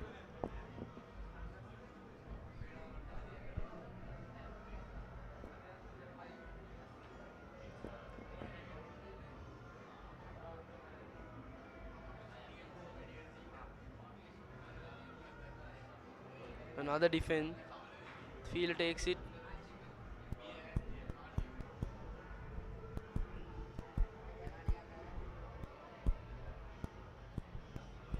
Not letting them get a single.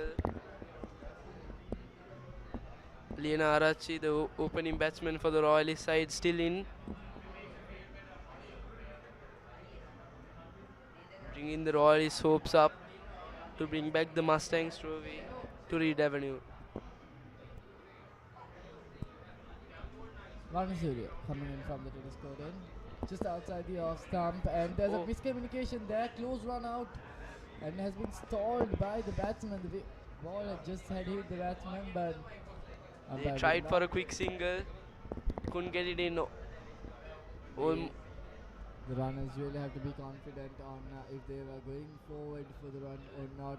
The run out could not be the opportunity here for St. Thomas College to grab on. Incredible fielding.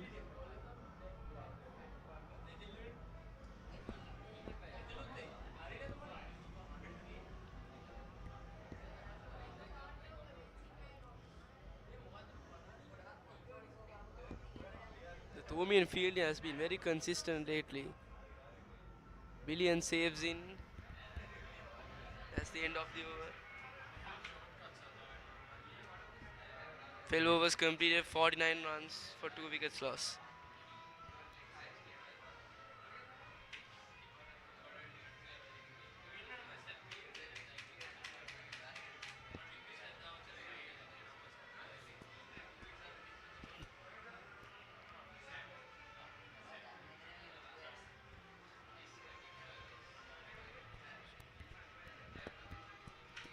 Jaden Amaravira continuing his spell.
Jaden Amaravira. Outside the off stump and a beautiful drive from the batsman.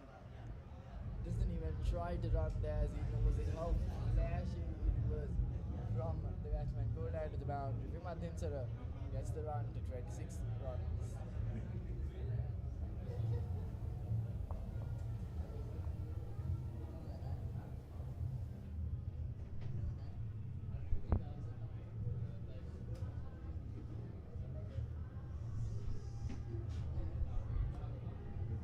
Beautiful boundary from Vimat Dinsara off the last delivery. Getting to the runs, moving on for all college and settling down here at the crease.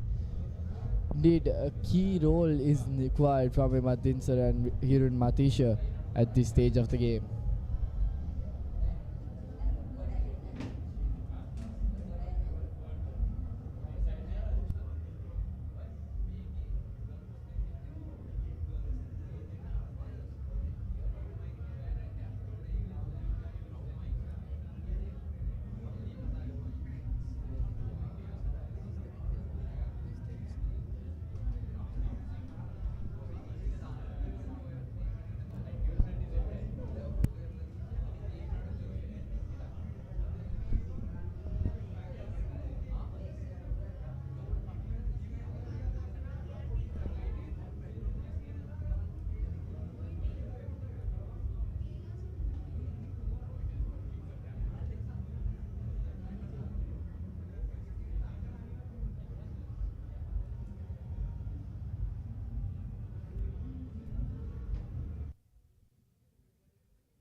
shot, and that's bounced the way down to the leg side, pulled down, and that's got me another boundary. Just beautiful from the batsman. It was short and waited to be pulled away. Just over the aerial route, Royal College gets it down safely for another boundary. Indeed, Hiran Matisha so far has been really aggressive, and he's making sure that all the deliveries has been consistently pulled away to all the regions. Hiran Matisha 30 runs of 32 deliveries, and he's not backing off.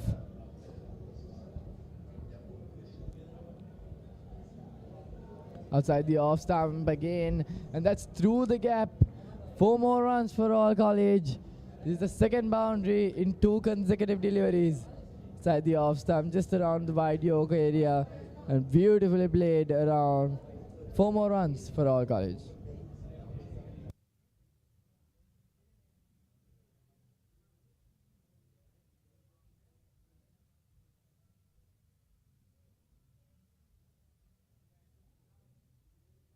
The Royals are trying to get runs in these first overs.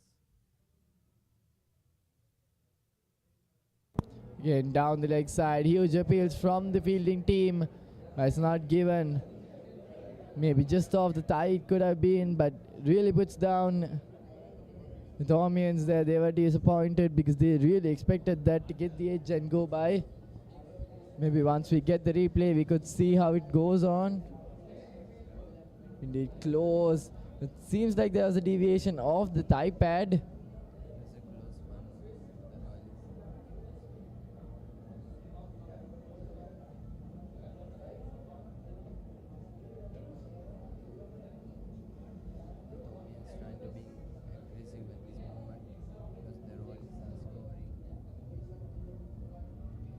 The 14th over going by, 62 runs.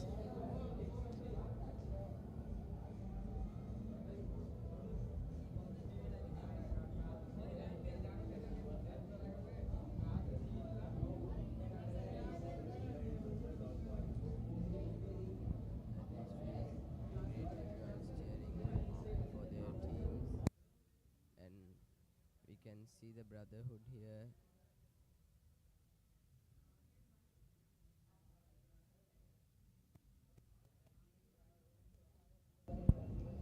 Varna Surya so far throughout his overs has been really economical, but this one over has conceded 8 runs. Again, Hiran Matisha so far has been really going in the shots where he can score those runs. Scored 4 boundaries in this inning so far, and it's just been beautiful at it. All have been timed perfectly, precision, and there hasn't been many mishits from Royal so far.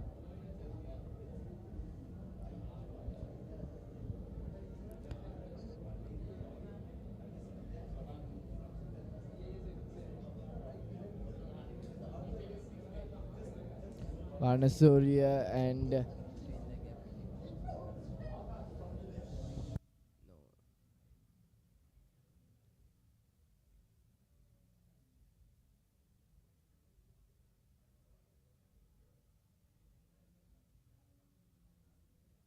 Just a quick single run for the Royals.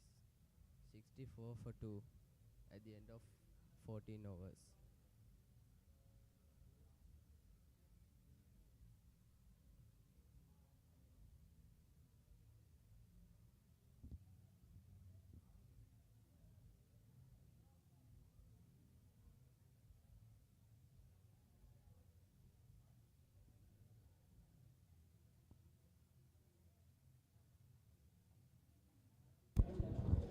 indeed 14 overs going by, 64 runs and 2 wickets.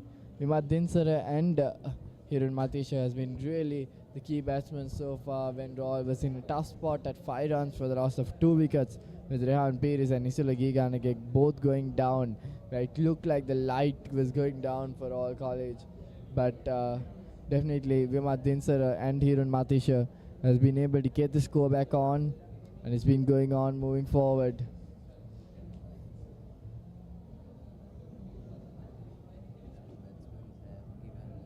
have given a light to the Royal College innings because of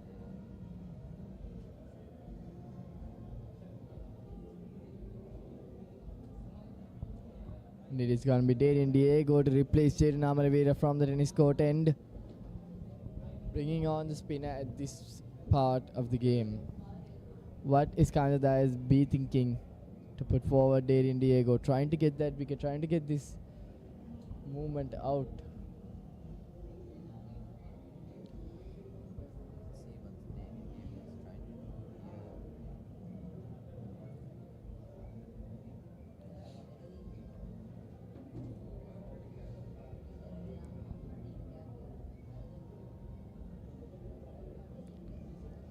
Trying to go inside out, but that will be a dot again.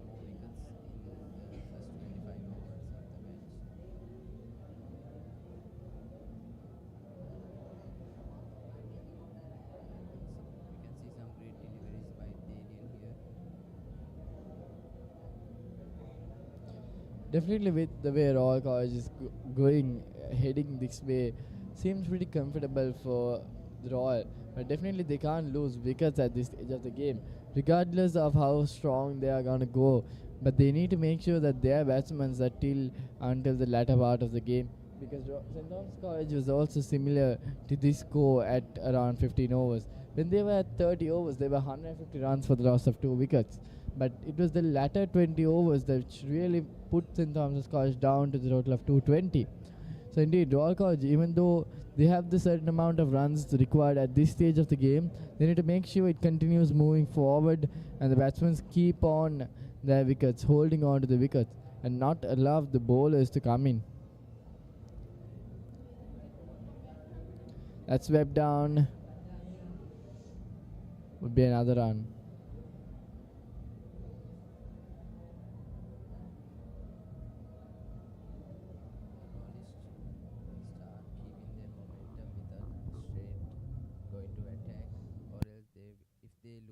In the first 25 overs, it's going to be a problem. So we can see Dinsaran trying to maintain the wicket. And there'll be a change in the commentary box. We are getting Menuka Tennakoon back on.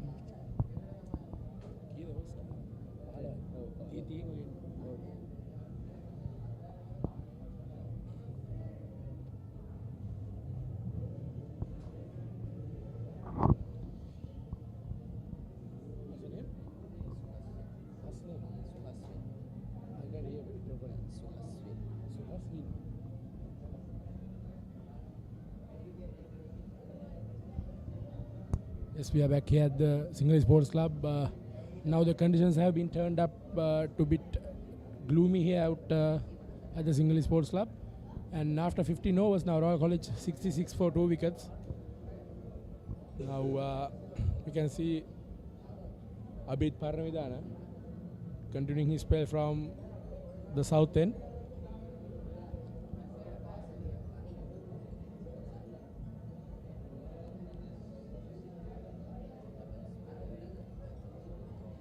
So Suhaswin, what I thought so far at the Royal College innings?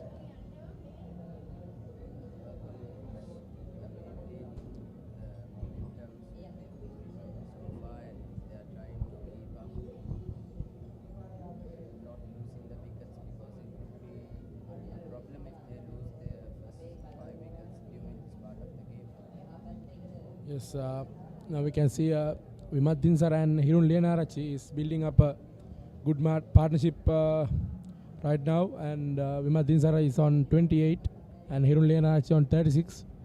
The both batsmen having a great time in the middle. Now Abid Parnavidana, the St. Thomas's experienced campaigner. Again a delivery down the leg, and Hirun Lianarachi tries to flick it over the mid-wicket region, but there's a fielder there. No chance of a run for Hirun. Now in the morning session, in the morning part of the game, the sun was out here at the Sinhalese Sports Club, but at the moment, the conditions have been turned up to a bit gloomy. The sun is a bit down here at the middle. Now the conditions have turned up to a bit gloomy. Let's see what will... again, a huge appeal from the bowler and the keeper, but umpire has no interest about that. That was a good delivery by Abid Paranithana, straight on the wicket.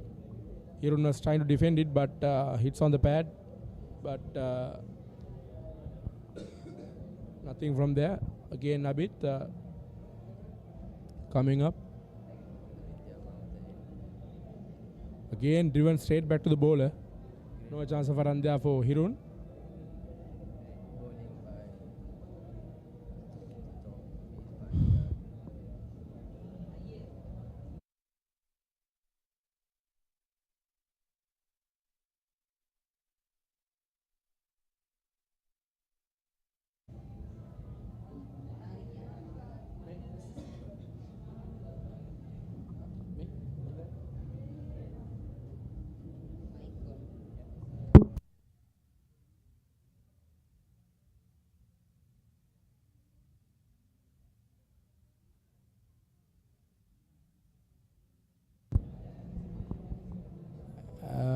And again, Hirun Lienarachi tries to cut it through the point, but straight to the field at the point, and no chance of a run there. And that's the end of the over. Now, after 16 overs, Royal College 67 for 2 wickets. Here at the Sinhalese Sports Club, we had the 48th Mustangs trophy. It's a small drinks, And it's a small drinks break at the SSC, and we'll see you in a bit. this players are having a drinks break while we are on the 16th over of the game. After 16 overs, 67 for 2 wickets Royal College. The two batters in the middle for Royal, Hirun Lienarachi on 36 and Vimat Dinsara is on 28. So now we can see the crowd is increasing a little bit than the morning period of the game. We can see people enjoying around the ground with some heavy music. The spectators are hoping it won't rain and the weather would be just calm and it would be sunny later without this gloomy weather. More and more people are coming to the grounds during the evening part. So Okay, then let's join right after the short drinks break. Thank you.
Indeed, it would be very crucial to get these top 5 wickets. Again driven by Vimat Dinsara straight to the long on field. quick single by. It's a single by Vimaddin Sara. We can see Darian Diego bowling here from where we bring you the commentating here from the tennis court 10. Now this is an interesting move. Darian Diego, the right arm off spinner, to the left-handed batsman Hirun Lienarachi. This will be an interesting battle here. Here's Darian Diego. Again a good delivery.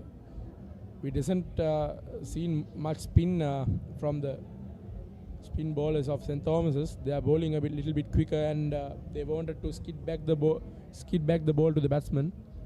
That's their plan, and ball a little bit quicker than spinner bowls usually. So yes, now there's a plan. There's a deep mid-wicket in place in the boundary line, and to Hirun Lienarachi, here's Darian Diego. Again a floater delivery driven by Hirun Lienarachi, straight to the long off fielder, and another run, another single for Royal. A small change in the field. Three fielders in the 30 yards circle. Here's Darian Diego coming up again from the tennis court 10.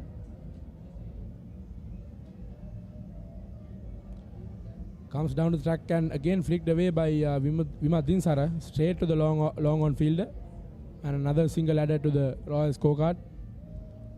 Now we can see these two pair is batting very sensibly for a while now after losing the wicket of the opener Rehan Piris and the wicket keeper Isulo Giganage.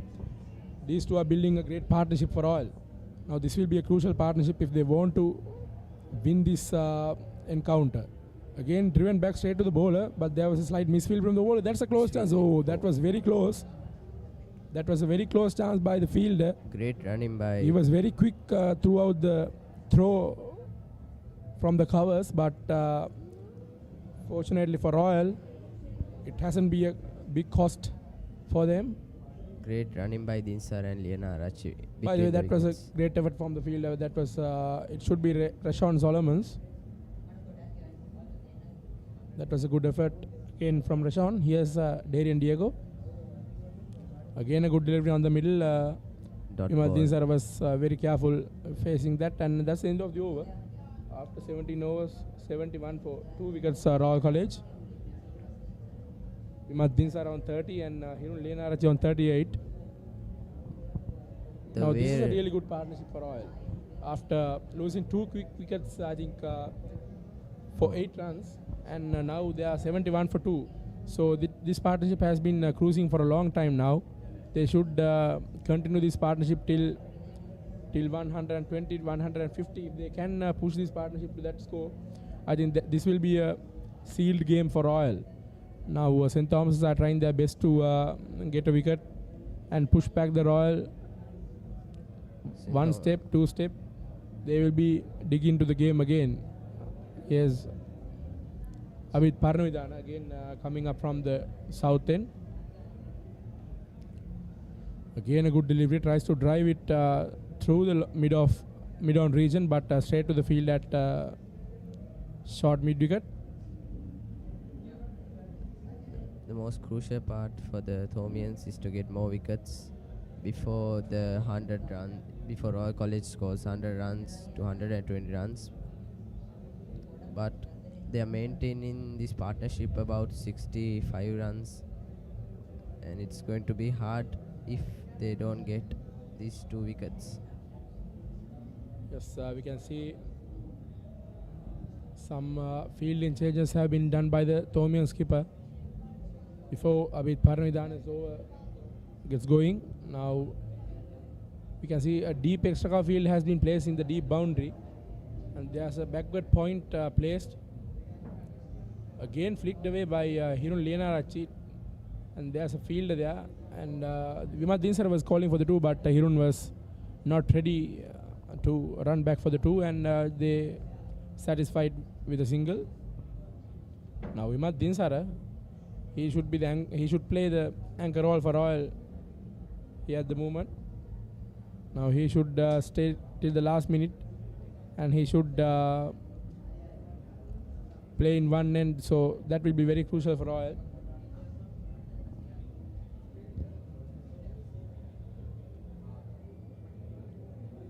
we can see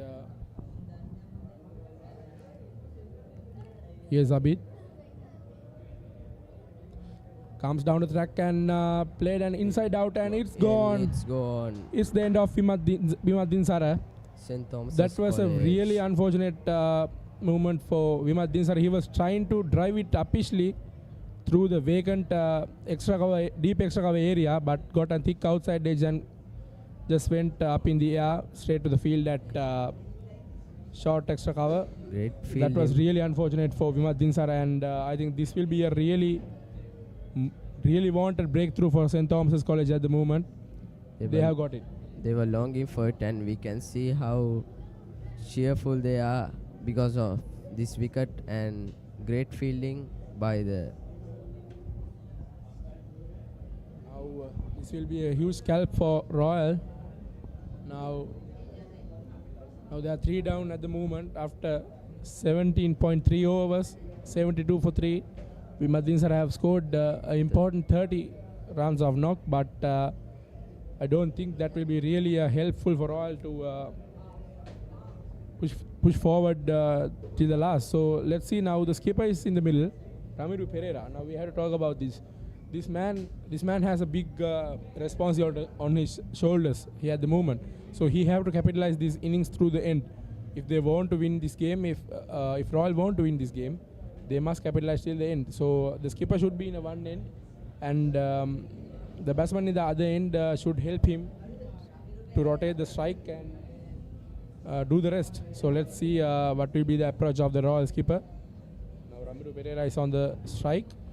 So the main role of Ramiru here is to keep one end without letting that wicket fall down and rotate through the wickets and try to get more runs in these overs.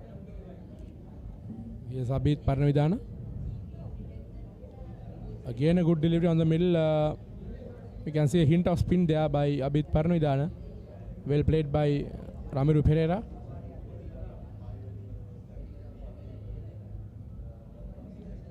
Here's Abid Parnavidana.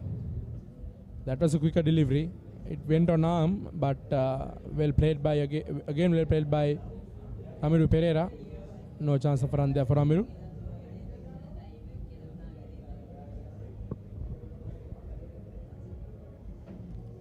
Again a good delivery on the middle. This is very good bowling manner by Abid Parnavidana. He is bowling straight wicket to wicket.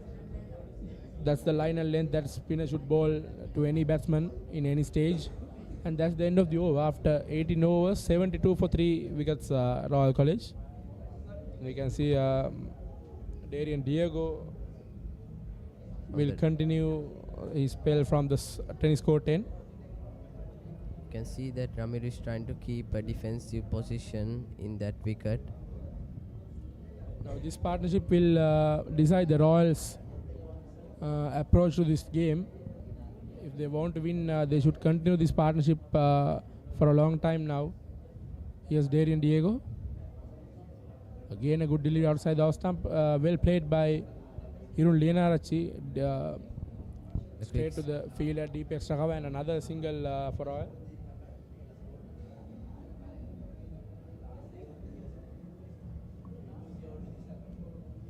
So we can see that the two teams are going at parallel scores. So the Thomians were at 72 for the loss of only 1 wicket at this moment. Yes. Now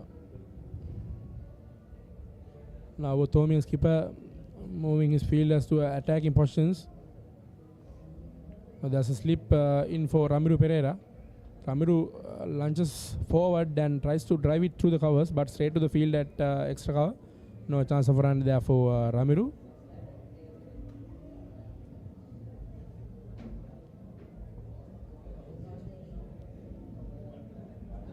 Again a delivery comes down the track and again driven by Ramiru straight to the field at long on, but just a single for Royal. You can see that the Thomians are fielding aggressively to minimize the runs scored by these two batsmen. Yes, now again right arm off spinner to the left-handed batsman Hirun Lienarachi. Here's Darian Diego. Again a delivery driven by, that's a good effort from the bowler. Hirun Leonarch was trying to drive it through the covers, but the bowler was very quick and very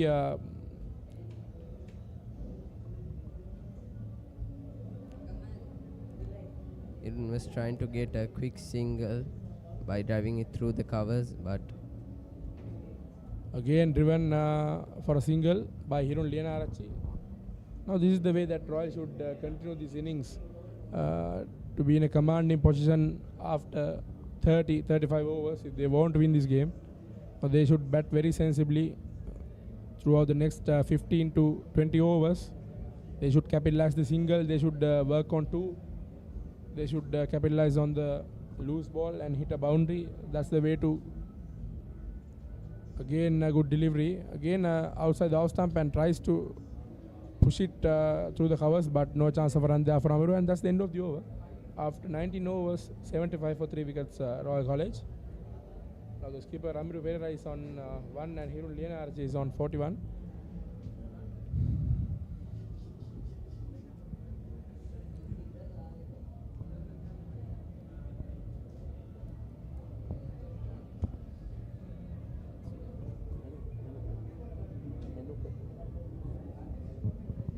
so Menuka, what do you think about the current position of the Royals bat? Yes, of course.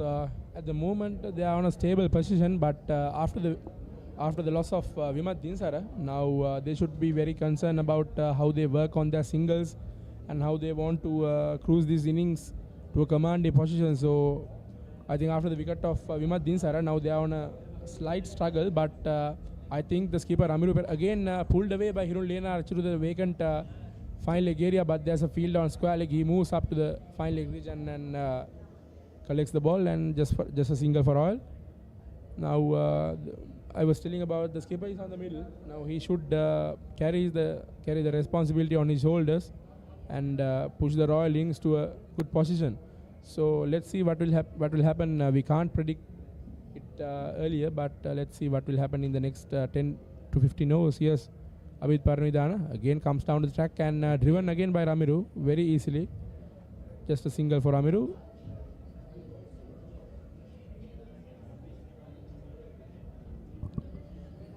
Vimat Dinsara and Hirun Leonarch was going really well for a while, but after that wicket of Vimat, now it's a bit heavy on St. Thomas's side, but we cannot predict about Royal side because they have a really good batting lineup to come up. So let's see what will happen. Again a delivery on the middle, tries to drive it, but straight to the fielder. These two batters are a key. Again a tossed up delivery, driven again by Hirun Leonarch. He was trying to get a single, but Ramiru refuses it. Miscommunication between the batsmen. You can see that Ramiru is trying to defend his position while Vimat is trying to play more aggressively. Again driven uppishly, that was very close. Hirun was trying to drive it to the long on region, but it was gone a bit uppishly. Bowler was trying to put a hand on it, but no chance, and the batsman crosses for a single.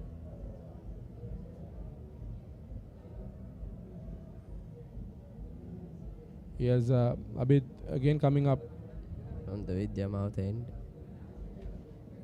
Again driven by Ramiru, straight to the deep extra cover field. There's a field on the deep, and just a single.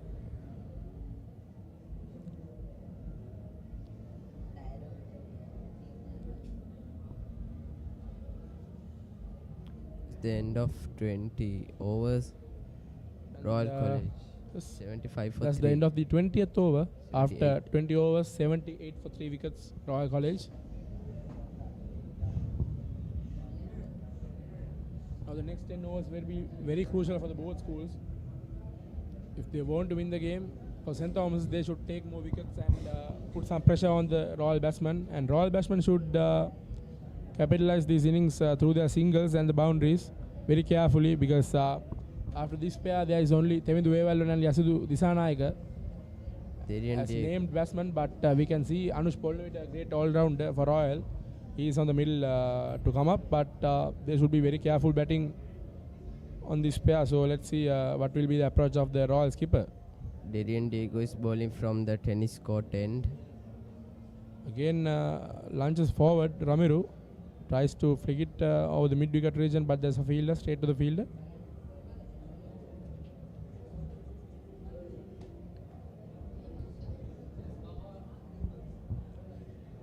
Again driven easily by Ramiru for a single. Now this is the way that Royal should play for a while now. The wickets have been fallen in a quick manner, so they should be very patient and build this inning to a commanding position to move through the area. So let's see what will be the approach of these two batsmen. Here's Darian Diego. A small change in the commentary box. Again tries to cut it through the backward point and the point region, and there's a field on the deep point, and another single added to the Royal scoreboard.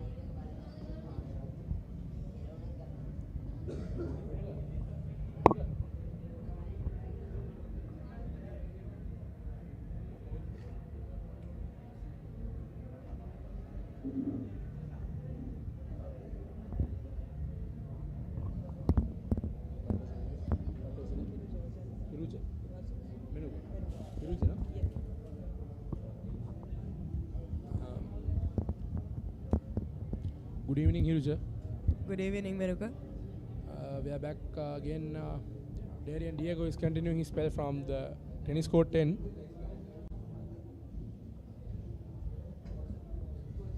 Now, again driven by Hirun Lienarachi. Very easy single for the batsman. He's closing on his 50 with 44 runs. Yes, Hirun Lienarachi is on 44, just 6 runs short for his half century in this 48th Mustang trophy. I believe that will be the first half century for the Royalists. Yes, let's see what will be the approach of this batsman. So, it was really a very hair-straightening match even from the start, with Consolidation taking 2 in the very first over. That really bumped up the confidence and the momentum for the Thomians.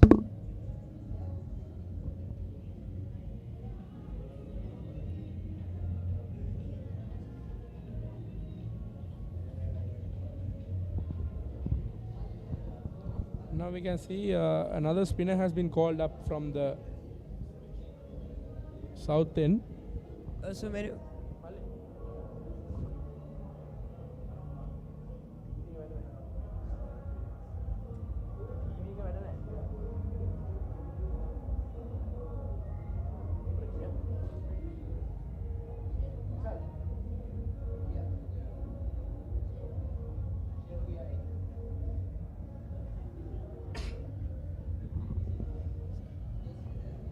So Menuka, how do you think the Thomian bowling lineup was so far? Yes, as the skipper of St. Thomas's College, Kamidura, is leading up from the front. He is bowling a good spell. He has got two quick wickets for St. Thomas's. Isula Giganage was shuttled by a peach of a delivery from Kamidura in the earlier period. And again, Rehan Peiris, the centurion from the big match, has gone caught at the second slip. 5, I believe. Yes, gone at the second slip, and a crucial wicket for the Thomians. Yes, that was a very crucial moment for St. Thomas. If Rehan stayed, the scoreboard would definitely say something else right now. Yes, now we can see Dineth Gunawardena. Interesting move from the Thomian skipper Kavindu Dias. Dineth Gunawardena, the vice captain of St. Thomas College, have been called up to bowl over. Again, very sensible from Ramiru Pereira. He was trying to play it very late through the taken once again by Darian Diego.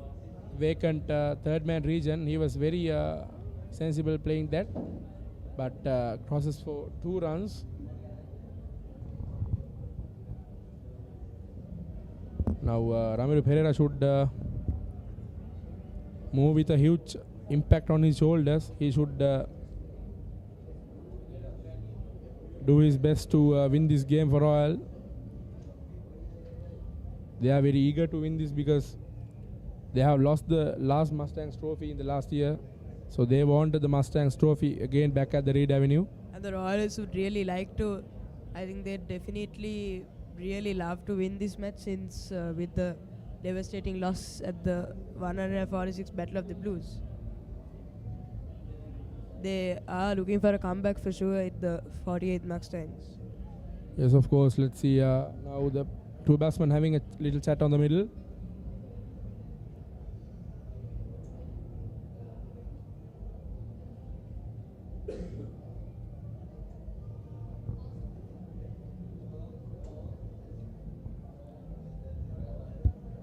I mean, the individual playing style of each of the batsmen did change from the test format when it came to the one day, the 50 overs format.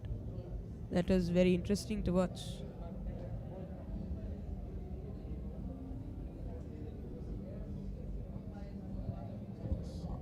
Yes, now Dinesh Gunawardene again ready to bowl after a slight hold of the game.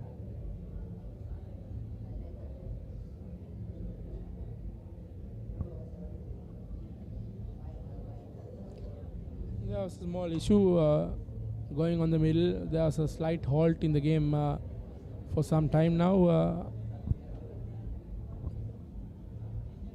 Ramiru Pereira is on strike. Dinesh Gunawardene is on the bowling hand.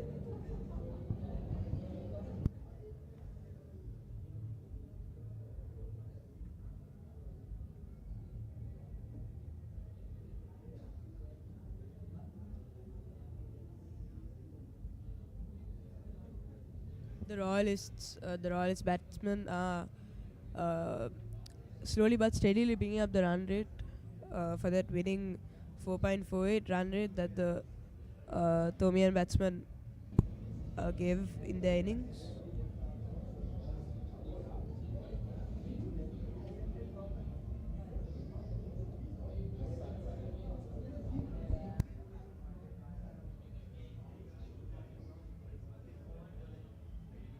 They will have to go to an aggressive side of play with only around 2.5 hours at maximum remaining for them to bat and more than 100 runs left to play. The reason for the slight halt in the game, they are checking a short run of Hirun Lienarachi.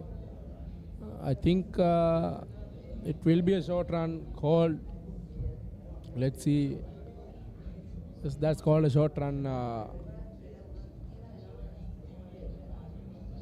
from the umpire. Again, a good delivery on the middle by Dinesh Gunawardene. Well played by Ramiru again.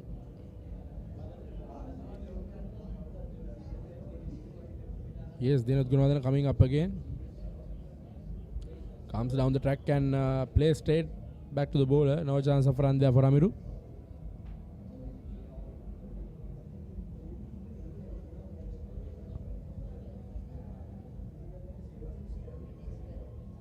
Again driven by Ramiru. Again straight to the field at mid-off region. Oh, that's a slight misfield from the Thomian fielders. And that's a cost for another run for Royal. Ramiru has got the full advantage of that misfield. So after 22 overs, Royal College 86 for 3 wickets. They're really going to have to try to minimize the mistakes, especially being a one day. Every run counts even more than it did during the test match. I beg your pardon, it's 88 for 3 wickets, Royal College. Now Darian Diego is continuing the spell from the tennis court 10. 28 overs to go. Hirun Lienarachi now at 46 runs, closing in on his half century. Yes, definitely he's eyeing on his maiden half century on a Rohito. Scoring a half century in a Royal Thomian encounter is a very huge privilege for any batsman or any player of the both schools. Now again another single for Royal. Hirun Lenarachi was driving it through the covers. At the moment, Royal College just needing 132 runs to win the 48th Mustang Trophy, and St. Thomas College at the other end, they are needing just 7 wickets to clinch another title on their name.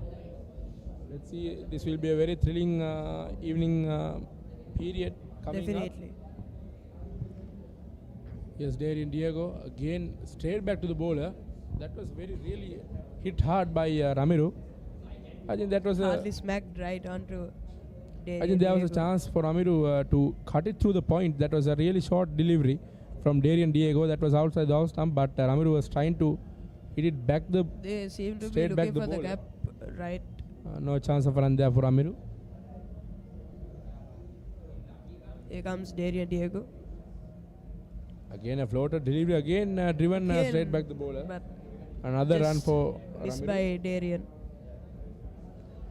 Now we can see Darian Diego floating up the delivery a little bit, inviting Ramiro Pereira to push forward and try a stroke that going over the mid-on and mid-off.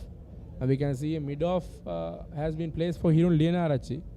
They are inviting the batsman to come down the track and hit a shot, and trying to create a movement. Here to comes get that Diego wicket. once again. Again a little bit full Well delivery. fielded by That the was a good Thomians. effort from the field at extra cover, but Royal managed to process for a single. The Thomians will definitely be eyeing on Ramiro Pereira's wicket, being the skipper and also contributing largely at the 3-day Battle of the Blues.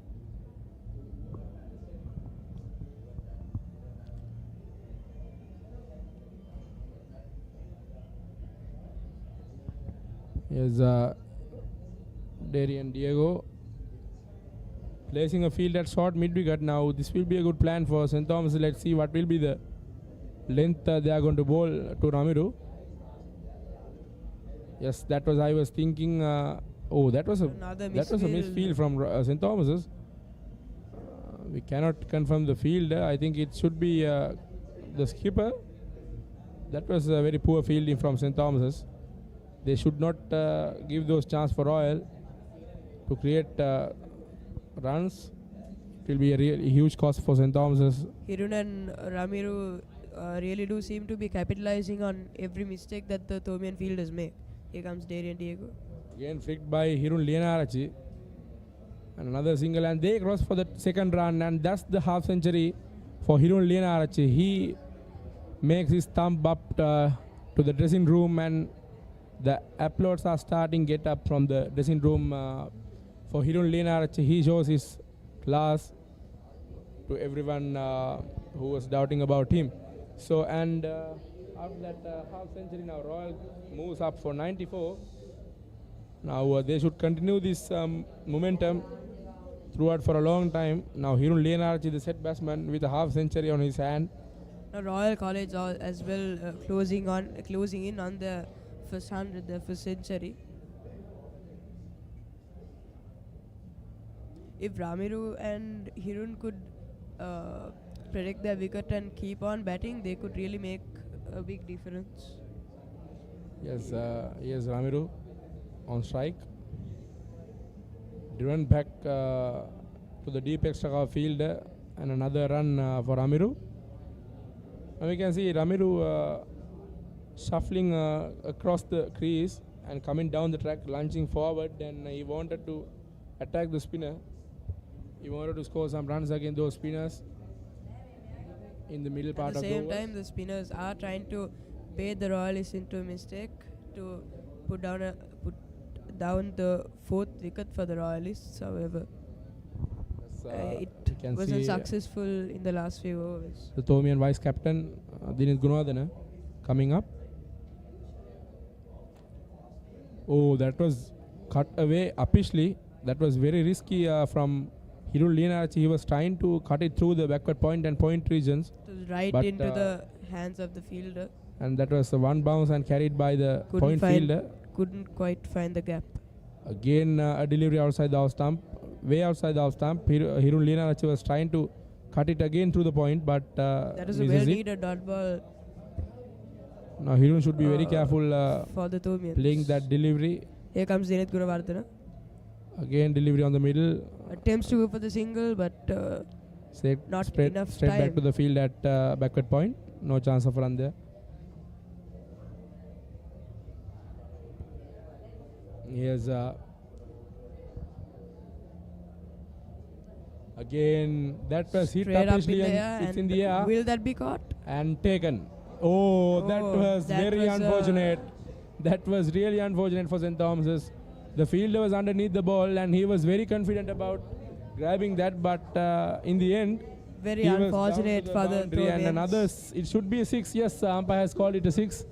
That was really unfortunate, and I think Hirun see the Lina look will of be really happy disappointment. from his inside. He You was can see trying to clear the boundary, and You can see the look of disappointment on the Thomians' faces. yes, that was really unfortunate. He was very eager to take that catch, and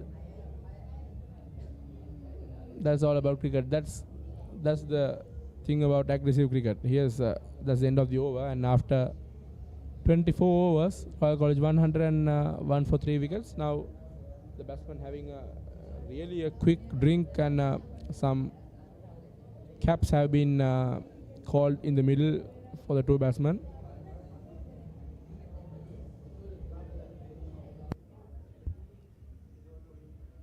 Wasn't the best of overs for the Thomians, but it'll be definitely very interesting to see how they will come back.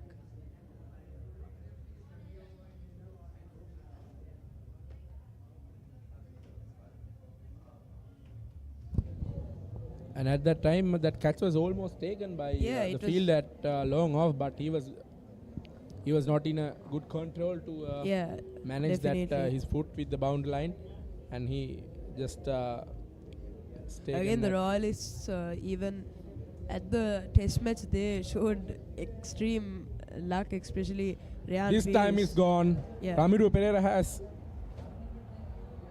This is really That was bad very cricket from Royal. Now at That the is well moment, timed from the they wanted to Thomians. build a partnership, and Ramiru Pereira has played a clueless shot straight to the field at short mid wicket. Now St. Thomas are elated with at the moment. This has The been a fourth really wicket- bad shot from Ramiru Pereira. The 4th wicket falls down. At for the moment, Royalists. that was a very unwanted shot from Ramiru. They must build a partnership after the wicket of Vimat Dinsara, and the Royal skipper has the final walk to the dressing This room. wicket will definitely spark a light of hope for the Thomians with a few expensive overs, but Yes, that and was at the moment, 4 down for Royal. Now it very will good be start really of the hard over. to capitalize this innings to a commanding position. Now the St. Thomas have been elated with that wicket. They wanted that wicket so hard. So now they have got that breakthrough. Now they will dig into this game, and they will do their best to win this again. Now Ramil What Pereira has all the Thomians need is to keep the momentum going, and for the Royalists to go on the aggressive side of things also while guarding their wickets. Yes, Now it's Royal College see who's the new 101 batsman. for 4 wickets at just the start of the 24th over. Let's see who is the new batsman. It should be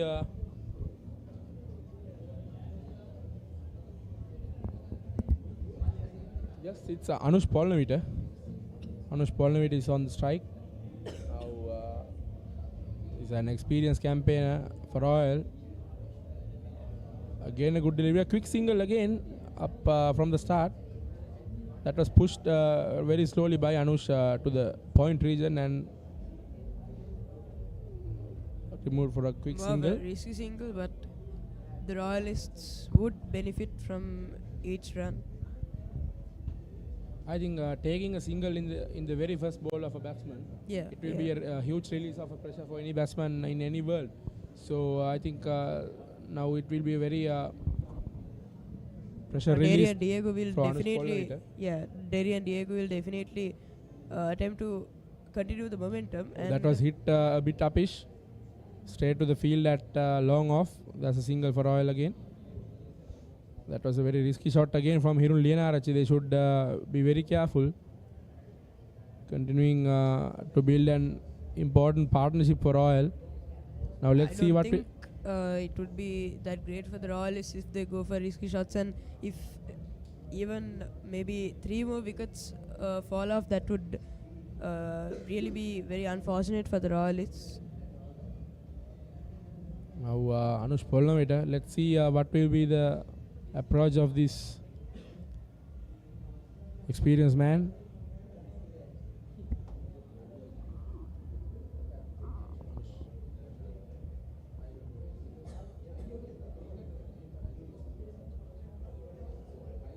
Now here's Darian Diego again coming up.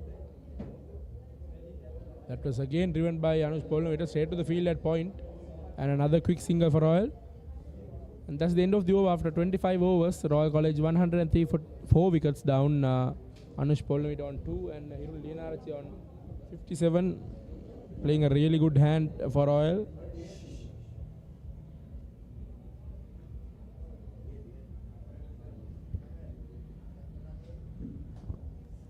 Hirul Lienarachi has definitely been playing really well today, playing the safe game, but also going for the shots, capitalizing on all the mistakes of the Thomians. Yes, That strategy has definitely got him a long way in this match. Now we can see Abid Paramidana. I beg your pardon, it should be Dineth Gunawardene, the vice captain of St. Thomas College, is going to bowl again from the south end. Now they have Dineth been. would definitely be greedy for a wicket, really searching for a wicket after that missed catch with resulted in a Now 6. some fielding changes have been done by the Thomian skipper Kavindu Dias. A slip has been called again for the right-handed batsman Anush Polnaveta. Here's Dineth Gunawardene. Again a good delivery outside the off stump. Anush was very eager to cross for a single, but Hirul Lienarachi is not ready. That is a good ball by Hirul Lienarachi.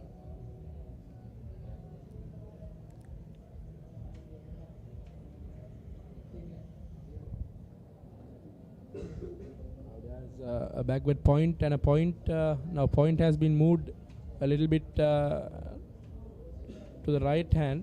Here comes Dineth Gunawardene. Oh, that was again a good delivery. It's spun into the batsman. Batsman was trying to push it straight back to the bowler, but no chance of a run there for Anush. Here's Dineth Gunawardene. Again a good delivery outside the off stump. Anush Polnaveta launches forward and played very sensibly. These dot balls are essential for the Thomians. Here comes Dineth Gunawardene. Again straight back to the bowler. He was trying to For come the down the track and third consecutive come down time. the track and play it straight past the bowler, but straight to the bowler and no chance of run there for Anush again. Here comes Here's Dineth Dineth Gunawardene. once again. That was hit uppishly. And Just that short was a of very a- close chance. yeah, that was was a very risky shot from Anush Polnaveta. I think this is Just very short of unwanted. a catch for the Thomians. This is very unwanted for Royal. Now playing those risky shots, trying to play it uppishly. This will be really unwanted at the moment. It's just 25 overs. Royal just need Royalists 100. continue their signals. If they continue their singles and if they play consistently, that would get them a win. However, going for risky shots and losing wickets would not at all be beneficial for Royal College. Again, Hirul Lienarachi cuts it through the point and Will it the races fielder away for get the it? boundary. Fielders are rushing at, but another boundary for Royal. Now Hirul Lienarachi is playing a valuable knock for Royal. A good effort of fielding by the That was a Thomians, but really just that was a really bad delivery from the vice captain. It was way outside the off stump. There has no hesitation for the batsman to cut it through the point. And another boundary for Royal. And after 26 overs, 109 for 4 wickets, Royal College.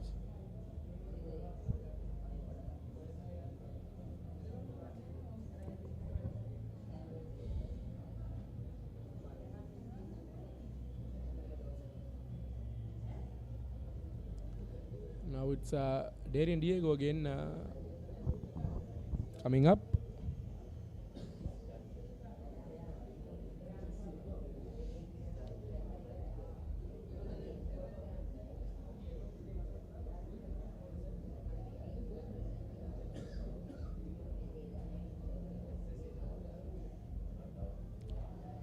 Here's Darian Diego.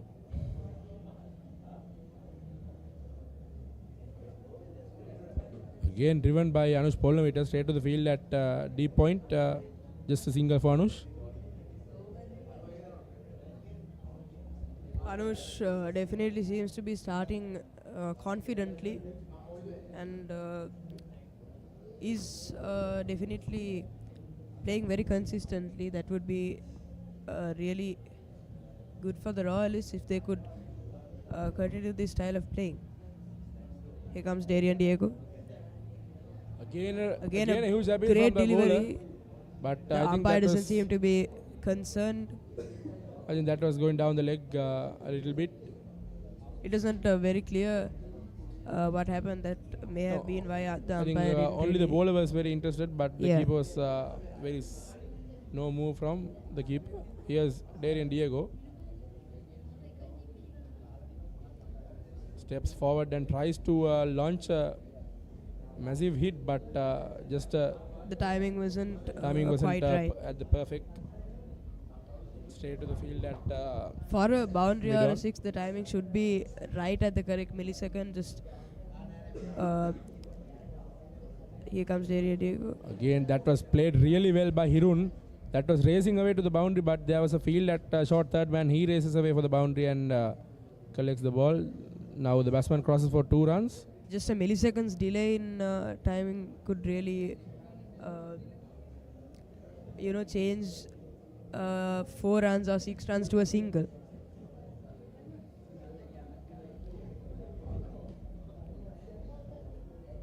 Now this knockoff Hirun Lianarachi will be really valuable for Royal. He is playing a really good hand.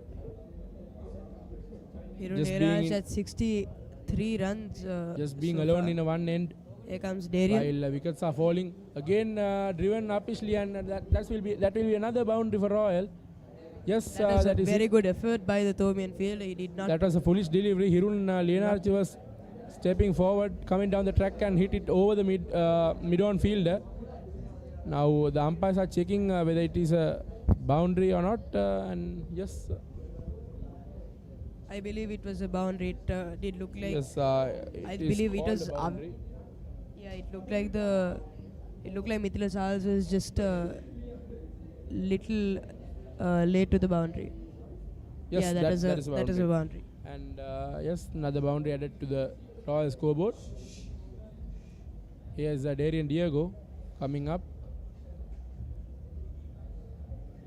Again driven really well by Hirun Lianarachi for another single. Anush Polnavita was interested about the second one, but Hirun Lianarachi was refusing that, and that's the end of the over. After 27 overs, Royal College 117 for 4 wickets. Anush Polnavita on 4 and Hirun Lianarachi on 67.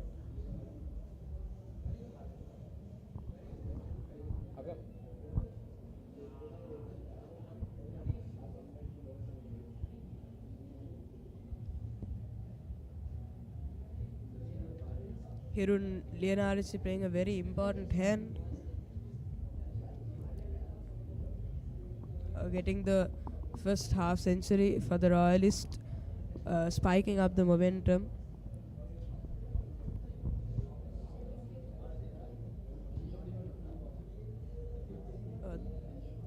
Dineth Gunawardena seems to be coming in next at the bowling lineup. Yes, the vice captain of St. Thomas's College, Dineth Gunawardena, is going to continue up.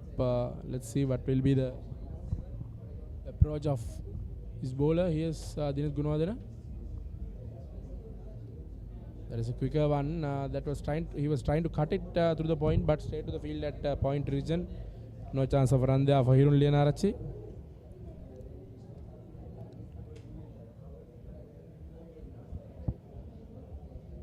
Here's Dineth coming up again.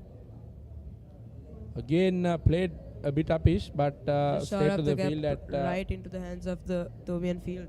mid-on one bounce.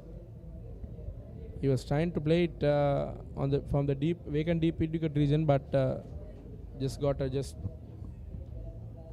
Yes, Dineth Gunawardena.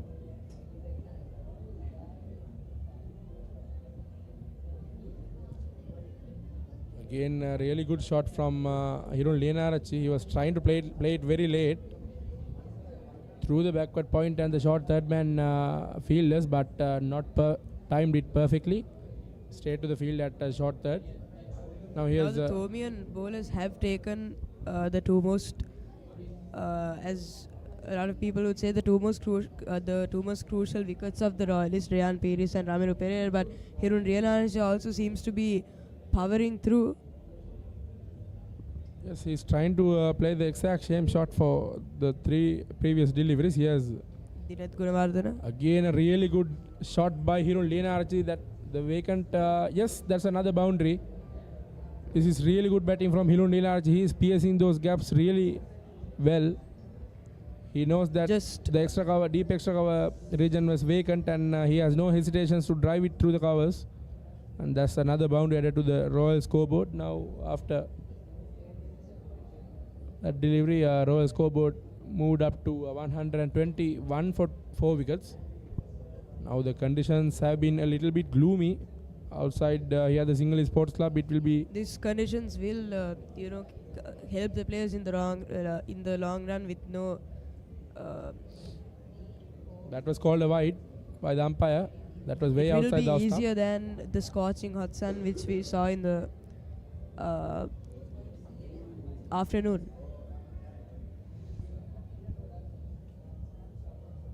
Dhirat Gunawardena once again, and again another single for Hirun. After that, that's the end of the over. After 28 overs, 122 for 4 wickets, Royal College. There is a change to the commentary box. Welcome, Nesandhu.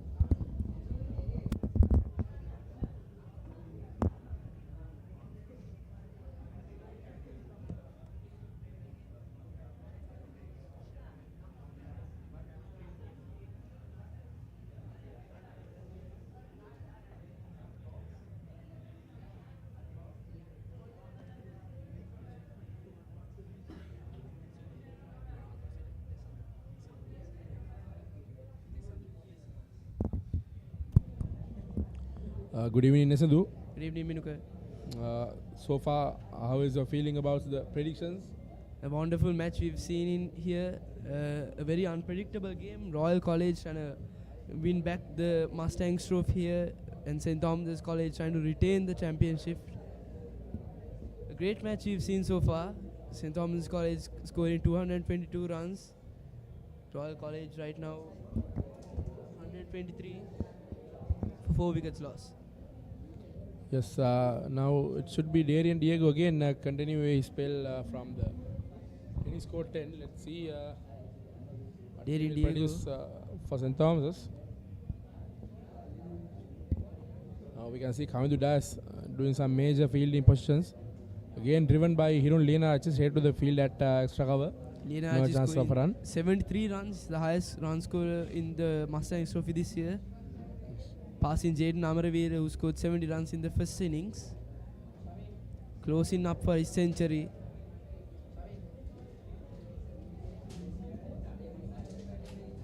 Again a delivery outside the off stump, drives it to the deep extra cover fielder. Gets a single. Darian Diego is famous for his hat-trick he picked up in the 146 Battle of the Blues. That was really a magical spell from Darian Diego at that 146 Battle of the Blues. Indeed. And we were very lucky to witness that moment in a Battle of the Blues for our long memory lane, witnessing a hat-trick in the big match. Here's Darian Diego coming up again. Again driven. Oh, that was a very close chance, and another chance of a run out, but gets a single. Again crosses for another run. Now this will be really huge cost for St. Thomas's. Yes. Now a good effort from the field at extra cover. He was trying to dive it to his right hand and grab the ball, but it hit his hand, but it went away. Down, tried for a run out. Failed at that. With that, the batsman crosses for 2 runs. Now he is coming up again. Again driven upishly. Oh, that was really fortunate for Royal. Now it's racing away for the boundary, but yes, that was a really good effort from the field at backward point. He was running really hard Stop the boundary. to stop the ball, and he has succeeded it. And another 2 runs have been deducted for Royal. Here's Darien Diego.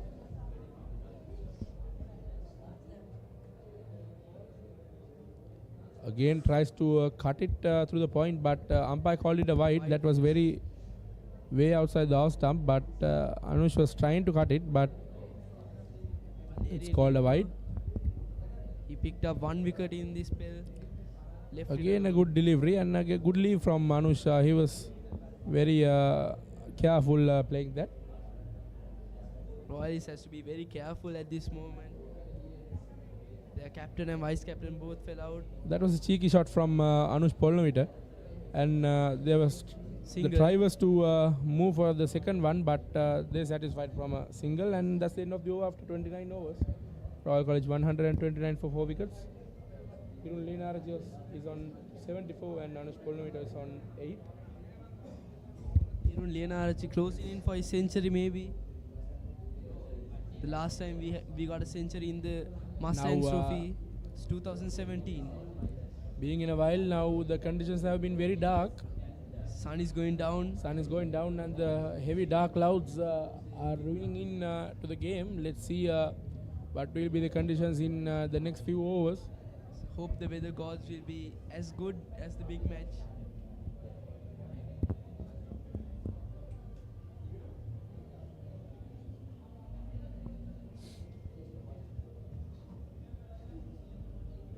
Abid Parnavithana brought into the attack once more. Abid Parnavithana is going to continue his spell from the south end. Let's see what will be his approach towards these batsmen. He picked up 1 wicket, if I'm not mistaken. Here's Abid. Again, oh, that was a bit uppish by Anush Polnometer. He was trying to drive it through the covers, but straight to the field at extra cover. No chance of run there for Anush. We've seen some brilliant shots from the Royal side as well as the Thomian side throughout this game. Oh, that was a huge appeal. He was trying to sweep it through the sweep cover region. There was a vacant area, but no move from the umpire. It will be really a close chance for Royal. Here's again Abid. Oh, that was a good delivery. It's spun away from the right-handed batsman. Now this will be interesting battle between Abid Parnavithana and the right-handed batsman Anush Polnometer. The ball is spinning away from the right-handed batsman, and he should be very careful facing Abid. Again a good delivery on the middle, a bit foolish, but no chance of run there for Anush. Anush trying to get a single, making Hirun Leenaraj in strike. He's a batsman who's in form right now.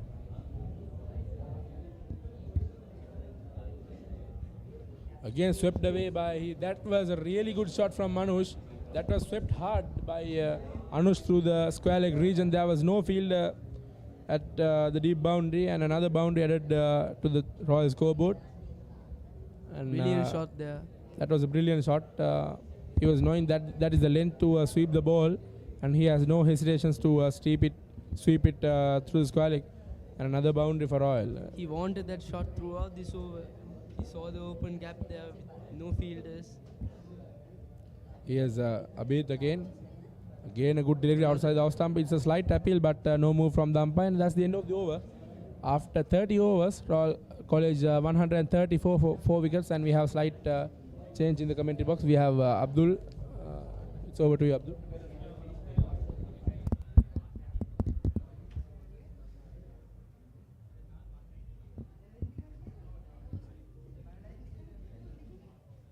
Welcome back, Kakam. Coming down to the last 20 overs. Yes.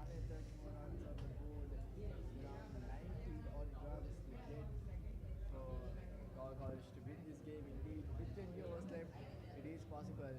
Hirun Lianarachi, the savior of the Royalist team, getting yes. And Jade Namaravira, 134 runs, 4 wickets. they need 89 runs to win.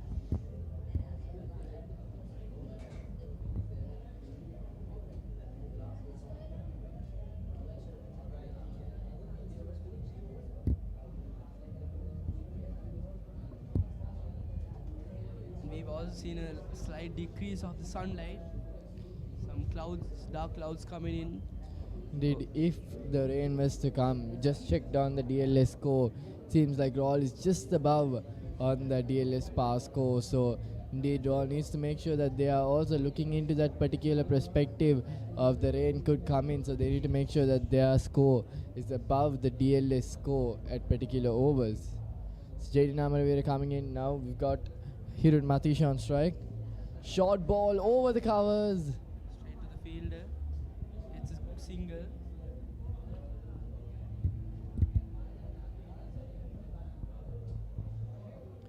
Indeed, Hiran Matisha can make no mistake here. He's into the 75 run mark. Regardless of his century, he needs to make his way towards the end because his wicket could be really crucial as there's only 2 more batsmen yet to come. 4 wickets down.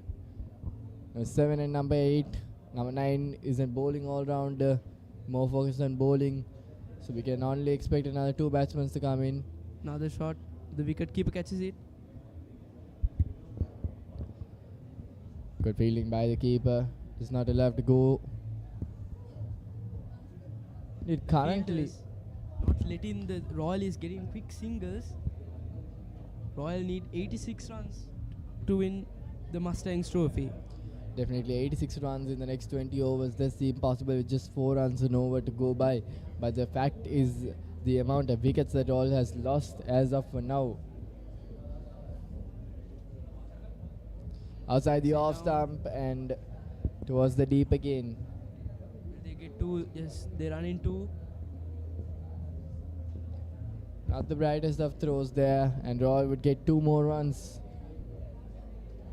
Indeed, Anush doing a really good job here, making sure that he supports Hiran Matisha to continue his strengthened areas.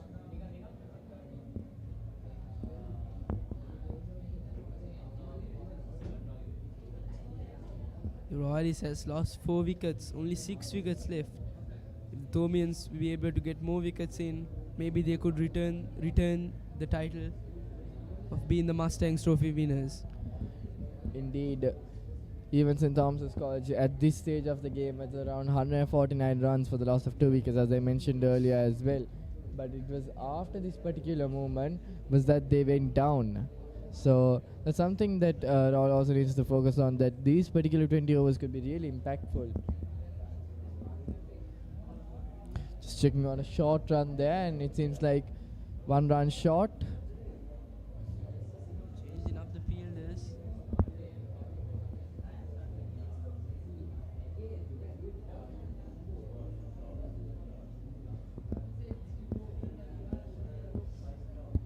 Jaden Amaravira coming in from the tennis court end. Again down the leg side. St. Thomas's College really can't afford to give these extras here. There's definitely under 100 runs to win, and these silly mistakes can't be given out. Thomians have to correct their mistakes at this point. Not letting the Royalists get them extras.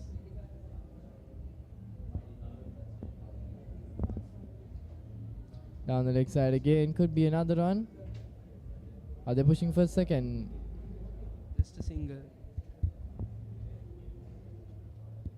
So far in 30 overs there has been 7 extras, and we are looking at the DLS pass score as of 31 overs is at 125 runs, and Royal is pretty ahead on that.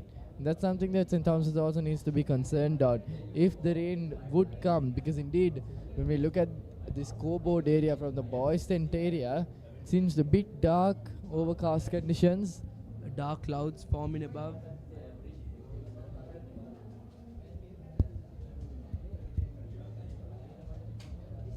Inside the off stump and Missed very the well ball. played there.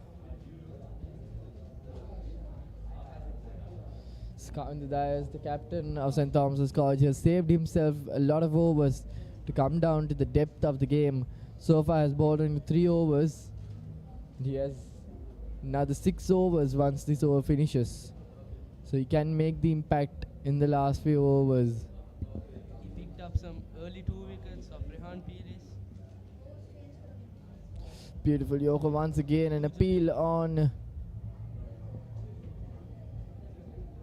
Brilliant target in the legs.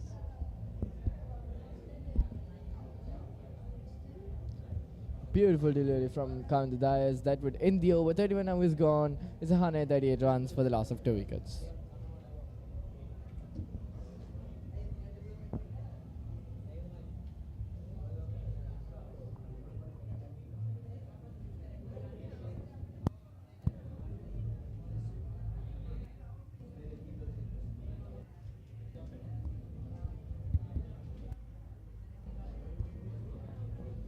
Abid Parnavitana brought in.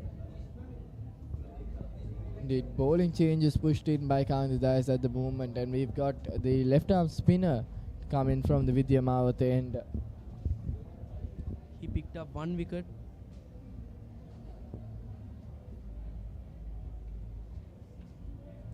Down the leg side, and will be a dot. Indeed, it would be interesting to see the batsmen taking on the fielders inside the 30-yard circle, taking on the aerial route. But on the other side, there are many gaps where the batsmen could focus on. On the offside, There was a fielder there. Takes it. Gets single only. Polnavita scoring 16 off and 3 runs ball so far.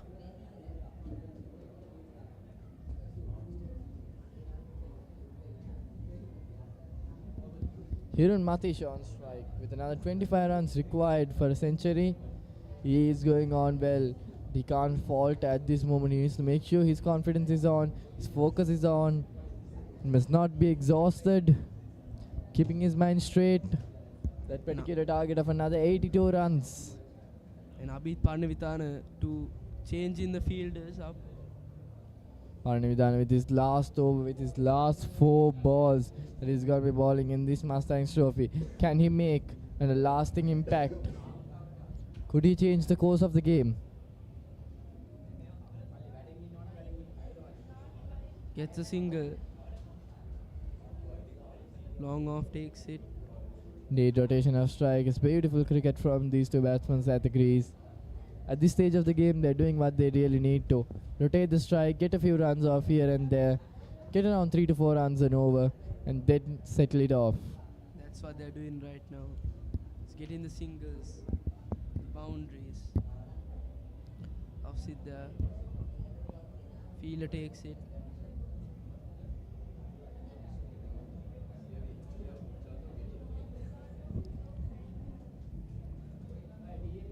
Abid's last 2 balls of his spell in the Mustangs trophy. Small conversation between the 2 batsmen, and they indeed know St. Thomas's College is plotting something to bring that 5th wicket on. And indeed, the last 2 deliveries, Abid is going to be delivering straight one. You can see a variation with the arm ball. He was so far floating it up, trying to spin it up, but this one straight on with the arm. More like a seamer out Indeed. there. We see Abid is very desperate for another wicket. His last ball. Sweeps And it. that's swept.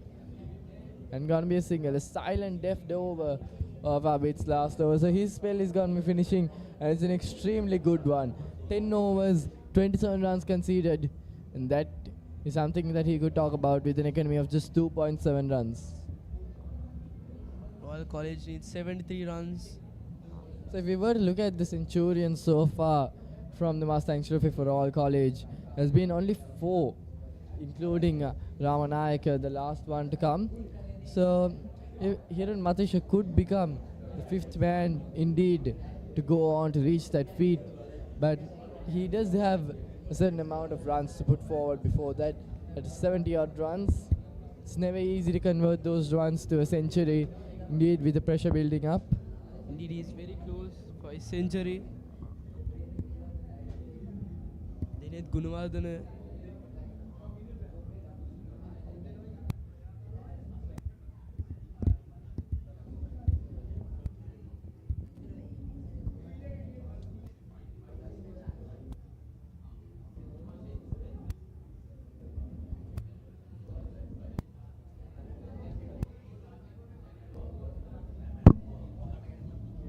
Spinner, short delivery. It's Dineth Gunawardena, the experienced man for St. Thomas's College, a part-time bowler. Side the off stump. To the fielder. Dineth Gunawardena played his final Mustangs Trophy match. That's going to be called wide. The runs required as of now reduces for all College with 79 more required. And at one point of the game, it looked like St. Thomas's College were on top. But Hiran Matisha from the start till now has been making sure that doesn't go outright to the Thomians, but changes the direction up to the men in blue and gold. He's been Shot. That's a magnificent shot. Fine leg takes it. Did a pretty risky shot there, a lap sweep down to the leg side. Just a single.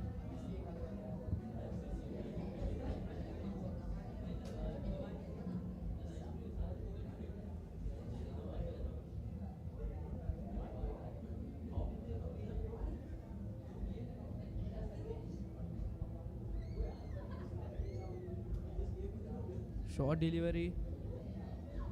Misfield gets a single for Royals.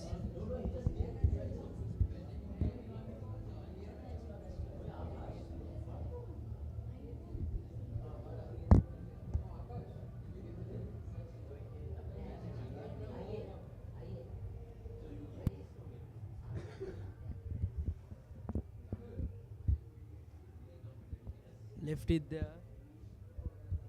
That's the end of Dineth Gunawardena's over. The third overs to go by, 144 runs for the loss of 4 wickets here.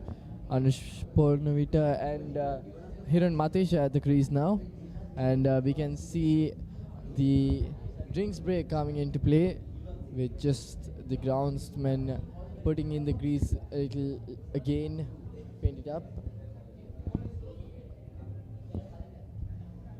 And looking at a small summary of how the game has gone so far, Royal College winning the toss, putting themselves the ball first was a successful decision, as indeed St. Thomas's College at the start were pretty slow at the first few overs, but they made sure to get back on their feet and increase the run rate here and there.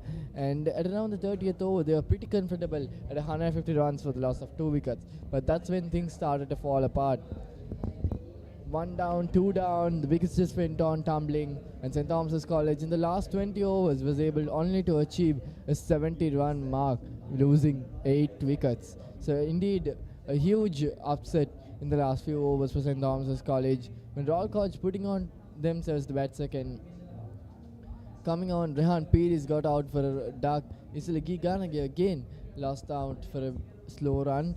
Only Hiran Matisha was able to be staying on the field, staying at the crease for a longer period of time. And at the end of the day, so far, after 30 overs going by, Royal at 144 runs for the loss of 4 wickets. And indeed, Vimat Dinsara's innings of 30-odd runs in the middle order really strengthened Royal coming into the play.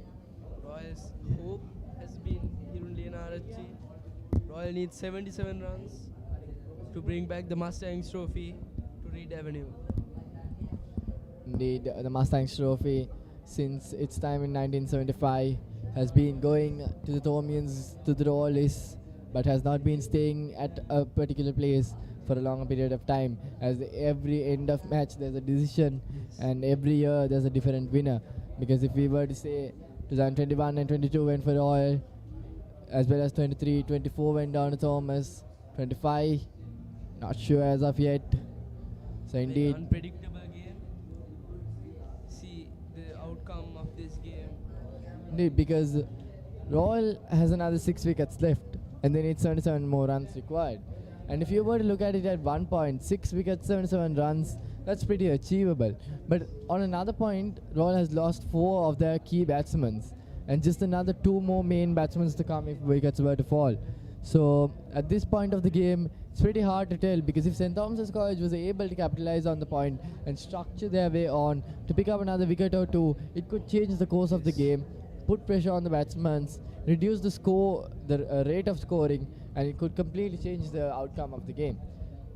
And even also a factor that we should notice is that the clouds seem a bit dull, which could cause the rain up. So we indeed we saw the DLS par score being displayed as well. So the current DLS par score is at 133 runs, where Royal is ahead by 11 runs. Sun has gone down since the last hour. It's going to be Kanada is the captain of St. Thomas's College to come in around the wicket. Pace delivery into the field, not letting them get a single. He made a huge impact in the first 10 overs, pushing the Royalists onto the back foot.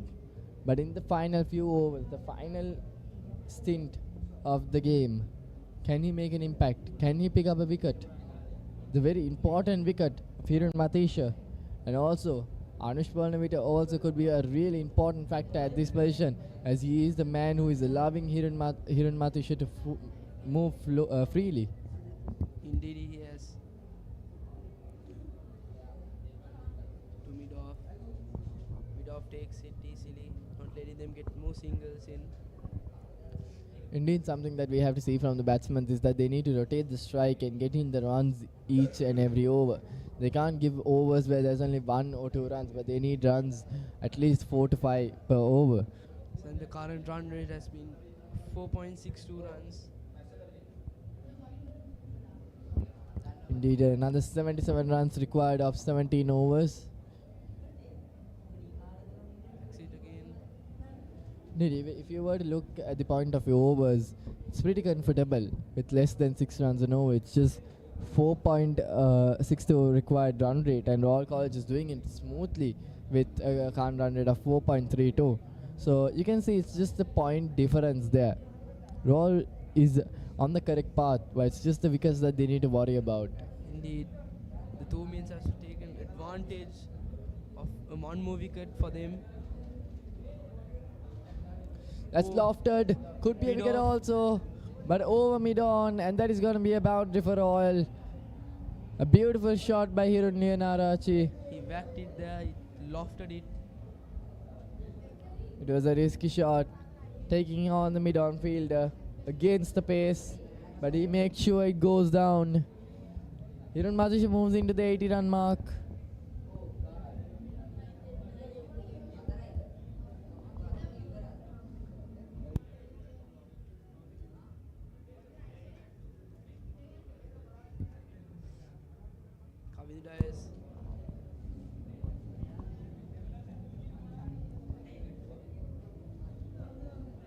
He stops it, not letting them get more singles. Indeed, Kanada so far bowling 4 deliveries, has conceded 1 boundary, and Royal College so far in this over are comfortable, and that is all they need at this moment. No need to take any risks.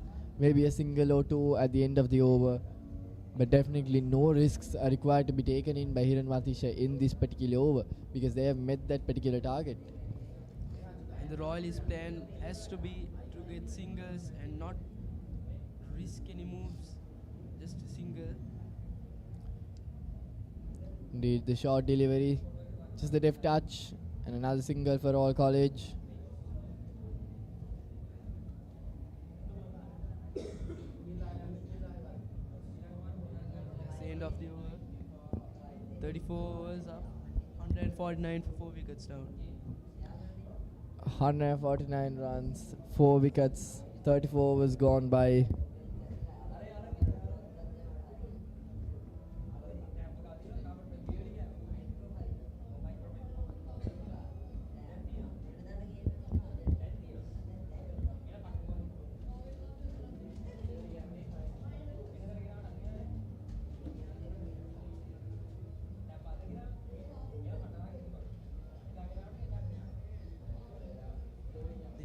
Gunawardena coming back in. Following up the captain is the vice captain of the Thomian side.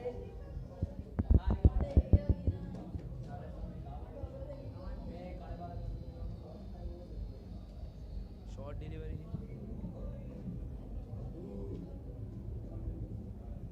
Gunawardena, the experienced man, a part-time bowler.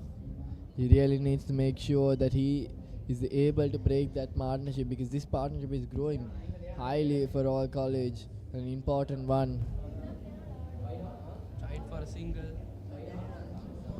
Royal College can't afford to give a run out or any wicket at this moment, because they're settling in well.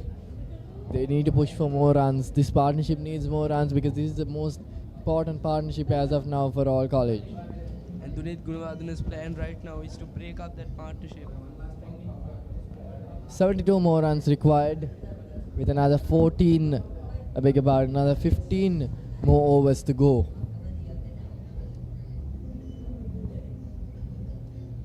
Comes down the track. The fielder dropped it. It was a tough catch. He had to put his hand out. It was luck at the end, but it goes down to the boundary. Hiran Matisha would move on to 86 runs, and Royal inches in closer to that victory. Brilliant shot there.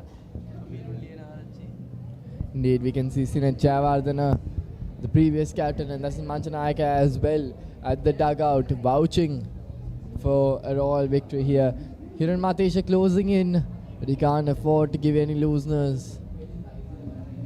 Well played there, opportunity for a double, but does not take it. Just a single. Such a crucial innings here by Hiran Matisha.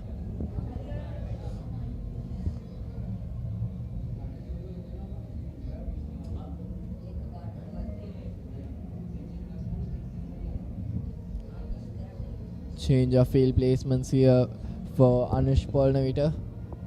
Anush really just needs to exploit the leg side and get a few runs here and there. That's gonna go down to a boundary. Passes through the fielders. It's Another gonna be boundary. 4 more runs for All College. Just looking at the offside field, everyone inside the 30-yard circle, and that's just beautifully connected over to a boundary. Dinet been punished throughout this over. 2 forced in the over. Very expensive over. Not coming in the Thomian's favour.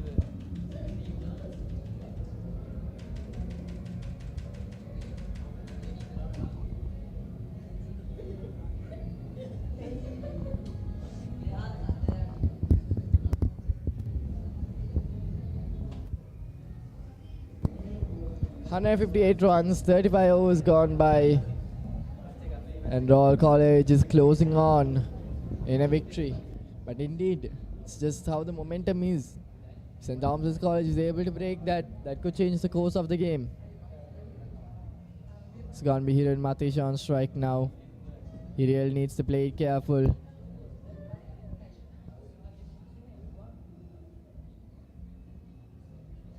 And change of bowling.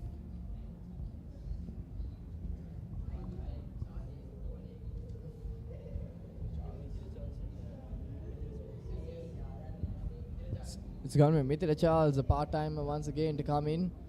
Indeed, in cricket we have seen many times that a part-time bowler coming in and breaking a big partnership. So that is what maybe what St. Thomas's College would be approaching at. Try to get a bowler who does not bowl much and get the batsmen off focus. Yes. I think that's their plan right now. The mysterious bowler in that the Royals haven't faced yet. He didn't bowl in the big match.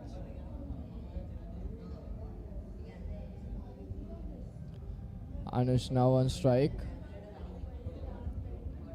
Pretty interesting field to look at. A long on, a long off. A mid wicket and a cover. The point, third man in place. Bring it in the long off to mid off. Cut it down, and that would be an easy single again for All College. Moving on to the 160 run mark. Just a single.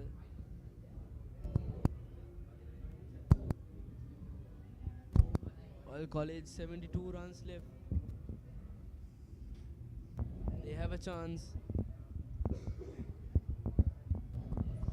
Indeed, they have another 15 overs to play, and that's what's important at the moment.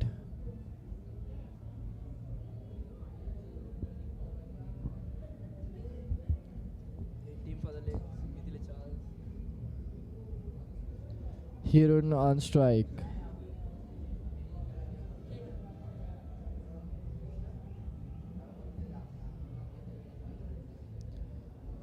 Passes through the fielder. Misfielding. We don't take it.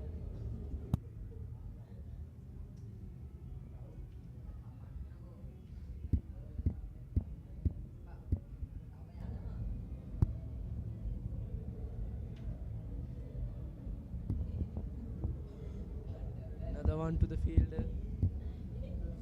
A pretty good over so far from Charles at the moment.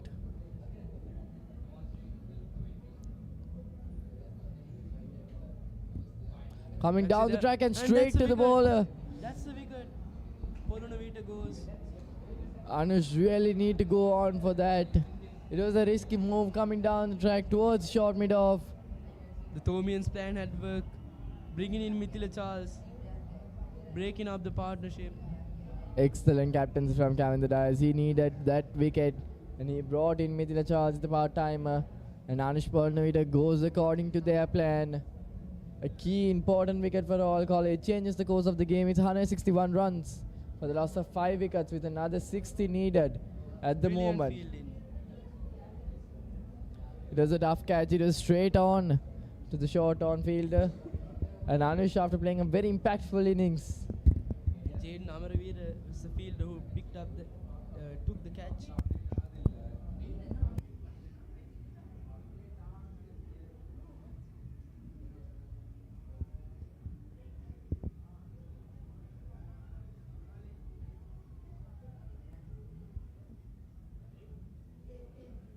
Mithila Charles has 2 more balls left in.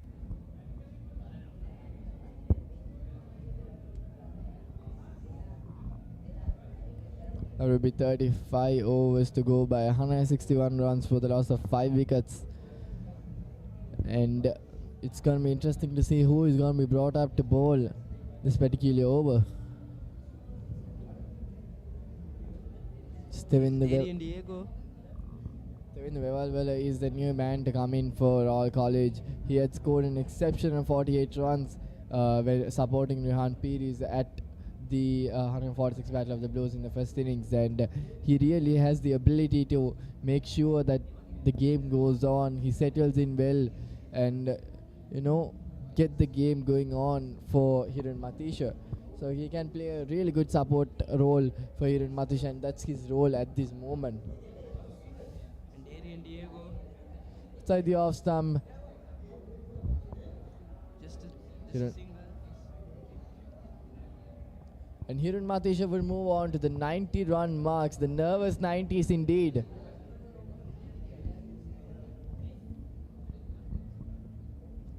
Only 4 centurions have come from the Royal side at the Mustangs Trophy. Out of 48 encounters, only 4 men have been able to achieve that. Will he be the 5th man? Hirun Yenarachi. Devindu on strike, young man, 16 years of age.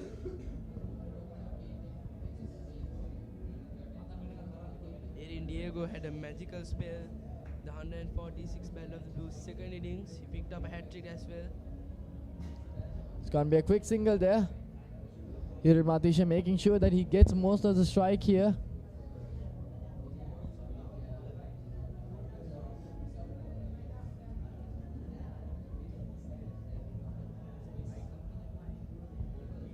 Adrian Diego, the most experienced spinner from the Thomian side.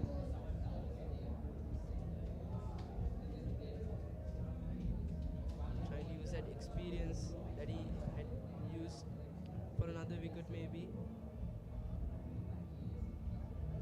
Hiran Matisha waits on, making sure he does not make a hasty decision there to go for the run.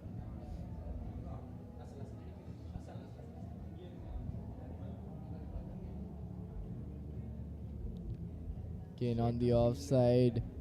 But number 9 fielder at short mid-off, just making sure that he cuts off those runs, those singles. Down the leg side, a bit aerial. They'll get a single. They're going for a second. That's a risky call there to the wicketkeeper's end, and he's in. Brilliant run in.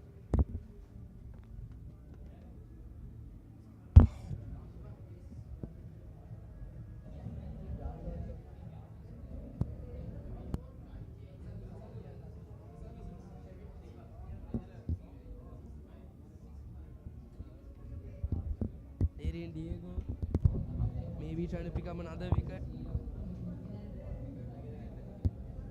It's another single towards mid long off. Kavindu Dias is there. A few more runs for Royal's team.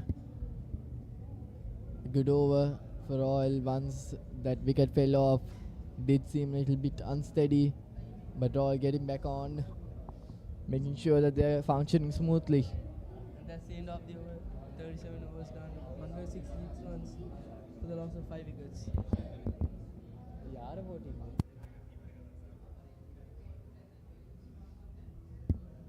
Who will their next bowler be? It is Mithila Charles again. One more time maybe.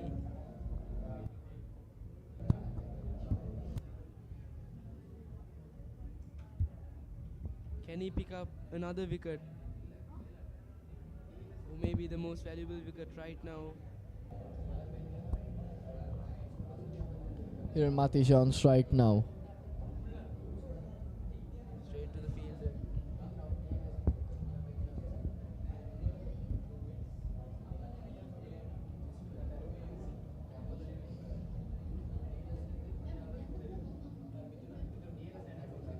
Straight.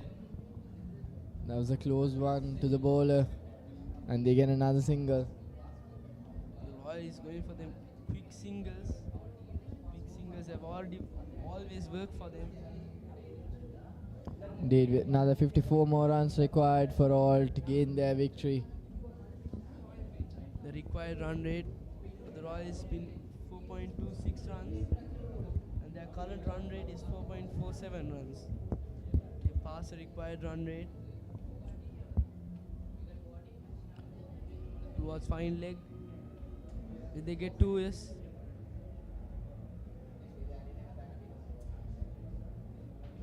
Indeed, Hirun Matisha so far has faced 113 deliveries and has scored 94 runs. And on the other side, Devindu, just as he comes, he gets in a few runs off his bat. 3 runs in just 2 balls. Inside the off stump.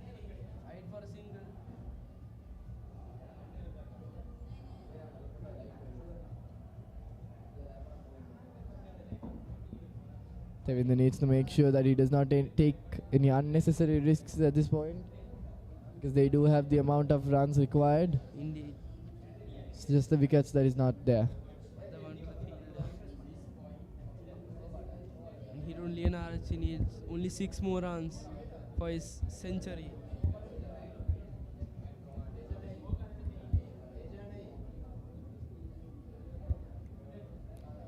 You can see Devindu showing a bit of disappointment once that did not get any runs, but he needs to identify that the fact that they are comfortably in the crease and they are not in a haste to score runs. Indeed. That's the end of the over.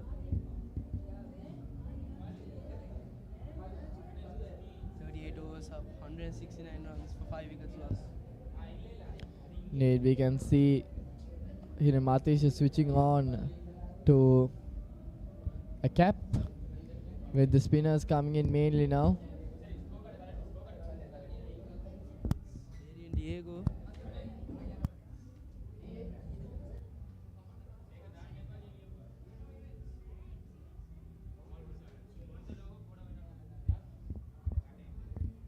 Diego's final over. Can Darian Diego make an impact of his final 6 deliveries? Comfortably played, and that's going to be another run for All College. Moving on to the 170s, moving on closer.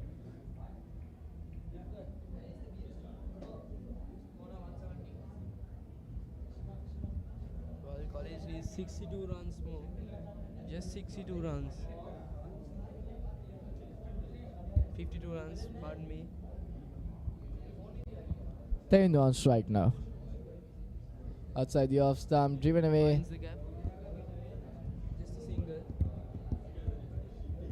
It's Hiran Matisha on strike, and each and every time Hiran Matisha comes to strike, it is a bit of pressure inside of me when he comes into those 95, just 5 more runs required for a century, and that's when majority of the people could, lose it out of the pressure. That's beautifully played. That's what he needs to do. Get those quick singles, comfortable singles. No risk, Yes, but no a race cute for the reward. singles. Just 4 runs left for him. It's going to be Tevindu on strike. Tevindu needs to understand that there is no haste here for the Royalists, but it's about their steadiness. Defends it. Okay, and a Another quick run single. there. Big single. Just giving the strike to Lianarachi. Diego with his final 2 deliveries at his Mustang's career. Darian Diego, a wonderful spell. He had changed the game back then in the Battle of the Blues. Can he change it here? Final ball. Darian Diego spell. Hiran Matisha must not afford to make any mistakes of this delivery. It's just one more ball. Let it go. Let the bowler finish his spell. It's out the other stump, and it's gonna be a dot. 10 overs gone for Darian Diego. He concedes 46 runs in his spell with picking up 1 wicket. 39 overs done. 173. 5 wickets lost.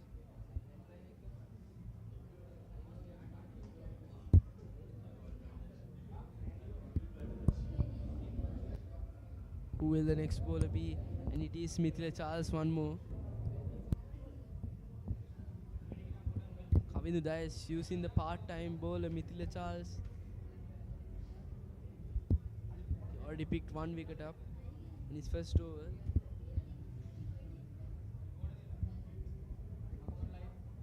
Trying to do it again.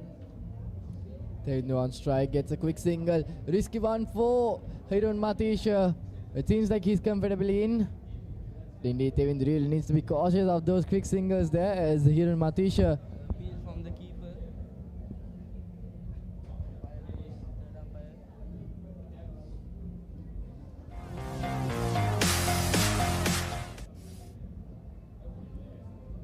Hiran Matisha has been at the crease since the start for more than 39 overs. This is 40th over being there. He has faced 117 balls too. It's a close one here. Is he out? Is Hiran Matisha gone for a run out? It's umpire's decision. Or is it the gloves that has clipped? A direct hit maybe. Seems like it's a close call. Will it be given?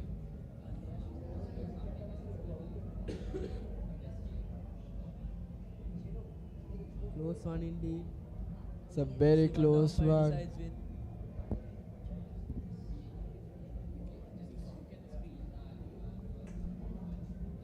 Hiran Matisha had 96 runs.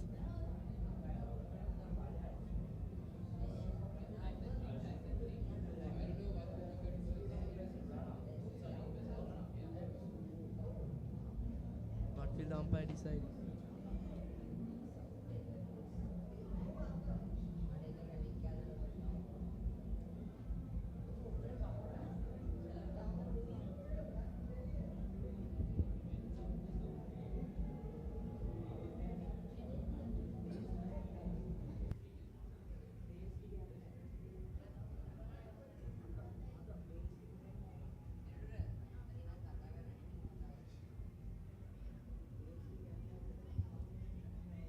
Still waiting on the umpire's decision.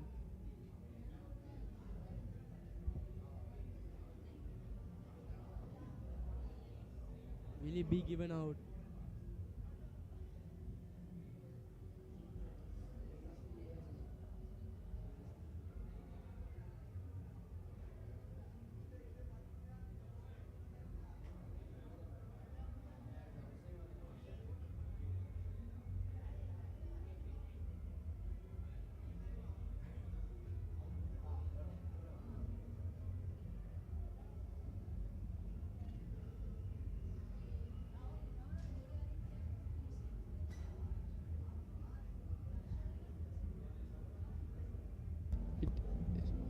Indeed, looking at how the replay goes, Given it as a seems not that out? Not yet. looking at how the replay goes, when we look at this particular angle, is the fact that the bails are not yet dislodged off the wicket, and also we can see the glove hitting the stumps.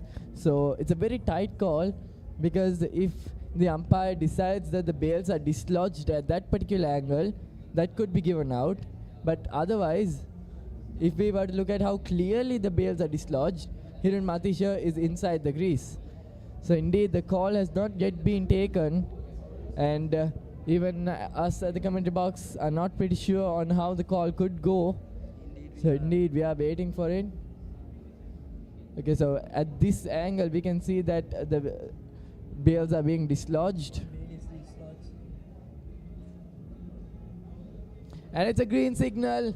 Hiran Matisha remains at the crease. But a close call there. And this is a wake-up call for the Royalists.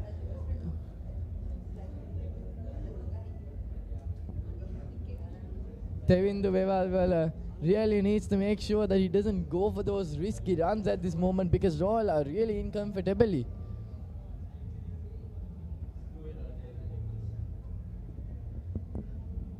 Another defense.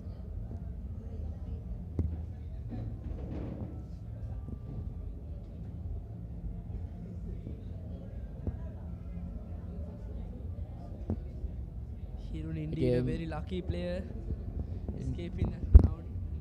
Indeed, those are how the quick runs should come. Hit it to the deep, make sure it's safe to run and go for it. Because at this moment, Royal really doesn't need to take any risks at this position. One small risk like that could cost the Royals everything.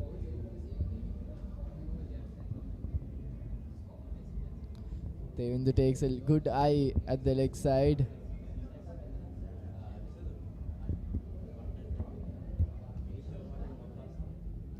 And we have a committee change here, and Chanul is back.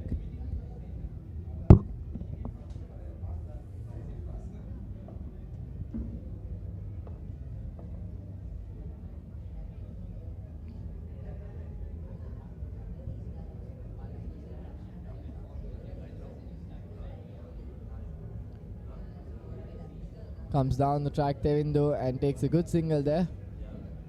Not required to go for the second, and that would end the over with 40 overs gone by 176 runs for the loss of 5 wickets.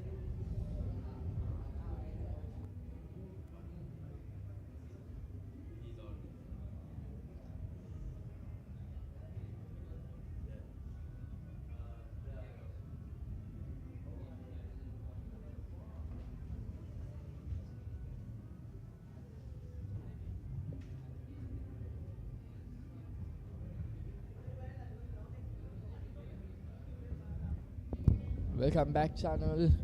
Indeed, the last time we were back together was in the last day of the 146 Battle of the Blues, and it was the winning moment of St. Thomas's College. And now here it seems like Royal is going for a redemption arc at their stage, with Royal College requiring less than 50 runs for victory. I think Royal, is trying to go for the whole saying, if you win big match, you lose Mustangs.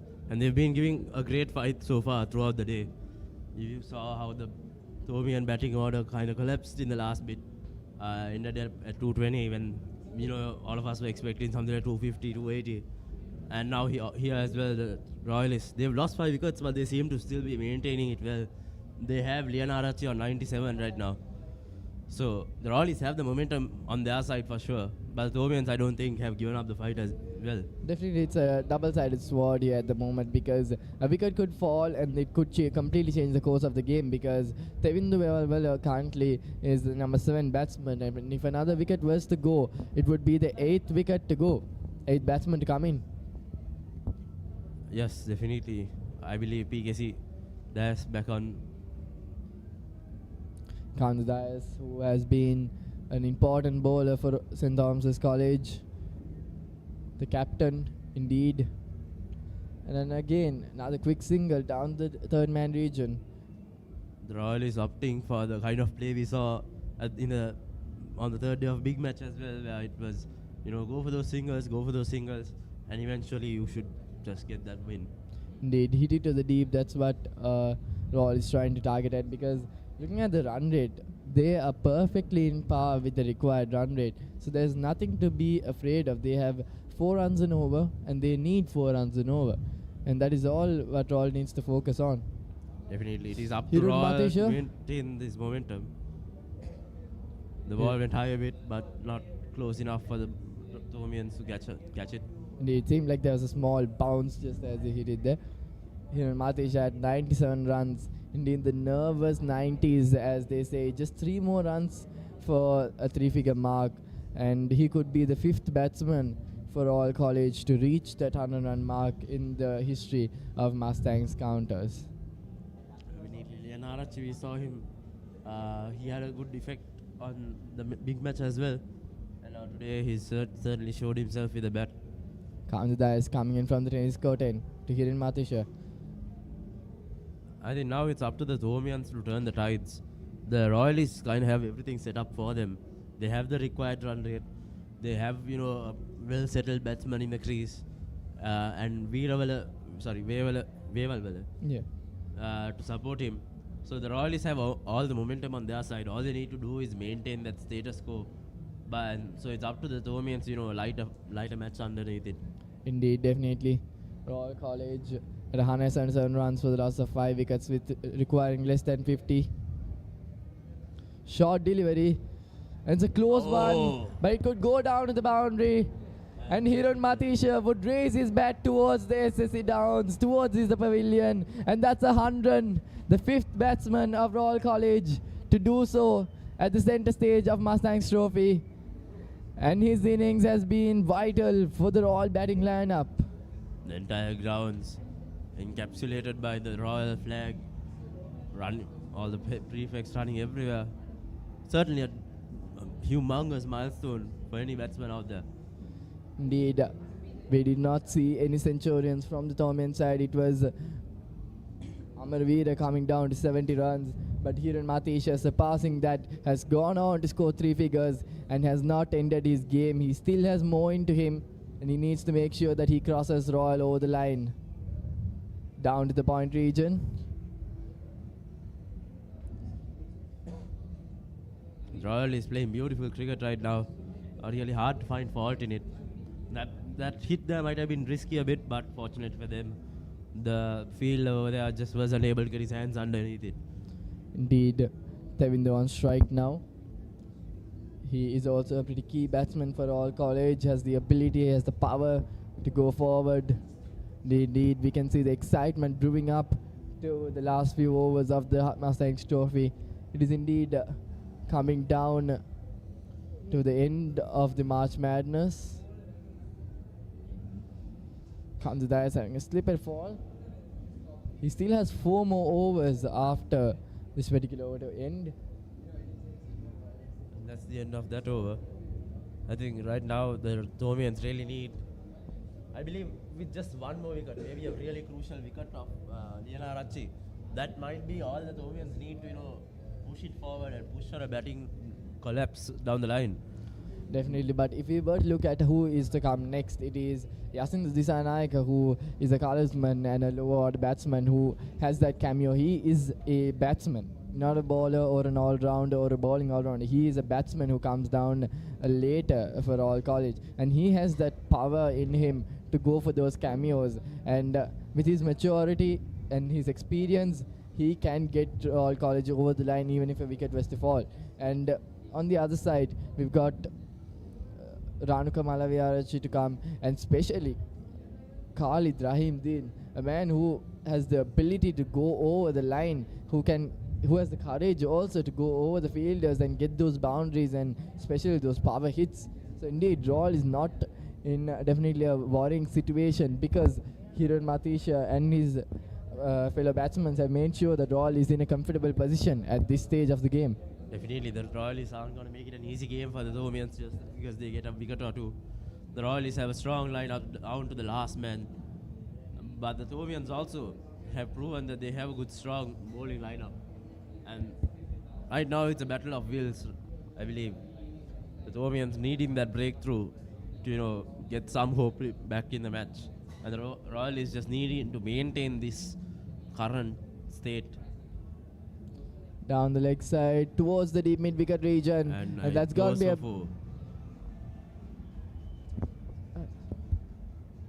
full toss, and definitely waited to be hit. Tevindu pounces on it and gets a boundary. Easy as it is, Royal College moves in inch to the target. Beautifully hit into the gap over there, and I think this is the kind of batting you want to see in this kind of position. And this is what I think we saw last week with the big match with the Thomian side as well. Definitely again a lay cut there, and that's going to run down to the boundary. And it goes all the way down. This is beautiful batting from Royal College. That's 2 continuous boundaries, and runs are just flowing down in this over. Thomians can't afford to give up, runs like this. Thomians essentially giving the Royalists a free over to work things out now. Indeed, 102 boundaries. It's a special over for Royal College. Again, a quick run taken there. Bit of lazy fielding down there.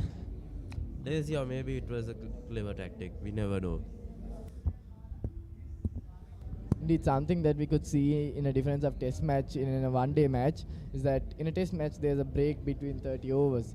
But in here they have to continuously field towards 50 overs.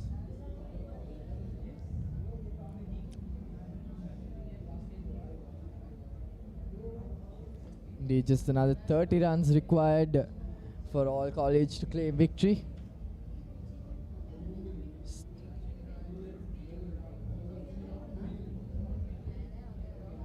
And if we were to look at how the clouds are going up, it seemed a bit dull a few overs ago, but it seems a bit better than what we could expect from the rain to come on. And even if the rain was to come on, we can see that Royal College is 20 runs above the DLS pass score. So that is something that St. Thomas's College also needs to be concerned on, that the rain is not going to save them. Definitely, I think the Thomians are going to hope and pray that rain goes away today, and that they get a chance to get their own wickets today and finish the battle on their terms.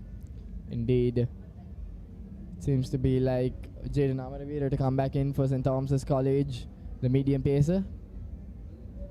Definitely. Jaden, of course, has had a...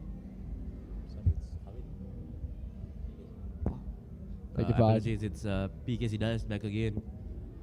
Counts Dias coming in from the tennis court, and he has 4 more overs to go. Can he make the change with the last 24 deliveries that he could bowl with the Thomian jersey at the Mustangs Trophy?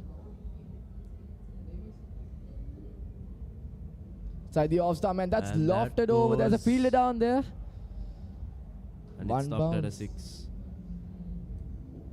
One bounce in the field. A pretty risky shot from Hiran Matisha, trying to loft it, but straight to the point fielder. The Thomians are going to be hoping for more balls like that, more hits like that. You can see that they've upped the midfield pressure as well. Sadev Soisa earlier, just a bit deeper, has come back up. Only 4 fielders can be seen inside the 30-yard circle. Rest of the 5 fielders are outside the 30-yard circle. Again, easy run there. They've been pushing for a second. Can they?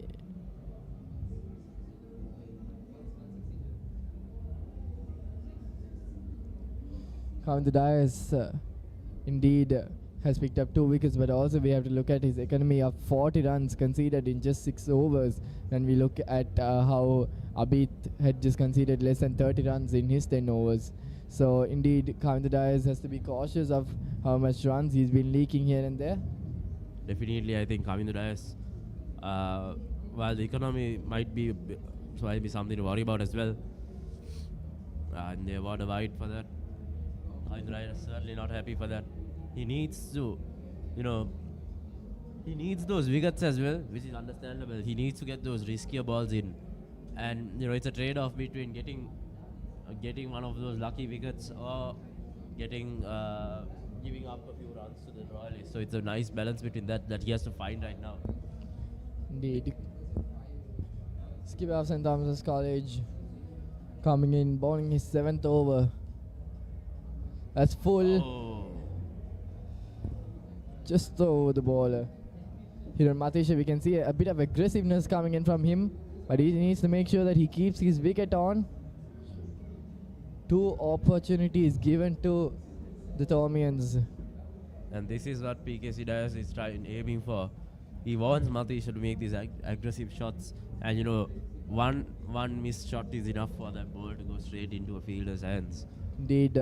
Looking forward for a slower delivery or a cutter, which could get the batsman off guard here from Kavinder Dias. Short delivery, and that goes up. And that goes up. And they hold it. Hiran Matisha goes, just as we talked about how much opportunities he was being giving out this over.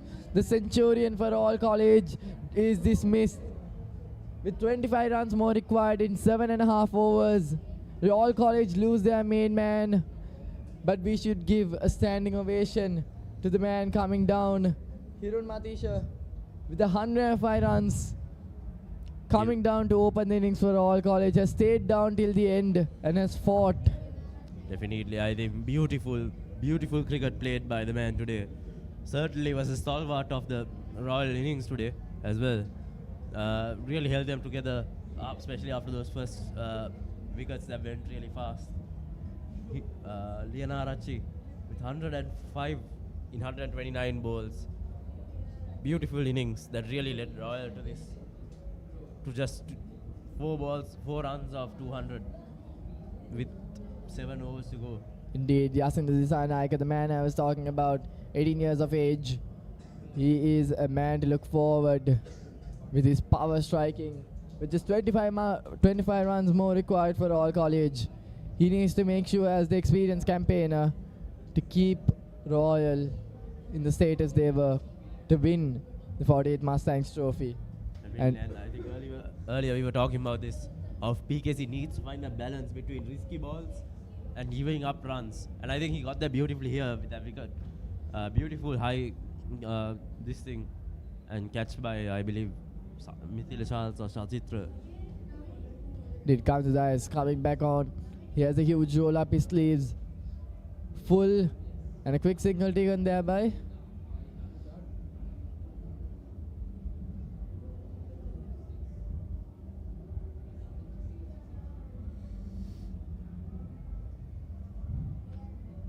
Royal is just 24 runs left for them, and they're edging.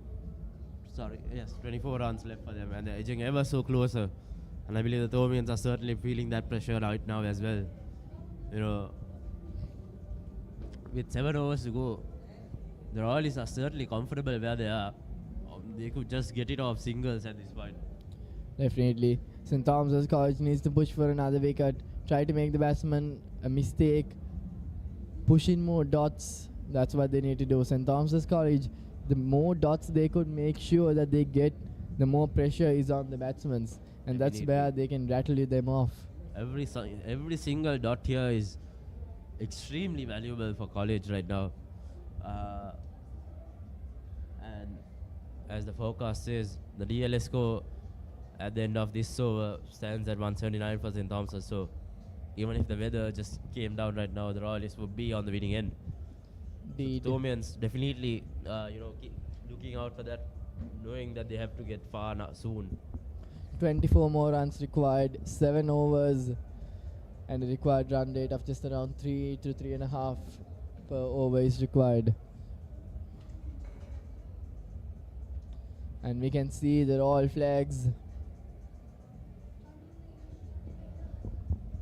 waving around as the victory closes by. Mithila Charles back in on the bowling end. The Charles had broken that partnership, an important partnership that was going on. Down to the leg side and a quick single. And they go for a dub. Do they go? I believe well kept by the Royalists. I think indeed they should be comfortable with that single. Definitely. I think they don't need to risk boundaries. They don't need to risk sixes right now. Just comfortable cricket, going for those singles, just hitting it deep and running for it is all they need right now. Indeed, Royal College, that's what they need to focus on. Get those singles and doubles if they could, but not risk it out. And indeed, we almost saw the consequence of a risky quick run where Hiran Matisha almost got out. So, indeed, those are easy runs that they could get. Just a deft touch down the leg side, down to the deep, and get those quick runs. Definitely. The Thomians definitely looking to either, get a clean break like we saw earlier with the second wicket. Something like just Leonardo's wicket. One risky mistake is all they need.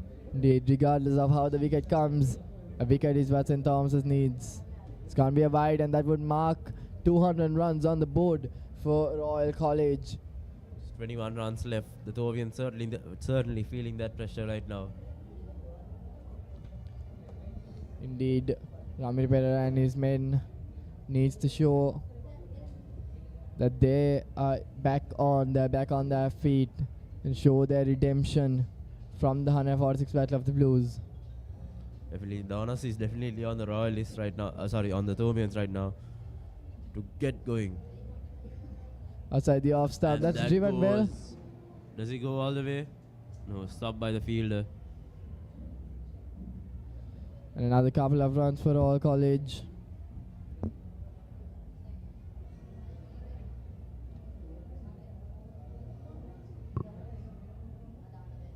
The Thomians really can't be risking a boundary right now. It would really jeopardize everything that they've been working for right now. Indeed, a double off the last ball. And a deft touch for a quick single there. Good running by the Royalists as well. Indeed, running between the wickets is something crucial that has been displayed throughout the innings by the Royalists. Those deft touches, those doubles, and those quick singles pressurizing the 30-yard circle, the men inside the 30-yard circle. They are doing the job correctly, and they have just flowed on smoothly with another 6 overs to go by, and 18 more runs required for Royal to claim victory. At a perfect match equation of 3 runs into 6 overs.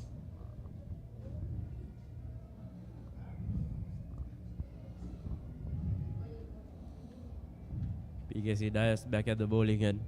He's going to be looking for another wicket like he just got earlier. And I think the captain taking up this responsibility is certainly admirable. This is what they need to do right now, and I think the captain knows it's up to him to get it done. Indeed, Kansa Dias has 3 more overs left, 18 more deliveries, and it's pretty unsure if the game would go on till the very last over as well. But Kansa Dias and his men, they need to make sure that it does go down to the wire.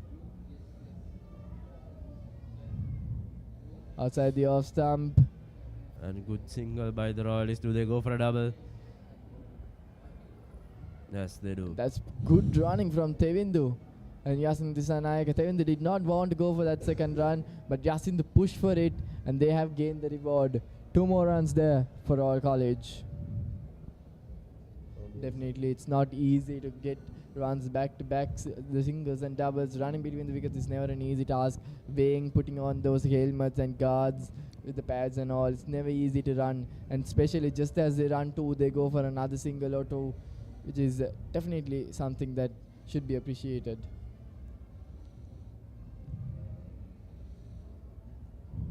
Good knock by the Royalists, but the Thomians limited.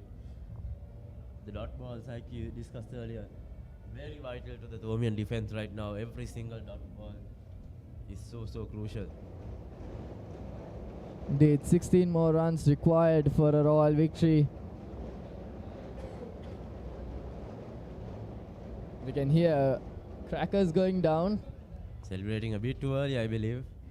Not sure who put the crackers down there as well, right, Channel? Fair enough. That's a full toss down the leg side.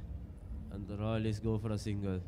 Not really capitalized on that. Could have got a bit more, but they're comfortable with that. As in the Disanayake, 8 runs of 8 deliveries. Thomians need to do their best to limit these singles, and to get the batsman to get it above the ground, you know. Right now they are keeping it on the floor as much as possible, but obviously that won't lead to a wicket.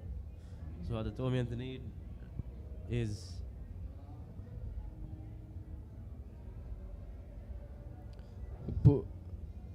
A good delivery from Consolidation, putting up the Yorker, and once again we can hear the crackers going on. It's something that we can see of the Mustangs Trophy and the Battle of the Blues is that many come to celebrate regardless of the result. At the end of the day, they need to make sure that they get their fun, they enjoy their vacation, because it just is the 4 days of the complete calendar. definitely, and I think for many of them, it's not just a simple cricket game. For them, it is this once-in-a-year experience that they have the privilege to experience. And definitely, if you were to look at another popular sport that these two schools play, something such as rugby, anyone could come in and they would be completely inside the game. They don't have their time to enjoy and have a good chat with their old friends and talk about the nostalgic stuff. But here that happens, and that's something that they need to really be keen on. Definitely, I think, even personally, it's been great reconnecting with a lot of old friends, especially the ones I just finished Taylor's with. And I think that's what a lot of people are looking for, just getting a chance, getting an excuse to come back and, you know, meet your friends and have some fun with them. Short delivery once again, but that is played really well And through to the gap. That's a goes through the boundary gap. for all college. And Yasin Royals Disan. just need 10 runs more. Indeed. And that's the end of that over. 10 runs of 5 overs. Yasin Disan, a short delivery. He just made sure to drive it, a check drive, and he placed it so precise to the gap, and that goes down to a boundary. The pressure on the Thomians is immense right now. Just 2 boundaries could spell utter doom for them as well. But as you can see, the team hasn't given up at all. They're giving their all.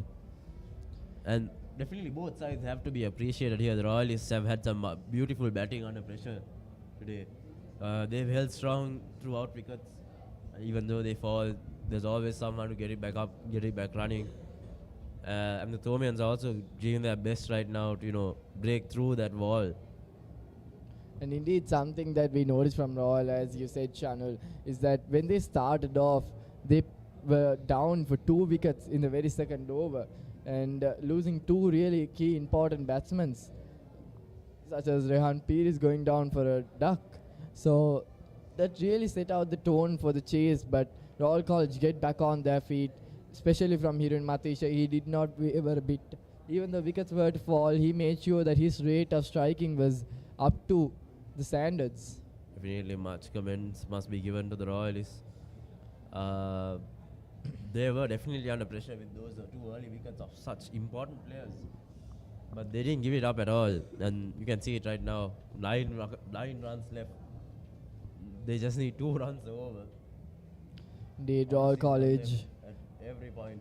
they really don't need to take any pressure at this moment. Get what they're doing at the moment. Get it comfortable, get those singles and doubles, and we can already see the celebrations to start as just 9 runs are required. It does not seem like Royal can be stopped, and a misfield there. Those are very crucial for the Thomians. You can't afford those right now. You know, the Royal is edging closer and closer, run by run. Just 8 runs more now. 8 runs more, and it seems like there could be a side where Kandhu Dias would be bowling the over, which Royal could actually win the game. Just something like how Ramir Pereira did. Another single. Comfortable runs for Royal College. Less than 7 runs required now. Charles gonna aim for that wicket. Don't know how much effect he could really have right now at this point. But regardless, the Thomians need something drastic. They need that miracle that they got from Diego last week. Indeed, Yasin Dissanayake now on strike, the experienced campaigner for all college, the colorsman. So far has scored 12 runs in just 11 deliveries. Needs 7 more runs required. The Thomians at this point need a miracle. Let's get straight. They could go for a 2 there. And they settle Safe for the with 1. 6 more runs required. They don't need that pressure at all. They just need to take it slow. Just singles. That's it. Indeed, we can see the men railing up near the gates. 6 more runs required. 1 more ball to go in this over. And again, Another miss by Mithila Charles. And the ball goes, and the Royalists go for another run. Now there's 6 runs left. Sorry, 5 runs left. 5 more runs. Last 4 overs to go. Royal College at 216 runs for the loss of 6 wickets. Just 4 more overs left at the 48th Mustangs Trophy, and we can see a riot of blue and gold awaiting to run into the fields for a victory.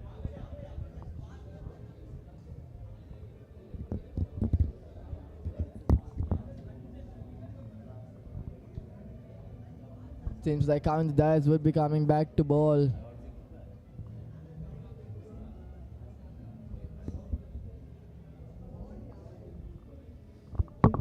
And I think it's time for me to retire as well. And a very eager commentator who's been here throughout the day. Looking to step in right now. The County Dyers is going to be coming in from the tennis court in possibility ball the last over with 6 more runs required for Royal College to win the 48th Mustangs Trophy. I mean, with that I believe there's going to be a small commentary change as well. Please welcome Akash Simon. With just 5 more runs required. I beg your pardon. 4 more runs required for a Royal victory. It could be any ball, Akash. What a great comeback for Royal, especially after the defeat last year. They have redeemed themselves completely from the disappointment last week on Saturday. They have definitely made a lot of changes over the 7 days and have come back extremely strong to take back the Mustangs Trophy. Indeed, we can see huge cheers for Royal as we come down to the last 4 runs. Could be any ball there. Goes down to the deep. It's going to be 1 more run. 3 more runs required for a wave of blue and gold.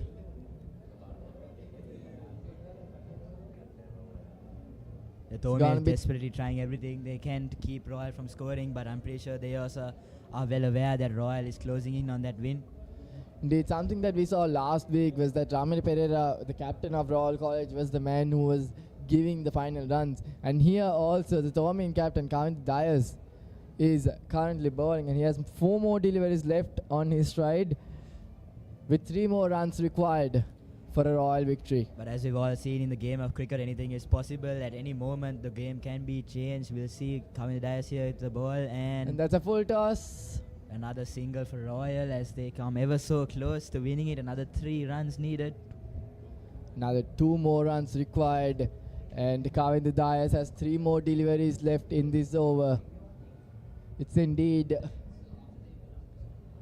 pressure, goosebumps, anything that you call, emotions rising up for both schools. With just 2 more runs required, it could be this very over. We see all the Royal stewards, all the prefects, all the Royal students all lined up at the fence, lined up at the boundary line, ready.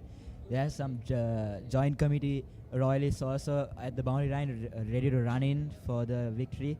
Indeed, County Dyers getting all the fielders up inside the circle to make sure that those runs don't leak. Yes, County Dyers with the last ball, most probably. And that's it through the covers. And that's it. It goes to the boundary. What an incredible finish for Royal. The 48th Mustangs Trophy. And look at the blue and gold roaring throughout the crowds. And Royal College have redeemed themselves. The 48th Mustangs Trophy goes to Royal College and back to Reed Avenue. Just last week we saw this entire pitch, this entire area filled with blue, black and blue. all the flags running around, all the Thomian prefects extremely excited, and now we finally see the Royalists getting their turn at glory, their turn at fame, running in to celebrate and congratulate their team. Indeed, what a moment to be a Royalist here at the media box. Royal College winning the 48th Mustangs Trophy and increasing the tally of win and dominating the Thomians at the Mustangs Trophy here. And Royal College, it indeed goes on as Hirun Matisha scoring a century and the main man indeed to get the victory for Royal College. St. Thomas's College, they were at the front foot if you were to look at the first start of the game. But indeed, that particular fall of wickets in the last 20 overs by losing 8 wickets for just 70 runs in the last 20 overs where the game completely changed. And even on Royal's side, they were put onto the back foot of the very first few overs. 2 wickets of 1 over in the second over. But Royal College made sure they came back onto the game. And that's where they are. The sea of blue and gold here at the Sinhalese Sports Club grounds. Royal has redeemed themselves. Yes, definitely. Jay Namarayura had a very good run with 70 runs, and it was looking very good for St. Thomas's College. But after that, the Royalists, the Royal fielding, the Royal bowlers managed to turn the game completely. And as we can see, also when the Royalists started batting, Rehan Pires getting out so early looked to be a very bad sign for Royal. But they have, as we can see right now, Royal has turned everything around, turned the tables around, and showed the Thomians showed everyone what they are made of, and showed them what it means. Indeed, we saw the Thomian grit prevailing over the Royal spirit a week ago, but today we see the Royal spirit prevailing over the Thomian grit. And what a movement it is here, regardless of your school, to see this game come to a dawn. Indeed, it is the end from here at the commentary box from the live stream. Indeed, Royal College has won the 48th Mustangs Trophy by 4 wickets and have regained the Mustangs Trophy. And signing off, I'm Abdul Hakam. And I'm Akashi Simon. Thank you very much for watching.